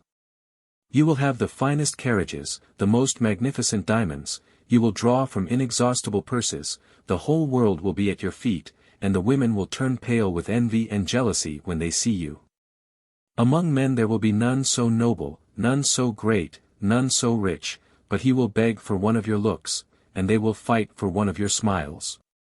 Only work and study. At all events, Sarah did work, and studied with a steady perseverance which spoke of her faith in the promises of her old master, and of the influence he had obtained over her through her vanity. At first she had been deterred by the extreme difficulties which beset so late a beginning, but her amazing natural gifts had soon begun to show themselves, and in a short time her progress was almost miraculous. It is true that her innate sagacity had made her soon find out how ignorant she was of the world. She saw that society did not exclusively consist, as she had heretofore imagined, of people like those she had known. She felt, for instance, what she had never suspected before, that her unfortunate mother, with all her friends and companions, were only the rare exceptions, laid under the ban by the immense majority. At last she actually learned to know the tree of good fruit, after having for so many years known only the tree of forbidden fruit. She listened with eager curiosity to all the old artist had to tell her. And he knew much.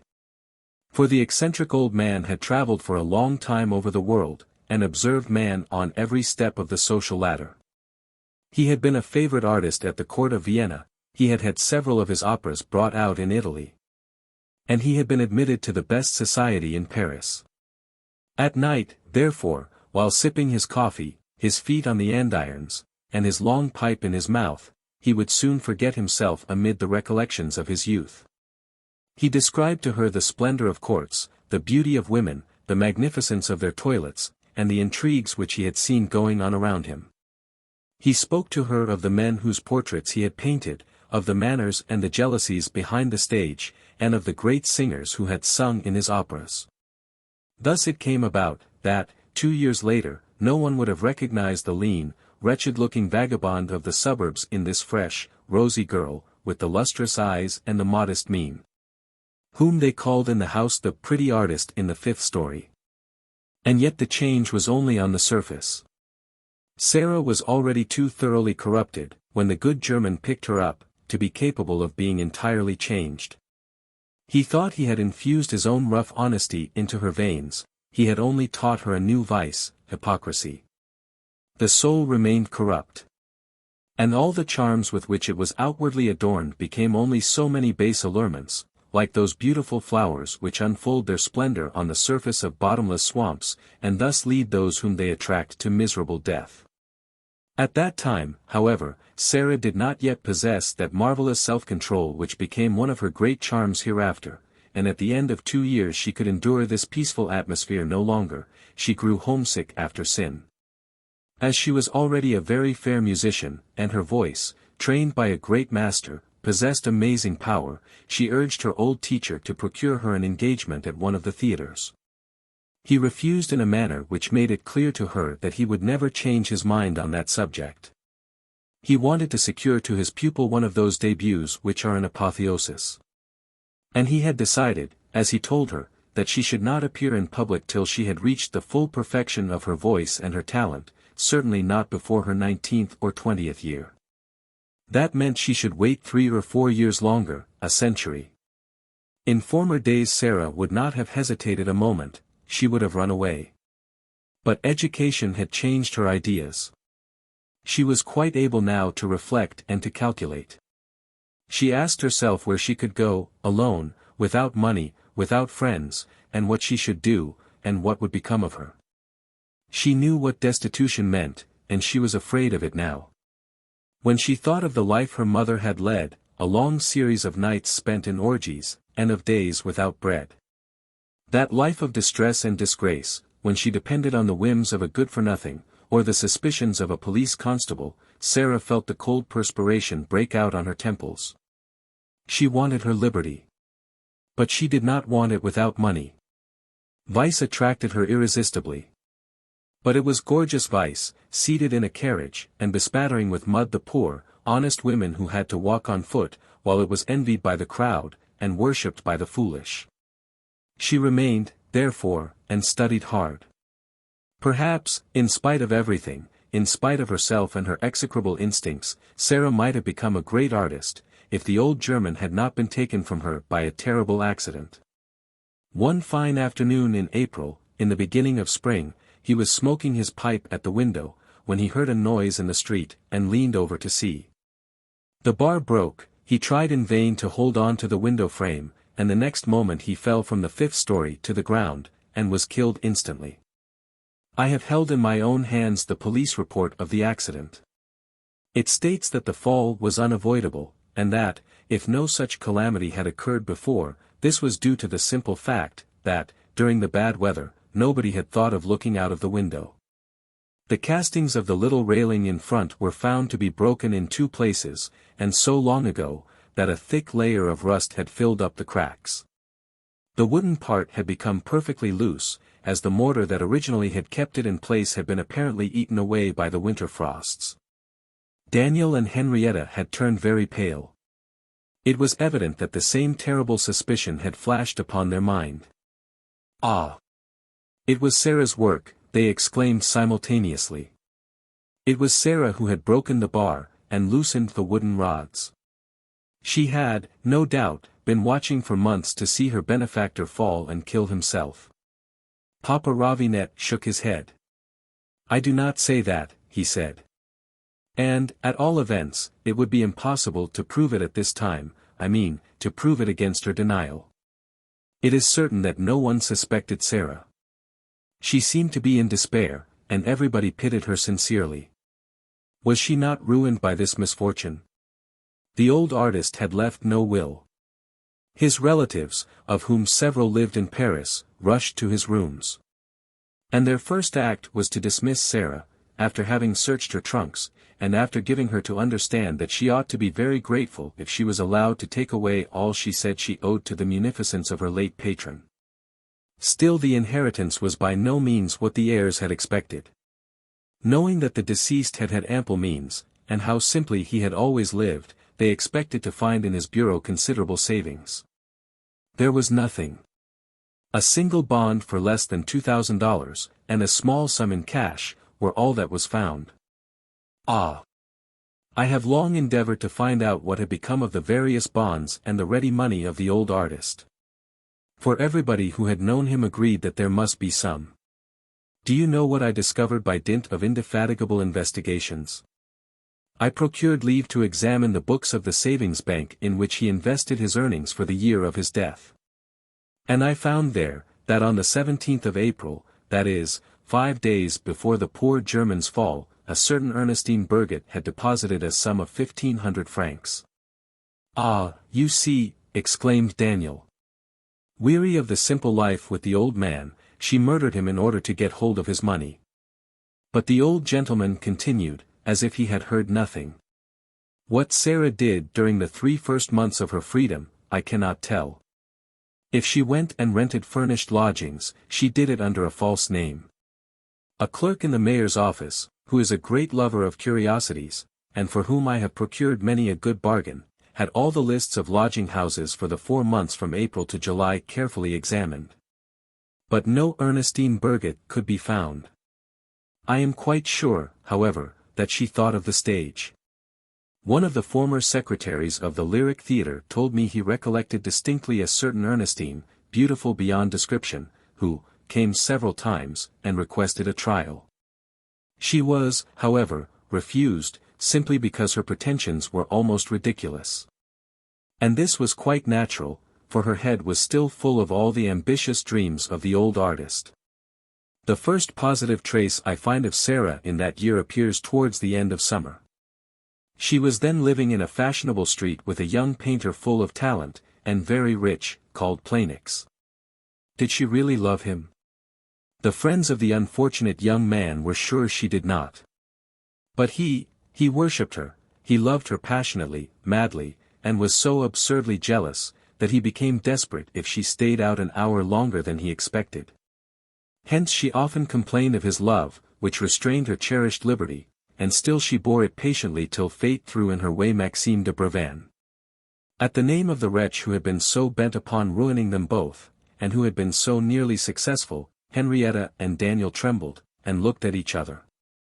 But Papa Ravinet did not give them time to ask any questions, and continued, as calmly as if he had been reading a report. It was several years before this, that Justin Chavasset, released from the galleys, had made a nobleman of himself, and claimed before all the world to be Maxime de Brevan. We need not be surprised, in this age of ours, where impudence takes the place of everything else, that he should have promptly succeeded in making his way into high life, and in being admitted to many houses which were considered more or less exclusive. In a society which seems to have adopted for its motto the words, toleration and discretion, and where, consequently, anybody is admitted without question, Justin Chevasset very naturally had a great success. He had carefully prepared his way, like those adventurers who never appear abroad without having their passports in much better order than most honest travelers. He had learned prudence by experience. For his antecedents were stormy enough, though less so than Sarah's. Justin's parents, Mr. and Mrs. Chevasset, now concierges of No. 23, Water Street, were, some 38 or 40 years ago, living in the upper part of the suburb of St. Honoré. They had a very modest little shop, partly restaurant, partly bar. Their customers were generally the servants of the neighborhood. They were people of easy principles and loose morals, as there are so many in our day, honest enough as long as there is nothing to be gained by being otherwise. As their trade prospered, they were not dishonest. And, when any of their customers forgot their portemonnaies at the shop, they always returned them. The husband was 24, and the wife 19 years old, when, to their great joy, a son was born.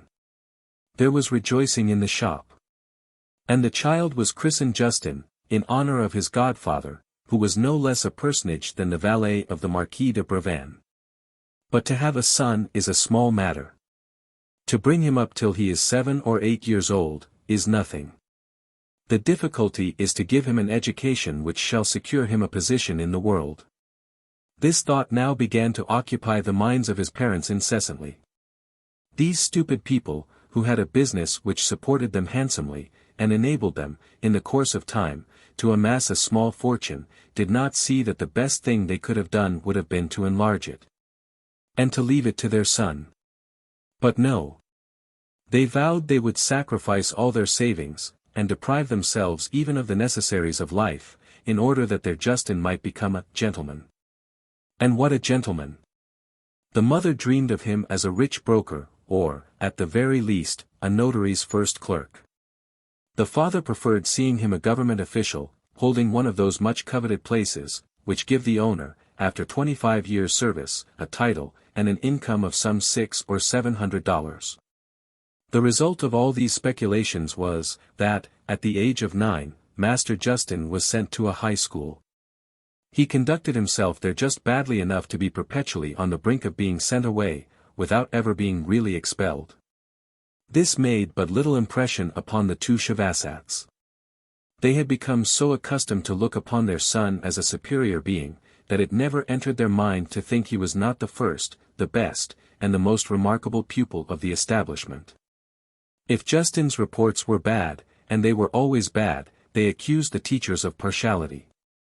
If he gained no prize at the end of the year, and he never got any, they did not know what to do for him to console him for having been victimized by such cruel injustice. The consequences of such a system need hardly be stated.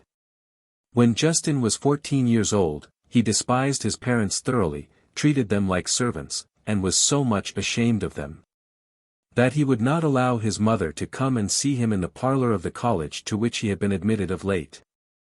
When he was at home during vacations, he would have cut his right arm off rather than help his father, or pour out a glass of wine for a customer. He even stayed away from the house on the plea that he could not endure the odors from the kitchen. Thus he reached his 17th year. His course was not completed, but, as he was tired of college life, he declared he would not return there, and he never did return. When his father asked him timidly what he proposed doing, he shrugged his shoulders as his sole reply. What did he do? Nothing. He idled about Paris. To dress in the height of fashion. To walk up and down before the most renowned restaurants, with a toothpick in his mouth, to hire a carriage, and drive it himself, having a hired groom in livery by his side, this was the delight of those days. At night he gambled. And, when he lost, there was the till in his father's shop. His parents had rented for him, and comfortably furnished, a nice set of rooms in their house, and tried by all manner of servility to keep him at home, neglecting even their own business in order to be always ready for his orders. But this did not prevent him from being constantly away. He said he could not possibly receive his friends in a house where his name was to be seen on the signboard of such a low establishment. It was his despair to be the son of a restaurant keeper, and to be called Shavasset. But greater grief was to come to him after 2 years' idle and expensive life such as has been described. One fine morning when he needed a couple of $100, his parents told him, with tears in their eyes, that they had not $20 in the house, that they were at the end of their resources. That the day before a note of theirs had been protested, and that they were at that moment on the brink of bankruptcy. They did not reproach Justin with having spent all their savings, oh, no. On the contrary, they humbly asked his pardon, if they were no longer able to provide for his wants. And, with fear and trembling, they at last ventured to suggest, that perhaps it would be well if he should seek some kind of work. He told them coolly that he would think it over, but that he must have his $200. And he got them. His father and mother had still a watch and some jewelry, they pawned everything and brought him the proceeds. Still he saw that the till he had considered inexhaustible was really empty, and that henceforth his pockets also would be empty, unless he could devise some means to fill them. He went, therefore, in search of some employment. And his godfather, the valet, found one for him at the house of a banker, who was in want of a reliable young man to be trained for his business, and hereafter to be entrusted with the management of his funds. Papa Ravenet's voice changed so perceptibly as he uttered these last words, that Daniel and Henrietta, with one impulse, asked him, "Is anything the matter, sir?" He did not make any reply, but his sister, Mrs. Bertole, said, "No, there is nothing the matter with my brother," and she looked at him with a nod of encouragement. "I am all right," he said, like an echo. Then, making a great effort, he continued. Justin Shavasset was at 20 precisely what you know him to be as Maxime de Brevan, a profound dissembler, a fierce egotist devoured by vanity, in fine, a man of ardent passions. And capable of anything to satisfy his desires. The hope of getting rich at once by some great stroke was already so deeply rooted in his mind, that it gave him the strength to change his habits and manner of life from one day to another. And to keep up the deceit with a perseverance unheard of at his age. This lazy, profligate gambler rose with the day, worked 10 hours a day, and became the model of all clerks. He had resolved to win the favor of his patron, and to be trusted. He succeeded in doing it by the most consummate hypocrisy. So that, only 2 years after he had first been admitted into the house, he had already been promoted to a place which conferred upon him the keeping of all the valuables of the firm.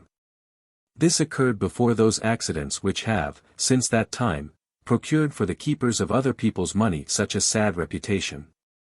Nowadays it seems almost an ordinary event to hear of some cashier's running away with the funds entrusted to his keeping, and no one is astonished.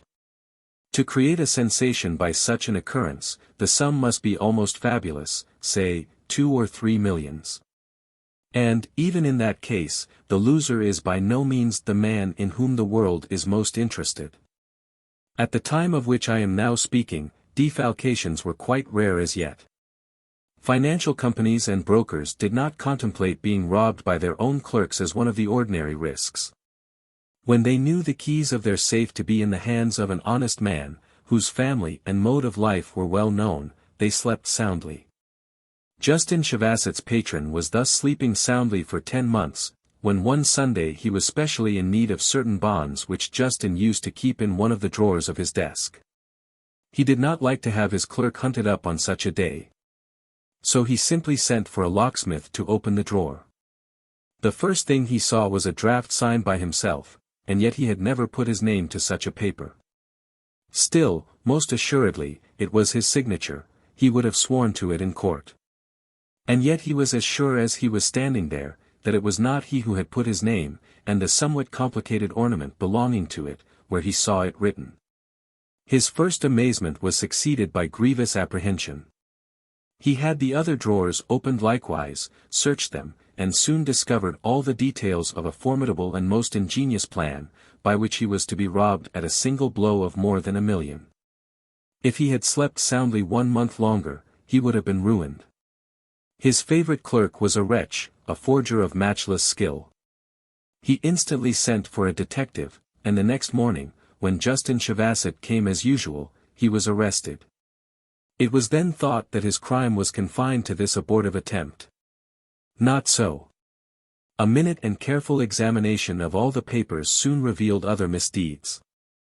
Evidence was found, that, on the very next day after the day on which he had been appointed confidential clerk, he had stolen $1,000, concealing his theft by a false entry.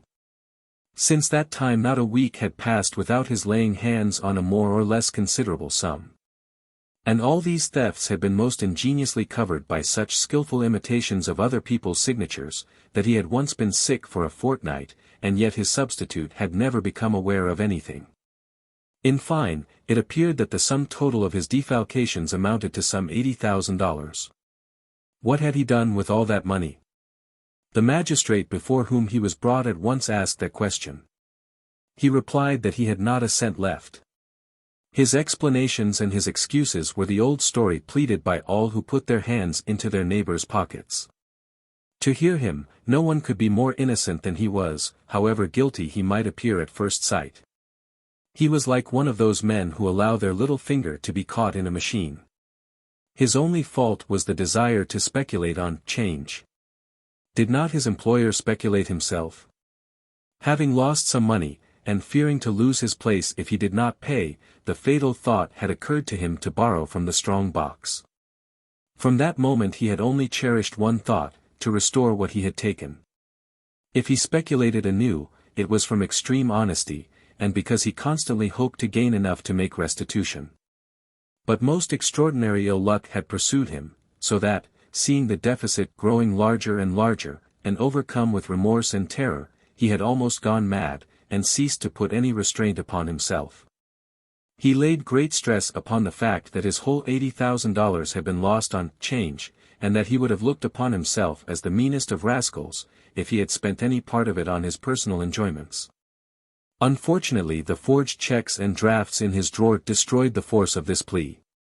Convinced that the sums he had thus obtained were not lost, the investigating magistrate suspected the parents of the accused. He questioned them, and obtained sufficient evidence against them to justify their arrest. But they could not be convicted at the trial, and had to be released. Justin Chavassett, however, appeared at the assizes. Matters looked very serious for him, but he had the good luck of falling in with a young lawyer who initiated in his case a system of pleading which has since become very popular. He made no effort to exculpate his client, he boldly accused the banker. Was it the act of a sensible man, he said, to trust so young a man with such important sums? Was it not tempting him beyond his powers of resistance, and almost provoking him to become dishonest? What, this banker never examined his books for so many months. What kind of a business was it, where a cashier could so easily take $80,000, and remain undiscovered? And then, what immorality in a banker to speculate on change, and thus to set so bad an example to his young, inexperienced clerks. Justin Chavassett escaped with 20 years penal servitude. What he was at the galleys, you may imagine from what you know of him. He played the repentant criminal, overflowing with professions of sorrow for the past, and amendment in future, and cringing and crouching at the feet of the officials of the prison. He carried on this comedy so successfully, that, after 3 years and a half, he was pardoned. But he had not lost his time in prison. The contact with the vilest of criminals had sharpened his wits, and completed his education in rascality. He came out of prison an accomplished felon. And even while he still dragged the chain and ball along with him, he was already planning and maturing new plots for the future, which he afterwards executed with success. He conceived the idea of bursting forth in a new shape, under which no one would ever suspect his former identity. How he went about to do this, I am enabled to tell you accurately. Through his godfather, the valet, who had died before his trial, Justin Chavassett knew the history of the Brevan family in its minutest details. It was a very sad story. The old marquis had died insolvent, after having lost his 5 sons, who had gone abroad to make their fortunes. The noble family had thus become extinct, but Justin proposed to continue its lineage. He knew that the Brevins were originally from Maine, that they had formerly owned immense estates in the neighborhood of Mans, and that they had not been there for more than 20 years. Would they still be remembered in a land where they had once been all-powerful? Most assuredly they would. Would people take the trouble to inquire minutely what had become of the Marquis and his 5 sons? As assuredly not. Chevasset's plot was based upon these calculations. As soon as he was free once more, he devoted all his energies to the destruction of every trace of his identity. And, when he thought he had accomplished this, he went to Mans, assuming the name of one of the sons of the Marquis, who had been nearly of his own age. No one doubted for a moment that he was Maxime de Brevin.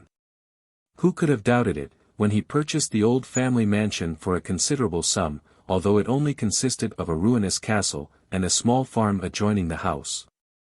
He paid cash, moreover, proving thus the correctness of the magistrate's suspicions as to his story about losses on change, and as to the complicity of his parents.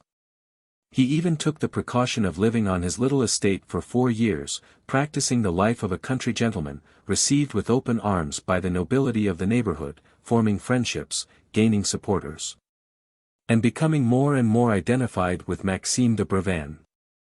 What was his aim at that time? I always thought he was looking out for a wealthy wife, so as to consolidate his position, and he came near realizing his hopes.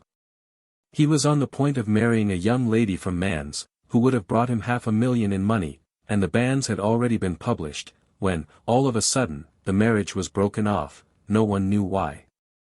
This only is certain, he was so bitterly disappointed by his failure, that he sold his property, and left the country. For the next 3 years, he lived in Paris, more completely Maxime de Brevin than ever, and then he met Sarah Brandon. Papa Ravinet had been speaking now for nearly 3 hours, and he was beginning to feel exhausted. He showed his weariness in his face, and his voice very nearly gave out. Still it was in vain for Daniel, Henrietta, and Mrs. Berthold herself to unite in begging him to go and lie down for a few moments. No, he replied, I will go to the end. You do not know how important it is that M. Champsy should be in a position to act tomorrow, or rather today. It was at a fancy ball, he went on, given by M. Planix, that Sarah Brandon, at that time still known as Ernestine Burget and Justin Chevasset, now Maxime de Brevin, met for the first time. He was completely overpowered by her marvelous beauty, and she was strangely impressed by the peculiar expression in Maxime's face. Perhaps they divined each other's character, perhaps they had an intuitive perception of who they were. At all events, they soon became acquainted, drawn as they were to each other by an instinctive and irresistible attraction. They danced several times together, they sat side by side, they talked long and intimately. And, when the ball came to an end, they were friends already. They met frequently, and, if it were not profanation, would say they loved each other. They seemed to be made on purpose to understand, and, so to say, complement each other, equally corrupt as they were, devoured by the same sinful desires, and alike free from all the old-fashioned prejudices, as they called it, about justice, morals, and honor. They could hardly help coming soon to some understanding by which they agreed to associate their ambitions and their plans for the future. For in those early days, when their feelings were still undented, they had no secrets for each other. Love had torn the mask from their faces, and each one vied with the other in letting the foulness of their past days be seen clearly. This, no doubt, secured, first the constancy of their passion, and the continuation of their intimacy long after they had ceased loving each other. For now they hate each other, but they are also afraid of each other. 10 times they have tried to break off their intimacy, and as often they have been compelled to renew it, bound as they feel they are to each other by a chain far more oppressive and solid than the one Justin Chevasset wore at the galleys. At first, however, they had to conceal their intimacy, for they had no money. By joining what she had stolen from her benefactor, to what she had obtained from him, Planix, Sarah could not make up more than some 40,000 francs. That was not enough, she said, to set up the most modest establishment. As to M. de Brevin, however economical he had been, he had come to an end of the sum stolen from his employer. For 8 or 10 months now, he had been reduced to all kinds of dangerous expedients in order to live. He rode in his carriage, but he had been more than once very happy when he could extort a 20-franc piece from his parents. He visited them, of course only in secret, for they had in the meantime exchanged their shop, for the modest little box assigned to the concierge of number 23 Water Street. Far, therefore, from being able to be useful to Sarah, he was perfectly delighted when she brought him one fine day 10,000 francs to alleviate his distress. "Ah!" she said to him on this occasion, and often thereafter, "why can't we have that fool's money," meaning her friend and lover, M. Planix. The next step was naturally an attempt at obtaining this much coveted treasure. To begin, Sarah induced him to make a last will, in which he made her his residuary legatee. One would be at a loss to guess how she could obtain this from a young, healthy man, full of life and happiness, if it were not that love will explain everything. When this success had been achieved, M. de Brevan undertook to introduce in the society frequented by Sarah and M. Planix one of his friends, who was considered, and who really was, the best swordsman in Paris, a good fellow otherwise, honor itself, and rather patient in temper than given to quarreling. Without compromising herself, and with that abominable skill which is peculiarly her own, Sarah, coquette just enough with this young man, M. de Fontavar, to tempt him to pay her some attentions. But that very night she complained to M. Planix of his persecution, and knew so skillfully how to excite his jealousy, and to wound his vanity, that, 3 days later, he allowed himself to be carried away by passion, and struck M. de Fontavar in the presence of a dozen friends. A duel became inevitable, and M. de Brevan, pretending to try and reconcile the two young men, secretly fanned the flame. The duel came off one Saturday morning, in the woods near Vincennes. They fought with small swords. And, after little more than a minute, M. Planix received a stab in his breast, fell, and was dead in an instant. He was not yet 27 years old. Sarah's joy was almost delirious. Accomplished actress as she was, she could hardly manage to shed a few tears for the benefit of the public, when the body, still warm, was brought to the house. And still she had once loved the man, whom she had now assassinated. Even as she knelt by the bedside, hiding her face in her handkerchief, she was thinking only of the testament, lying safe and snug, as she knew, in one of the drawers of that bureau, enclosed in a large official envelope with a huge red wax seal. It was opened and read the same day by the justice of the peace, who had been sent for to put the seals on the deceased man's property. And then Sarah began to cry in good earnest. Her tears were tears of rage. For seized by a kind of remorse, and at a moment when Sarah's absence had rendered him very angry, M. Planix had added 2 lines as a codicil. He still said, "I appoint Miss Ernestine Burget my residuary legatee." But he had written underneath, on condition that she shall pay to each of my sisters the sum of 150,000 francs. This was more than 3/4 of his whole fortune. When she arrived, therefore, that night, at Brevan's rooms, her first words were, "We have been robbed. Planix was a wretch. We won't have 100,000 francs left." Maxime, however, recovered his equanimity pretty soon. For the sum appeared to him quite large enough to pay for a crime in which they had run no risk, and he was quite as willing as before to marry Sarah. But she refused to listen to him, saying that 100,000 francs were barely enough for a year's income, and that they must wait. It was then that M. de Brevan became a gambler. The wretch actually believed in the cards. He believed that fortunes could be made by playing. He had systems of his own which could not fail, and which he was bent upon trying. He proposed to Sarah to risk the 100,000 francs, promising to make 1,000,000 out of them. And she yielded, tempted by the very boldness of his proposition. They resolved they would not stop playing till they had won 1,000,000, or lost everything. And so they went to Hamburg. There they led a mad life for a whole month, spending 10 hours every day at the gaming table, feverish, breathless, fighting the bank with marvelous skill and almost incredible coolness. I have met an old croupier who recollects them even now. Twice they were on the point of staking their last 1,000-franc note, and one lucky day they won as much as 400,000 francs. That day, Maxime proposed they should leave Hamburg. Sarah, who kept the money, refused, repeating her favorite motto, all, or nothing. It was nothing. Victory remained, as usual, with the big battalions. And one evening the two partners returned to their lodgings, ruined, penniless, having not even a watch left, and owing the hotel keeper a considerable sum of money. That evening Maxime spoke of blowing his brains out. Never, on the contrary, had Sarah been merrier. The next morning she dressed very early and went out, saying she had a plan in her head, and would soon be back. But she did not come back, and all that day M. de Brevan, devoured by anxiety, waited in vain for her return. At 5 o'clock, however, a messenger brought him a letter. He opened it. There were 3,000 francs in it, and these words. When you receive these lines, I shall be far from Hamburg. Do not wait for me. Enclosed is enough to enable you to return to Paris. You shall see me again when our fortune is made. Sarah.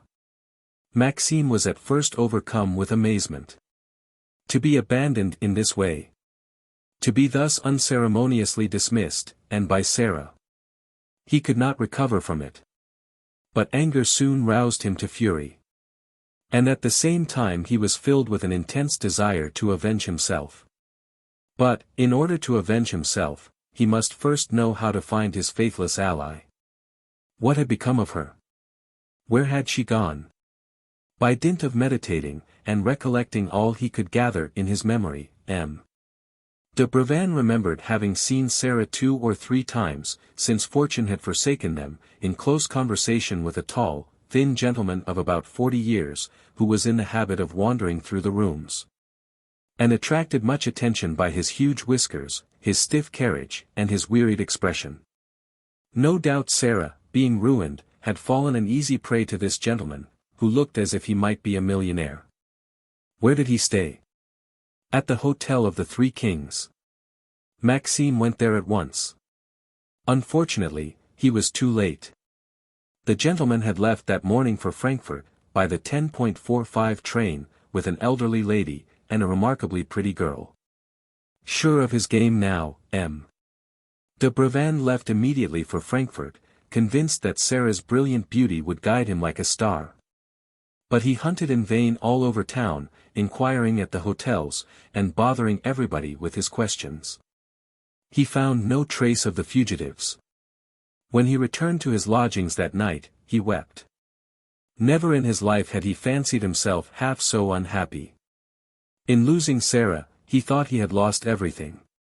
During the 5 months of their intimacy, she had gained such complete ascendancy over him, that now, when he was left to his own strength, he felt like a lost child, having no thought and no resolution.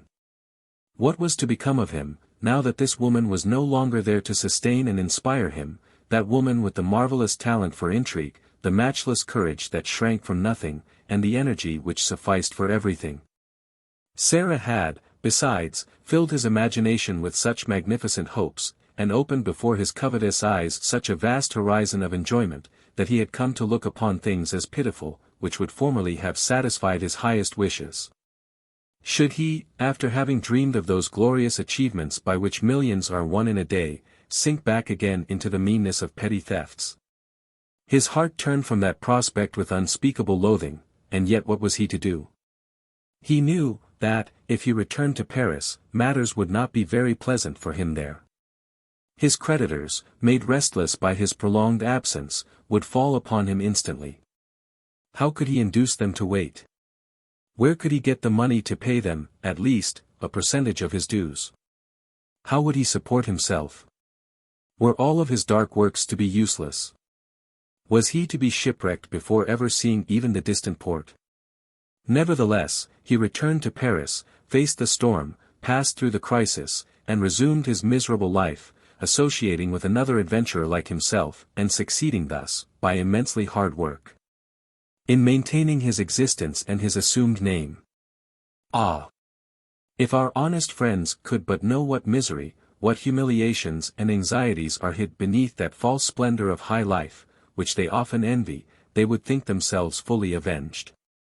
It is certain that Maxime de Brevan found times hard in those days, and actually more than once regretted that he had not remained a stupid, honest man.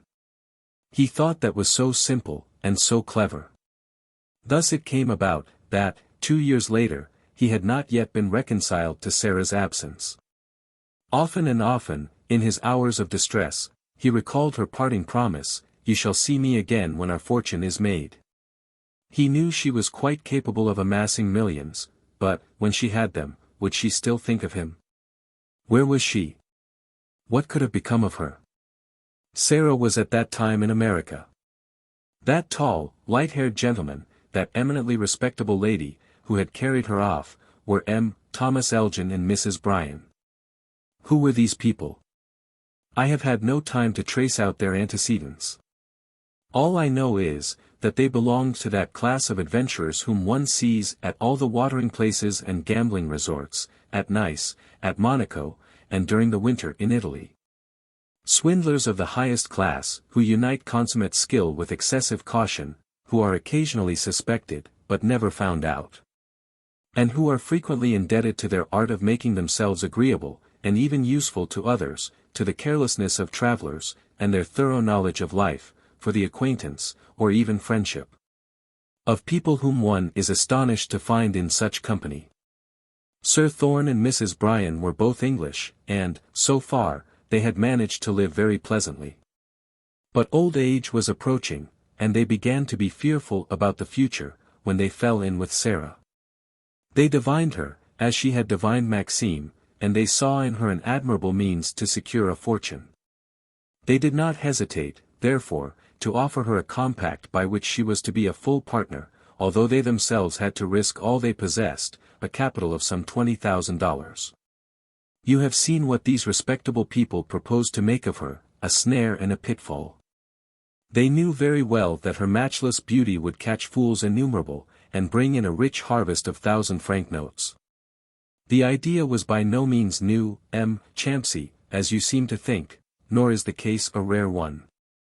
In almost all the capitals of Europe, you will find even now some of these almost sublimely beautiful creatures, who are exhibited in the great world by cosmopolitan adventurers. They have 6 or 7 years, 18 to 25, during which, their beauty and their tact may secure an immense fortune to themselves and their comrades. And according to chance, to their skill, or the whims or the folly of men, they end by marrying some great personage in high life, or by keeping a wretched gambling hell in the suburbs. They may fall upon the velvet cushions of a princely carriage or sink, step by step, to the lowest depths of society. Elgin and Mrs. Bryan had agreed that they would exhibit Sarah in Paris. That she was to marry a duke with any number of millions, and that they should be paid for their trouble by receiving an annual allowance of some $10,000. But, in order to undertake the adventure with a good chance of success, it was indispensable that Sarah should lose her nationality as a Parisian, that she should rise anew, as an unknown star. And, above all, that she should be trained and schooled for the profession she was to practice. Hence the trip to America, and her long residence there. Chance had helped the wretches.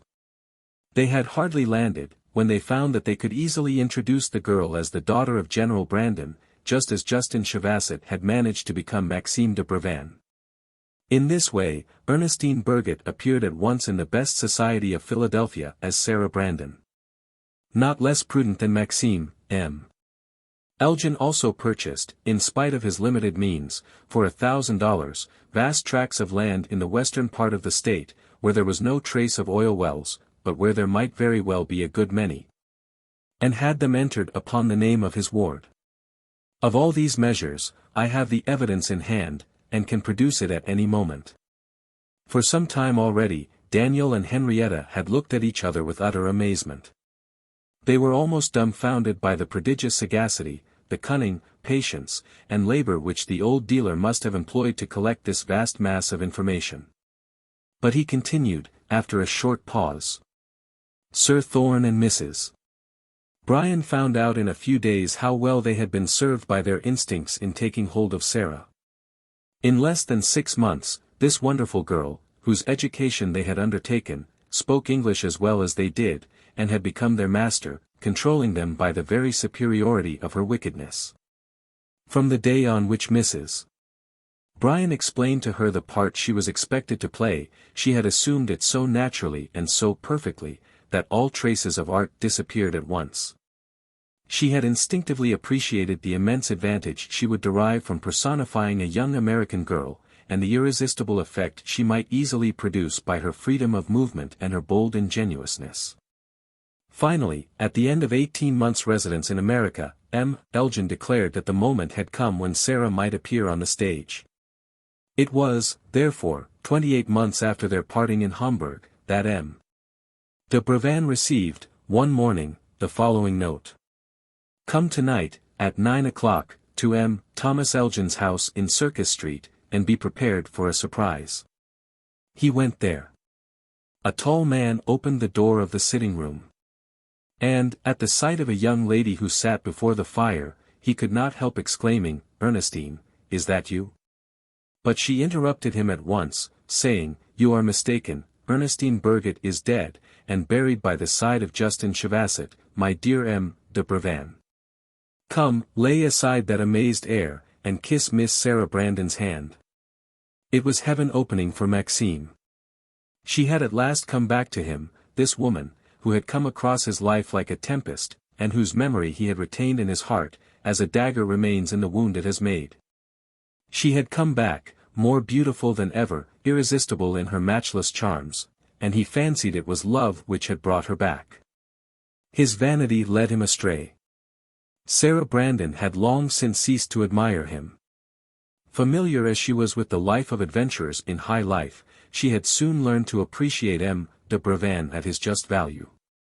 She saw him now as he really was, timid, overcautious, petty, incapable of conceiving bold combinations, scarcely good enough for the smallest of plots, ridiculous, in fine, as all needy scamps are. Nevertheless, Sarah wanted him, although she despised him. On the point of entering upon a most dangerous game, she felt the necessity of having one accomplice, at least, in whom she could trust blindly. She had, to be sure, Mrs. Brian and Sir Thorn, as he began to be called now, but she mistrusted them. They held her, and she had no hold on them. On the other hand, Maxime de Brevan was entirely hers, dependent on her pleasure, as the lump of clay in the hands of the sculptor.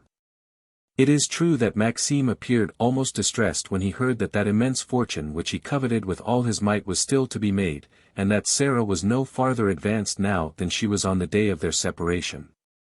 She might even have said that she was less so, for the 2 years and more which had just elapsed had made a large inroad upon the savings of M. Elgin and Mrs. Brian. When they had paid for their establishment in Circus Street, when they had advanced the hire of a coupe, a landau, and 2 saddle horses, they had hardly $4,000 left in all. They knew, therefore, that they must succeed or sink in the coming year. And, thus driven to bay, they were doubly to be feared. They were determined to fall furiously upon the first victim that should pass within reach, when chance brought to them the unlucky cashier of the Mutual Discount Society, Malgott. Chapter 31. For a few moments the fatigue of the old dealer seemed to have disappeared. He was sitting up straight, with tremulous lips, with flashing eyes, and continued in a strangely strident voice. Fools alone attach no weight to trifling occurrences. And still it is those that appear most insignificant which we ought to fear most, because they alone determine our fate, precisely as an atom of sand dismembers the most powerful engine. It was on a fine afternoon in the month of October when Sarah Brandon appeared for the first time before the eyes of Malgott. He was at that time a man of 40, sprung from an old and respectable though modest family, content with his lot in life, and rather simple, as most men are who have always lived far from the intrigues of society. He had one passion, however: he filled the 5 rooms of his lodgings with curiosities of every kind, happy for a week to come, if he had discovered a piece of old china, or a curious piece of furniture, which he could purchase cheap. He was not rich, his whole patrimony having been long since spent on his collections, but he had a place that brought him some $3,000, and he was sure of an ample pension in his old age. He was honest in the highest sense of the word, his honesty being instinctive, so to say, never reasoning, never hesitating. For 15 years now, he had been cashier. And hundreds of millions had passed through his hands without arousing in him a shadow of covetousness. He handled the gold in the bags, and the notes in the portfolios, with as much indifference as if they had been pebbles and dry leaves. His employers, besides, felt for him more than ordinary esteem, it was true and devoted friendship. Their confidence in him was so great, that they would have laughed in the face of anyone who should have come and told them, "Malgat is a thief." Such he was, when, that morning, he was standing near his safe, and saw a gentleman come to his window who had just cashed a check drawn by the Central Bank of Philadelphia upon the Mutual Discount Bank. This gentleman, who was M. Elgin, spoke such imperfect French, that Malgat asked him, for convenience sake, to step inside the railing. He came in, and behind him Sarah Brandon. How can I describe to you the sensations of the poor cashier as he beheld this amazing beauty? He could hardly stammer out a few incoherent words, and the gentleman and the young lady had long since left, when he was still lost in a kind of idiotic delight. He had been overtaken by one of those overwhelming passions which sometimes felled to the ground the strongest and simplest of men at the age of 40. Alas! Sarah had but too keenly noticed the impression she had produced. To be sure, Malgat was very far from that ideal of a millionaire husband of whom these adventurers dreamed, but, after all, he held the keys of a safe in which lay millions. One might always get something out of him wherewith to wait for better things to come. Their plan was soon formed. The very next day M. Elgin presented himself alone at the office to ask for some information. He returned 3 days after with another draft. By the end of the week, he had furnished Malgat with an opportunity to render him some trifling service. Thus relations began to exist between them. And, at the end of a fortnight, Sir Thorn could, with all propriety, ask the cashier to dine with him in Circus Street. A voice from within, one of those presentiments to which we ought always to listen, warned Malgat not to accept the invitation. But he was already no longer his own master. He went to dinner in Circus Street, and he left it madly in love.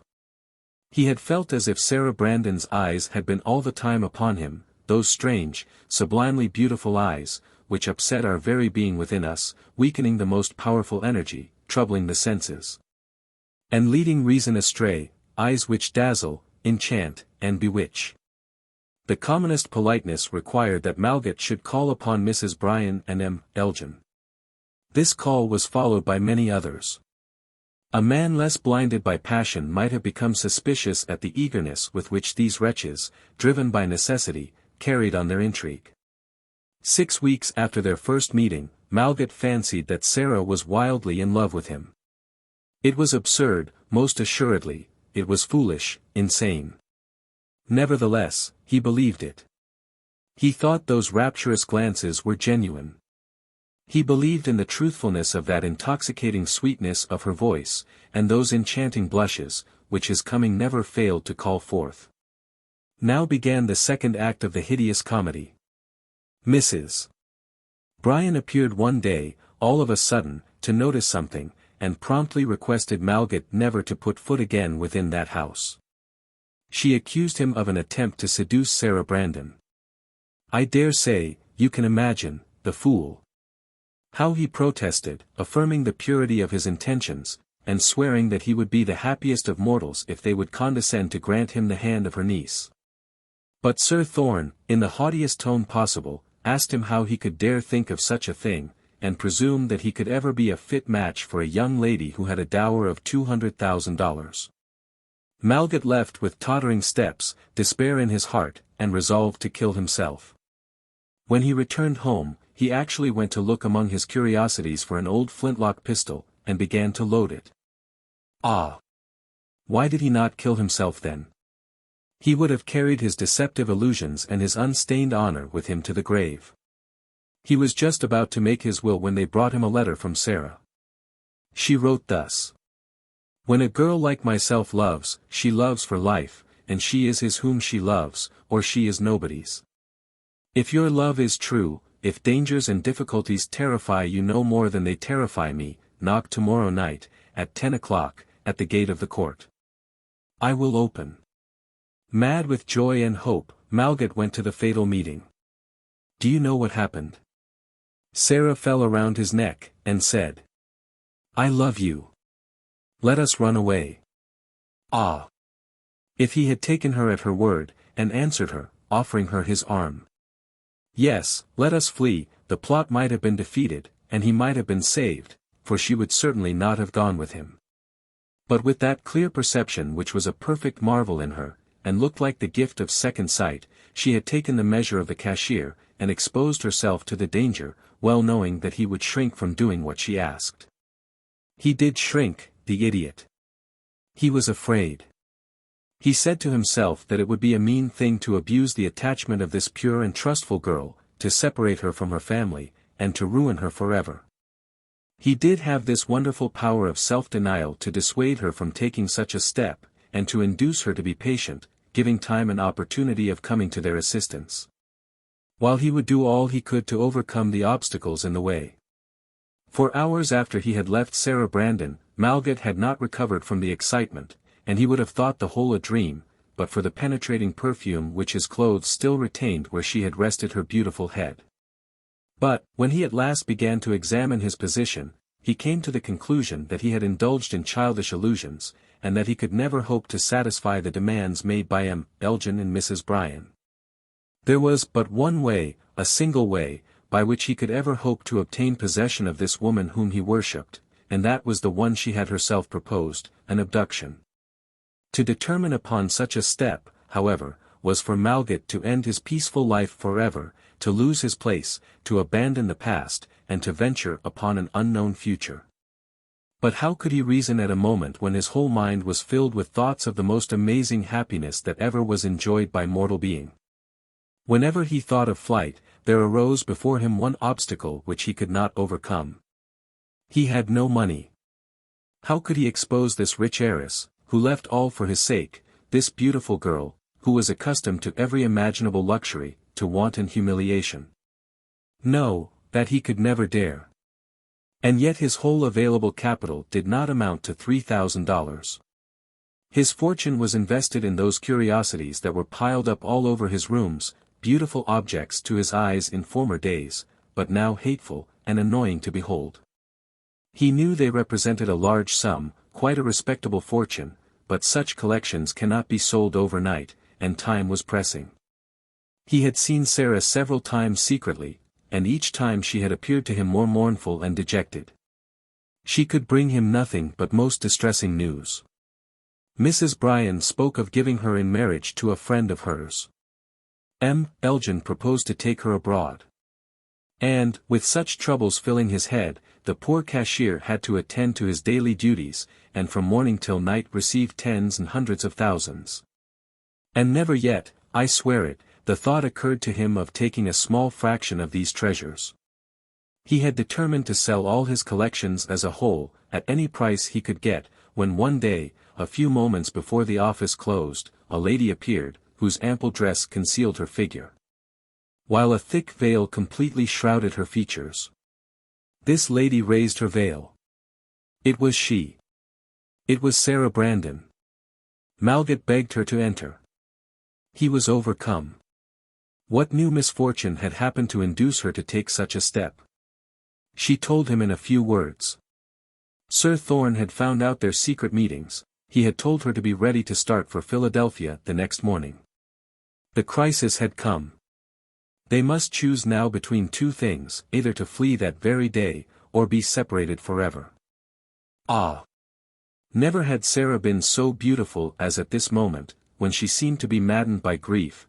Never had her whole personal beauty exhaled such powerful, such irresistible charms. Her breath went and came, causing her almost to sob at every respiration, and big tears, like scattered beads from a chaplet of pearls, rolled down her pale cheeks. Malgat stood a moment before her, stunned by the blow. And the imminence of the danger extorted from him a confession of the reasons that had made him hesitate so long. He told her, cruelly humiliated by the avowal, that he had no money. But she rose when she heard it, as if she had been stung by an insult, and repeated with crushing irony. No money. No money. And when Malgat, more heartily ashamed of his poverty than he could have been of a crime, blushed to the roots of his hair, she pointed at the immense safe, which overflowed with gold and banknotes, and said, "And what is all that?" Malgat jumped up, and stood before the safe, his arms far outstretched, as if to defend it, and said in an accent of ineffable terror, "What are you thinking of? And my honor?" This was to be his last effort to preserve his honor. Sarah looked him straight in the face, and said slowly, "And my honor? My honor is nothing to you. Do I not give myself? Do you mean to drive a bargain? Great God!" She said this with an accent and with a look which would have tempted an angel. Malgat fell helpless into a chair. Then she came close up to him, and, casting upon him those burning glances which blazed with superhuman audacity, she sighed. "If you loved me really. Ah, if you really loved me." And she bent over him, tremulous with passion, watching his features so closely, that their lips nearly touched. "If you loved me as I love you," she whispered again. It was all over, Malgat was lost. He drew Sarah towards him, and said, kissing her, "Very well then. Yes."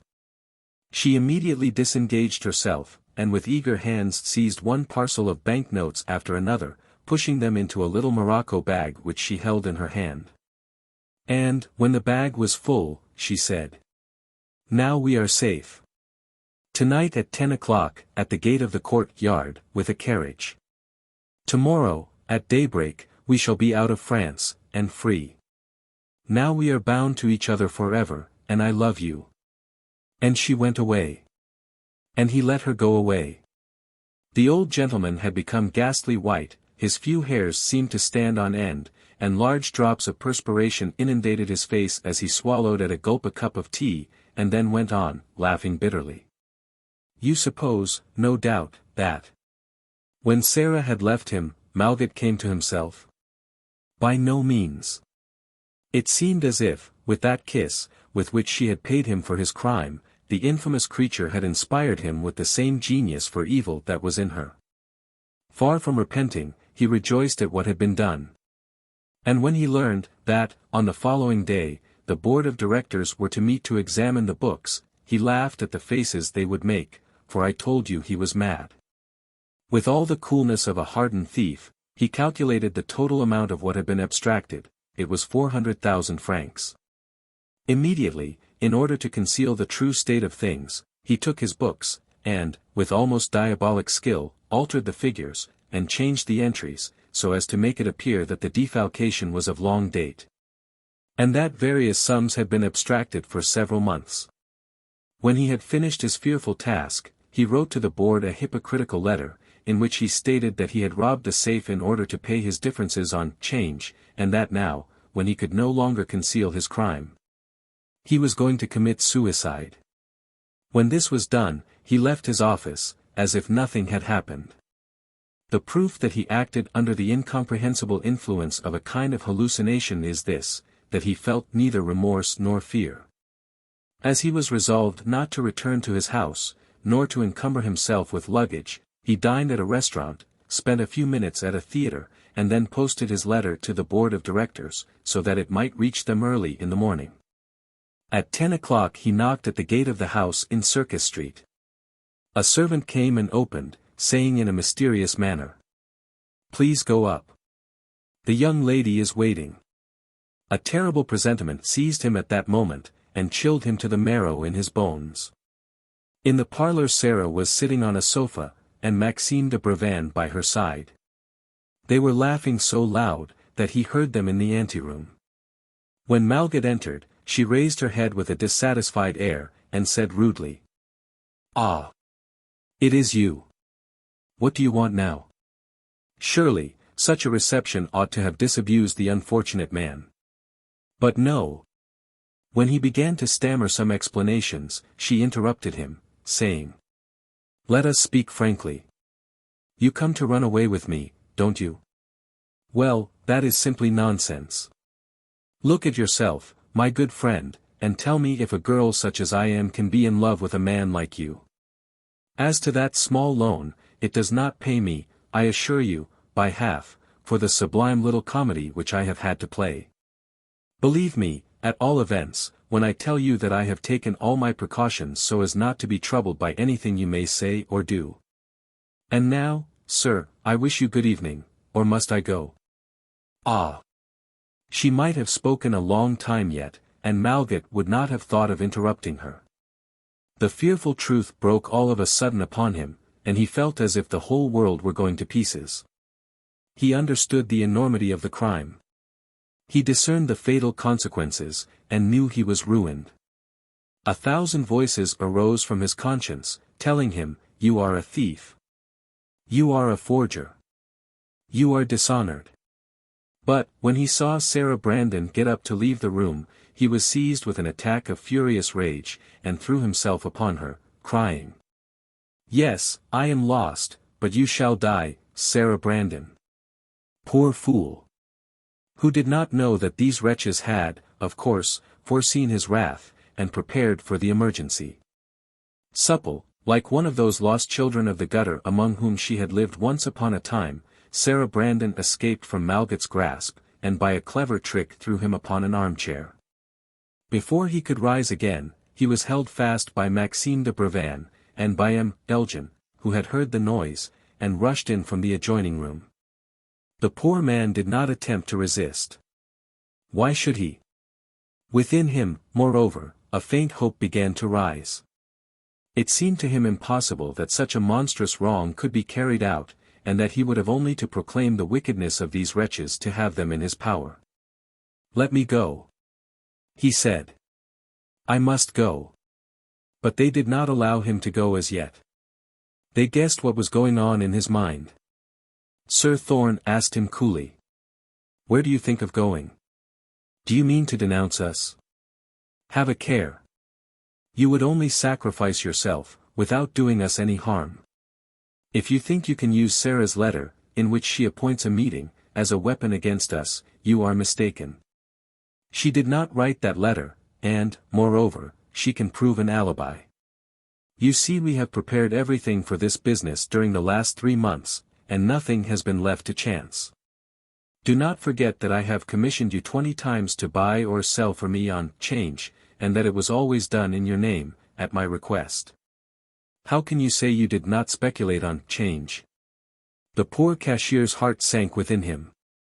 Had he not himself, for fear lest a suspicion should fall upon Sarah Brandon, told the board of directors in his letter that he had been tempted by unlucky speculations? Had he not altered the entries in the books in order to prove this assertion? Would they believe him if he were to tell the truth? Whom could he ever hope to persuade that what was probable was false, and that the improbable was true? Sir Thorne continued with his horrid sneers. Have you forgotten the letters which you wrote me for the purpose of borrowing money from me, and in which you confess your defalcations? Here they are. You can read them. These letters, M. Champsy, are those which Sarah showed you, and Malgat was frightened out of his senses. He had never written such letters. And yet there was his handwriting, imitated with such amazing perfection, that he began to doubt his own senses and his own reason. He only saw clearly that no one would look upon them as forgeries. Ah! Maxime de Brevan is an artist. His letter to the Navy Department has, no doubt, proved it to you. Seeing Malgat thus stupefied, Sarah took the word, and said, Look here, my dear, I'll give you some advice. Here are 10,000 francs, take them, and run for your life. It is time yet to take the train for Brussels. But he rose, and said, No. There is nothing left for me but to die. May my blood come upon you. And he rushed out, pursued by the insulting laugh of the wretches.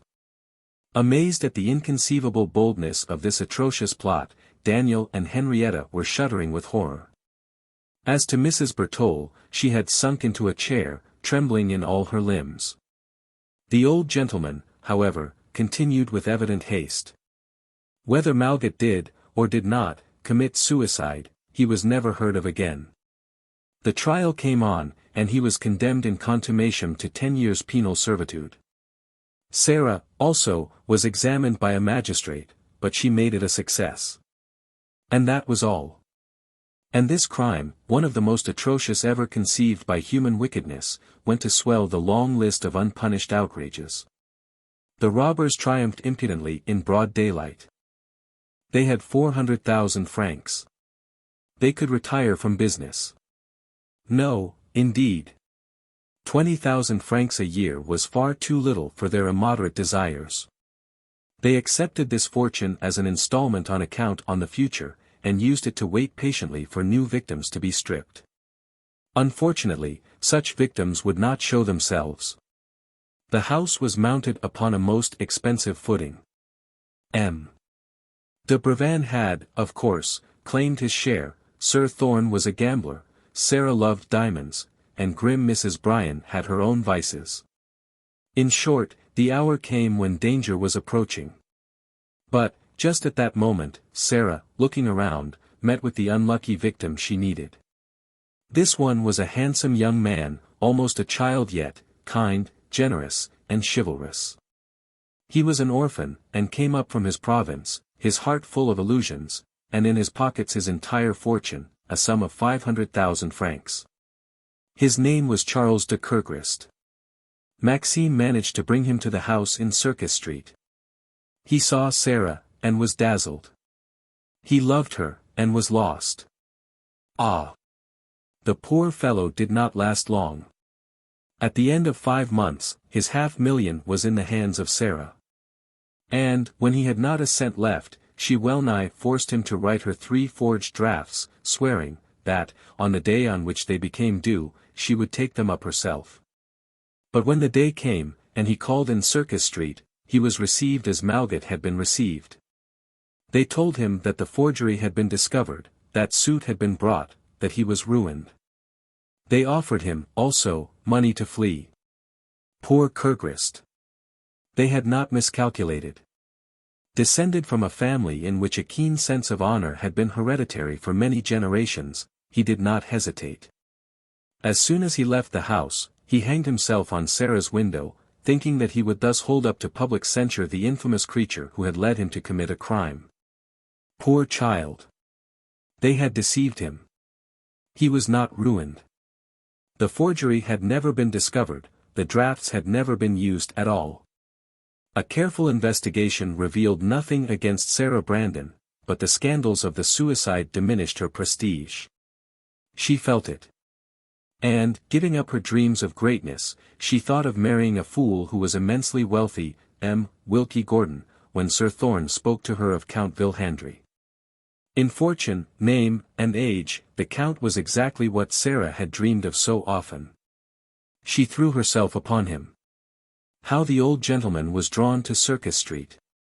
How he was surrounded, ensnared, intoxicated, and finally made a husband, all that you know but too well, M. Champsy. But what you do not know is the fact that this marriage brought discord into the camp. M. de Brevan would not hear of it. And it was the hope he had of breaking it up, which made him speak to you so frankly of Sarah Brandon. When you went to ask his advice, he was on bad terms with her, she had turned him off, and refused to pay him any money.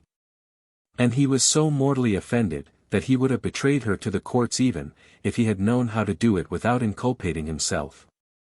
You were the very person to reconcile them again, inasmuch as you gave Maxime an opportunity of rendering Sarah Brandon a great service.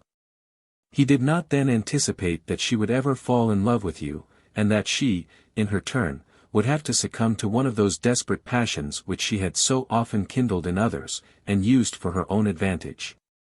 This discovery made him furious, and Sarah's love, and Maxime's rage, will explain to you the double plot by which you were victimized. Sarah, who loved you, wanted to get rid of Henrietta, who was your betrothed. Maxime, stung by jealousy, wanted you to die. Visibly overcome by fatigue, Papa Ravinet fell back in his chair, and remained silent for more than 5 minutes. Then he seemed to make one more effort, and went on. Now, let us sum up the whole.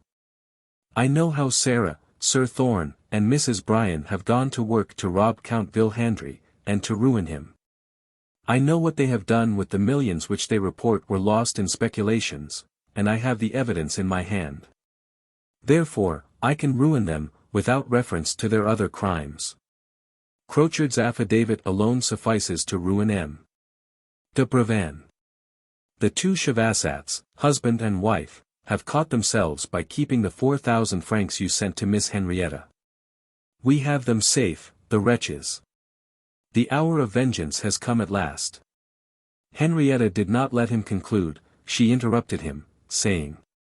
And my father, sir, my father? Champsy will save him, madam. Daniel had risen, deeply moved, and now asked. What am I to do? You must call on the Countess Sarah, and look as if you had forgotten all that has happened, as far as she is concerned, Miss Henrietta. The young officer blushed all over, and stammered painfully. Ah, I cannot play that part. I would not be able. But Henrietta stopped him. Laying her hand on his shoulder, and looking deep into the eyes of her betrothed, as if to search the very depths of his conscience, she said. Have you reasons for hesitating? He hung his head, and said. I shall go. Chapter 32. It struck 2 when Daniel jumped out of a carriage before number 79 in Pelletier Street, where the offices of the Pennsylvania Petroleum Company were now, and where Count Vilhandry lived at present. Never in his life had he felt so embarrassed, or so dissatisfied with himself.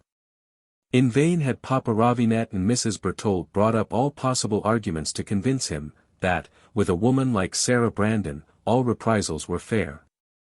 He would not be convinced. Unfortunately, he could not refuse to go without risking the peace of his Henrietta, her confidence, and her whole happiness, so he went as bravely as he could. A clerk whom he asked told him that the president was in his rooms, in the 3rd story on the left. He went up. The maid who came to open the door recognized him. It was the same Clarissa who had betrayed him. When he asked for the count, she invited him in. She took him through an anteroom, dark, and fragrant with odors from the kitchen, and then, opening a door, she said. Please walk in. Before an immense table, covered with papers, sat Count Vilhandry. He had grown sadly old.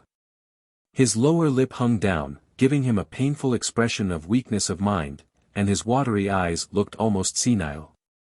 Still his efforts to look young had not been abandoned. He was rouged and dyed as carefully as ever. When he recognized Daniel, he pushed back his papers.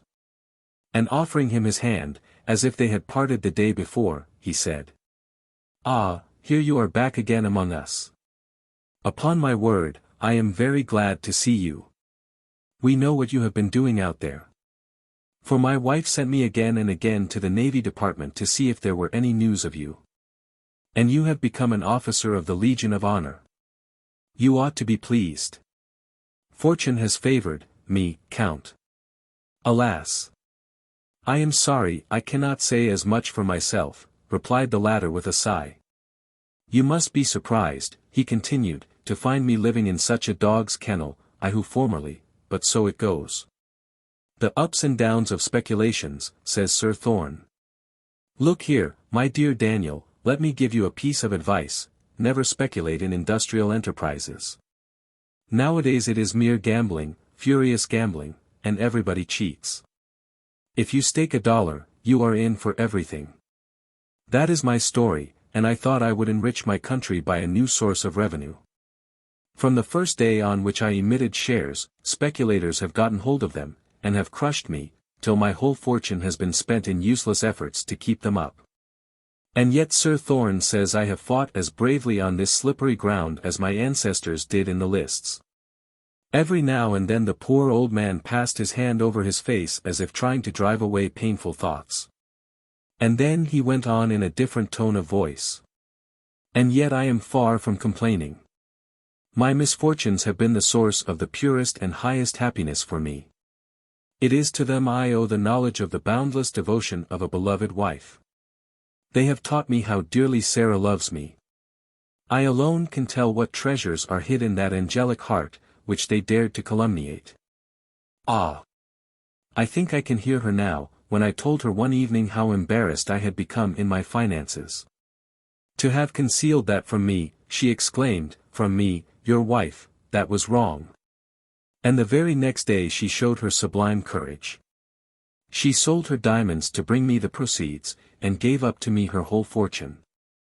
And, since we are living here, she goes out on foot, like a simple citizen's wife, and more than once I have caught her preparing our modest meals with her own hands.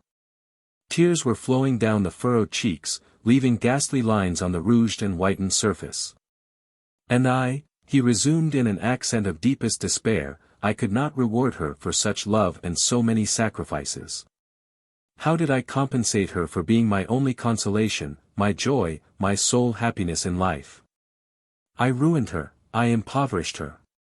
If I were to die tomorrow, she would be penniless. Daniel trembled. Ah, Count, he exclaimed, don't speak of dying.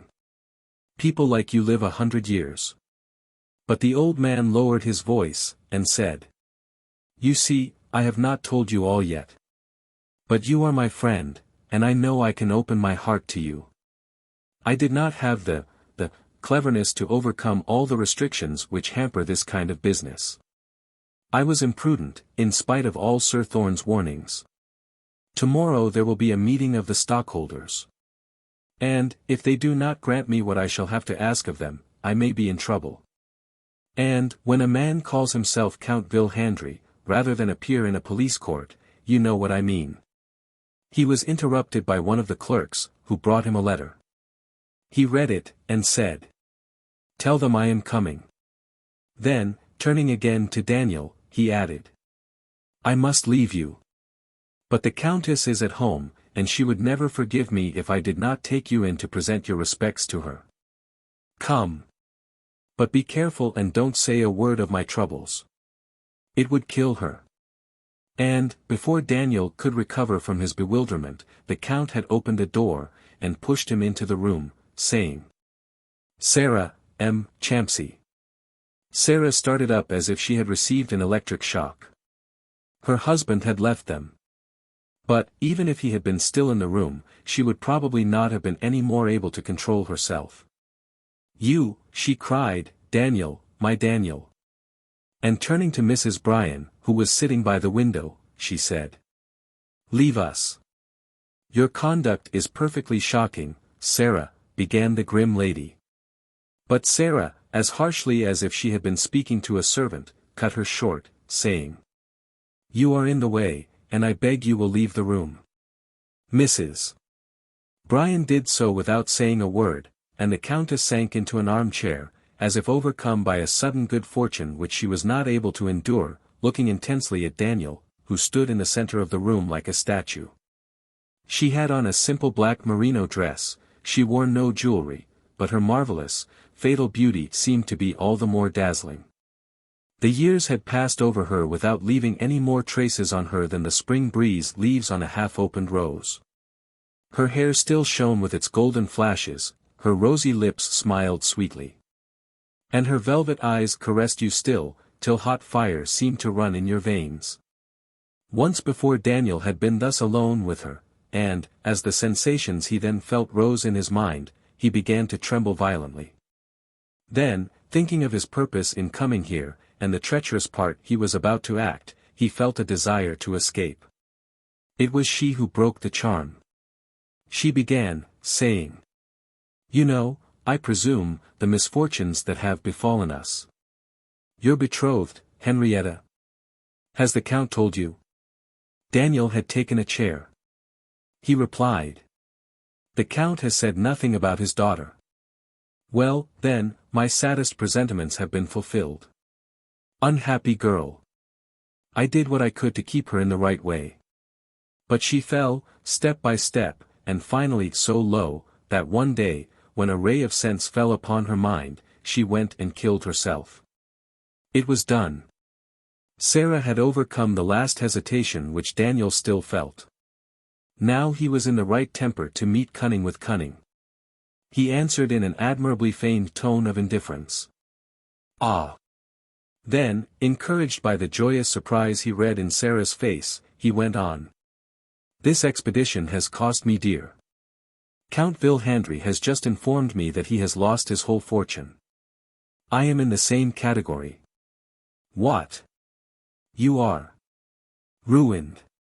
Yes, that is to say, I have been robbed of every cent I ever had.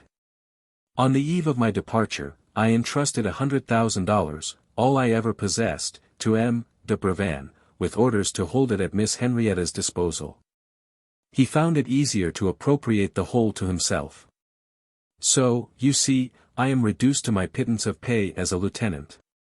That is not much. Sarah looked at Daniel with perfect amazement. In any other man, this prodigious confidence in a friend would have appeared to her the extreme of human folly. In Daniel, she thought it was sublime. Is that the reason why they have arrested M. de Brevan? She asked. Daniel had not heard of his arrest. What, he said. Maxime was arrested last night, and is kept in close confinement. However well prepared Daniel was by Papa Ravenet's account, he could never have hoped to manage the conversation as well as chance did. He replied. It cannot be for having robbed me. M. de Brevan must have been arrested for having attempted to murder me. The lioness who has just been robbed of her whelps does not rise with greater fury in her eyes than Sarah did when she heard these words. What, she cried aloud. He has dared touch you. Not personally, oh, no. But he hired for the base purpose a wretched felon, who was caught, and has confessed everything. I see that the order to apprehend my friend Maxime must have reached here before me, although it left Saigon some time later than I did. Might not M. de Brevan be as cowardly as Crochard when he saw that all was lost? This idea, one would think, would have made Sarah tremble. But it never occurred to her. Ah, the wretch, she repeated. The scoundrel, the rascal. And, sitting down by Daniel, she asked him to tell her all the details of these attempted assassinations, from which he had escaped only by a miracle. The Countess Sarah, in fact, never doubted for a moment but that Daniel was as madly in love with her as Planix, as Malgat, and Kurgrist, and all the others, had been. She had become so accustomed to find her beauty irresistible and all-powerful. How could it ever have occurred to her, that this man, the very first whom she loved sincerely, should also be the first and the only one to escape from her snares? She was taken in, besides, by the double mirage of love and of absence. During the last 2 years she had so often evoked the image of Daniel, she had so constantly lived with him in her thoughts, that she mistook the illusion of her desires for the reality. And was no longer able to distinguish between the phantom of her dreams and the real person. In the meantime he entertained her by describing to her his actual position, lamenting over the treachery by which he had been ruined, and adding how hard he would find it at 30 to begin the world anew. And she, generally, so clear-sighted, was not surprised to find that this man, who had been disinterestedness itself, should all of a sudden deplore his losses so bitterly, and value money so highly. Why do you not marry a rich woman? She suddenly asked him. He replied with a perfection of affected candor which he would not have suspected to be in his power the day before. What? Do you, Sarah, give me such advice? He said it so naturally, and with such an air of aggrieved surprise, that she was delighted and carried away by it, as if he had made her the most passionate avowal. You love me? Do you really, really love me? The sound of a key turning in the door interrupted them. And in an undertone, speaking passionately, she said. Go now. You shall know by tomorrow who she is whom I have chosen for you. Come and breakfast with us at 11 o'clock. Go now. And, kissing him on his lips till they burnt with unholy fire, she pushed him out of the room. The poor man staggered like a drunken man, as he went down the stairs. I am playing an abominable game, he said to himself.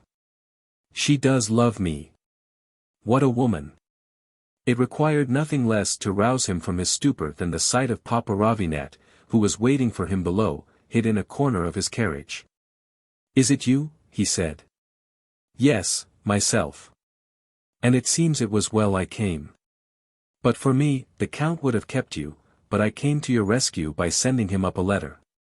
Now, tell me all." Daniel reported to him briefly, while they were driving along, his conversation with the Count and with Sarah.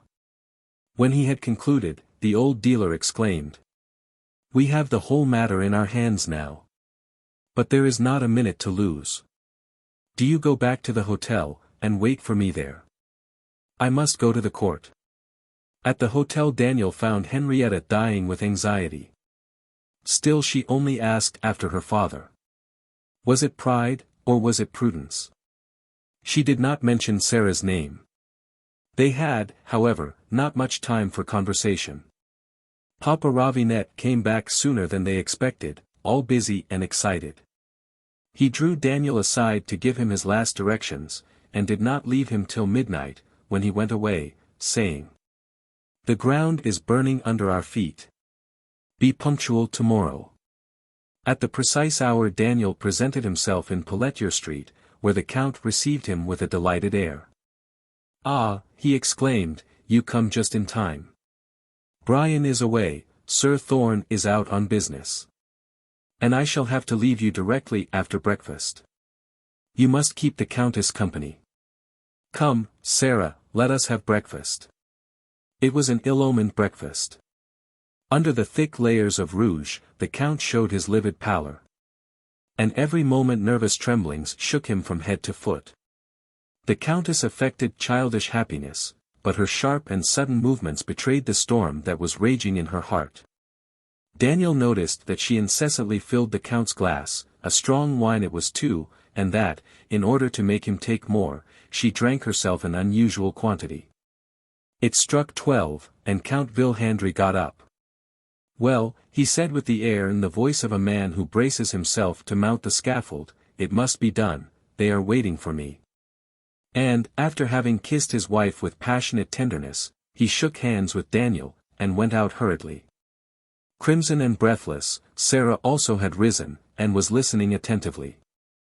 And, when she was quite sure that the Count had gone downstairs, she said, "Now, Daniel, look at me. Need I tell you who the woman is whom I have chosen for you? It is, the Countess Vilhandry." He shook and trembled.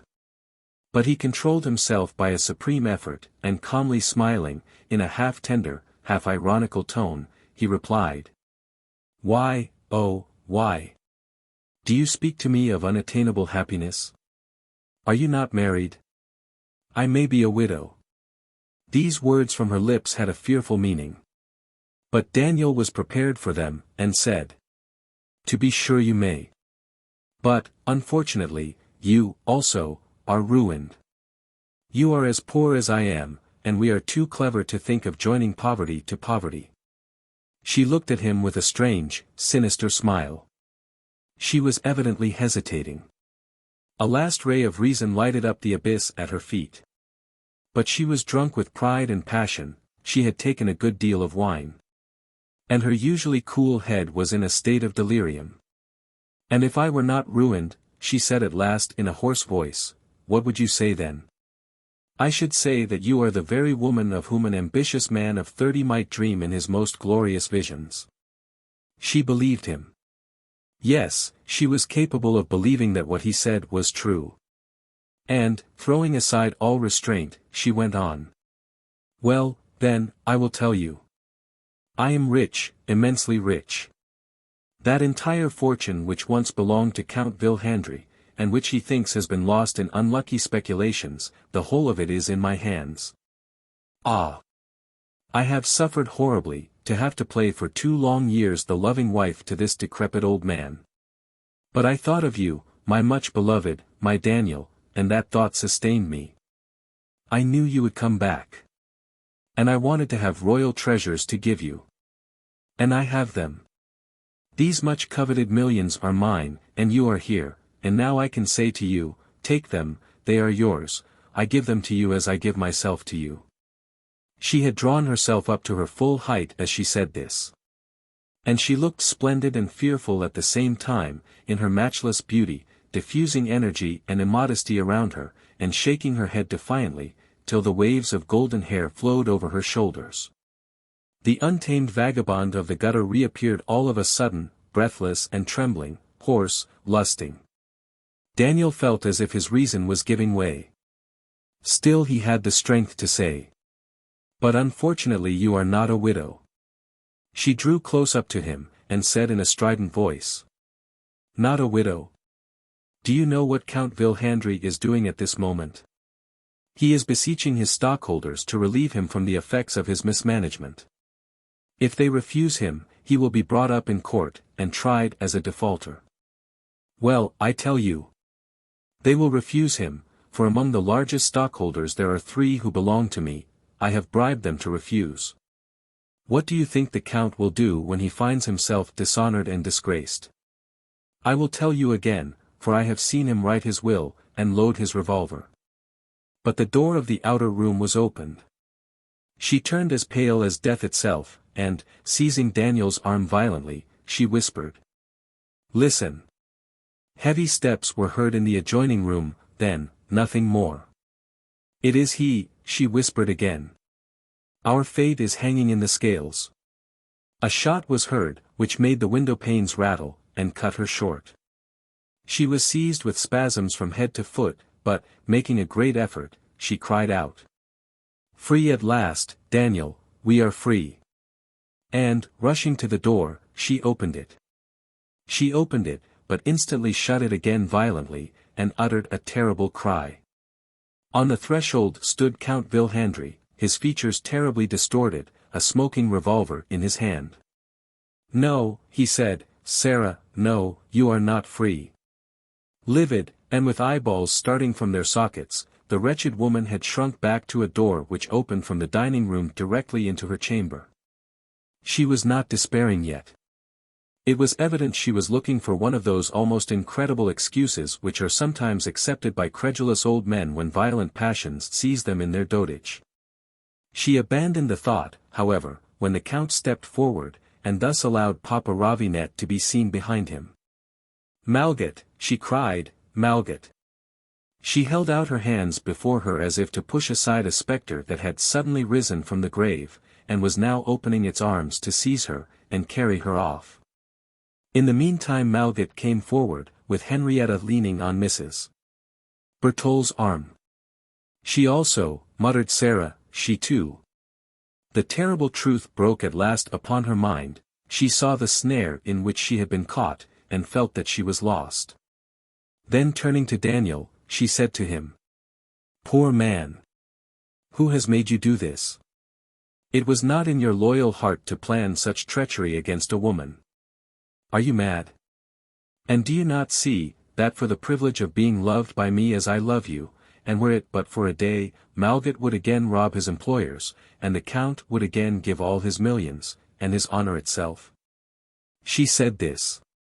But at the same time she had slipped one of her hands behind her back, and was feeling for the knob of the door. She got hold of it, and instantly disappeared, before any one could have prevented her escape. "Never mind," said Malgat. "All the outer doors are guarded." But she had not meant to escape. There she was again, pale and cold like marble. She looked defiantly all around her, and said in a mocking tone of voice, "I have loved, and now I can die. That is just. I have loved. Ah! Planix, Malgat, and Kurgrist ought to have taught me what becomes of people who really love." Then looking at Daniel, she went on. "And you will know what you have lost when I am no more. I may die. But the memory of my love will never die, it will rankle ever in you like a wound which opens daily afresh, and becomes constantly sorer. You triumph now, Henrietta. But remember, that between your lips and Daniel's there will forever rise the shadow of Sarah Brandon." As she said the last words, she raised a small phial, which she held in her hand, with an indescribably swift movement to her lips, she drank the contents, and, sinking into a chair, said, "Now I defy you all. "Ah, she escapes after all!" exclaimed Malgat, "she escapes from justice." He rushed forward to assist her, but Daniel stepped between, and said, "Let her die." Already horrible convulsions began to seize her. And the penetrating smell of bitter almonds, which slowly filled the whole room, told but too plainly that the poison which she had taken was one of those from which there is no rescue. She was carried to her bed. And in less than 10 minutes she was dead. She had never uttered another word. Henrietta and Mrs. Bertole were kneeling by the side of the bed, and the Count was sobbing in a corner of the room, when a police sergeant entered. "The woman Brian is not to be found," he said, "but M. Elgin has been arrested." "Where is the Countess Vilhandry?" Daniel pointed at the body. "Dead," said the officer. "Then I have nothing more to do here." He was going out, when Malgat stopped him. "I beg your pardon, sir," he said. "I wish to state that I am not Ravinet, dealer in curiosities. But that my true name is Malgat, formerly cashier of the Mutual Discount Society, sentenced in contumaciam to 10 years penal servitude. I am ready to be tried, and place myself in your hands." Chapter 33. The magistrate from Saigon saw his hopes fulfilled, and, thanks to his promotion, was commissioned to continue the trial which he had so ably commenced. After the jury had brought in their verdict of guilty, he sentenced Justin Chavasset, alias Maxime de Brevan, to penal servitude for life. Crochard, surnamed Bagnolet, got off with 20 years. And the two Chavassats escaped with 10 years solitary confinement. The trial of Thomas Elgin, which came on during the same term, revealed a system of swindling which was so strikingly bold and daring, that it appeared at first sight almost incredible. It excited especial surprise when it was found out that he had issued false shares, which he made Count Vilhandry buy in, so as to ruin, by the same process, the Count as an individual, and the company over which he presided. He was sent for 20 years to the penitentiary. These scandalous proceedings had one good result. They saved the poor Count. But they revealed, at the same time, such prodigious unfitness for business, that people began to suspect how dependent he must have been on his first wife, Henrietta's mother. He remained, however, relatively poor. They had made Thomas Elgin refund, and had even obtained possession of Sarah Brandon's fortune, but the Count was called upon to make amends for his want of business capacity. When he had satisfied all his creditors, and handed over to his daughter a part of her maternal inheritance, he had hardly more than $6,000 a year left. Of the whole band, Mrs. Bryan alone escaped. Malgat, having surrendered to justice with the prescribed limits of time to purge himself, was tried, and the whole process begun anew. But the trial was naturally a mere form. His own lawyer had very little to say. The state attorney himself made his defense. After having fully explained the circumstances which had led the poor cashier to permit a crime, rather than to commit it himself, the attorney said to the jury, "Now, gentlemen, that you have learned what was the wrong of which he is guilty, you ought also to know how he has expiated his crime. When he left the miserable woman who had ruined him, maddened by grief, and determined to end his life, Malgat went home. There he found his sister. She was one of those women who have religiously preserved the domestic virtues of our forefathers, and who know of no compromise in questions of honor.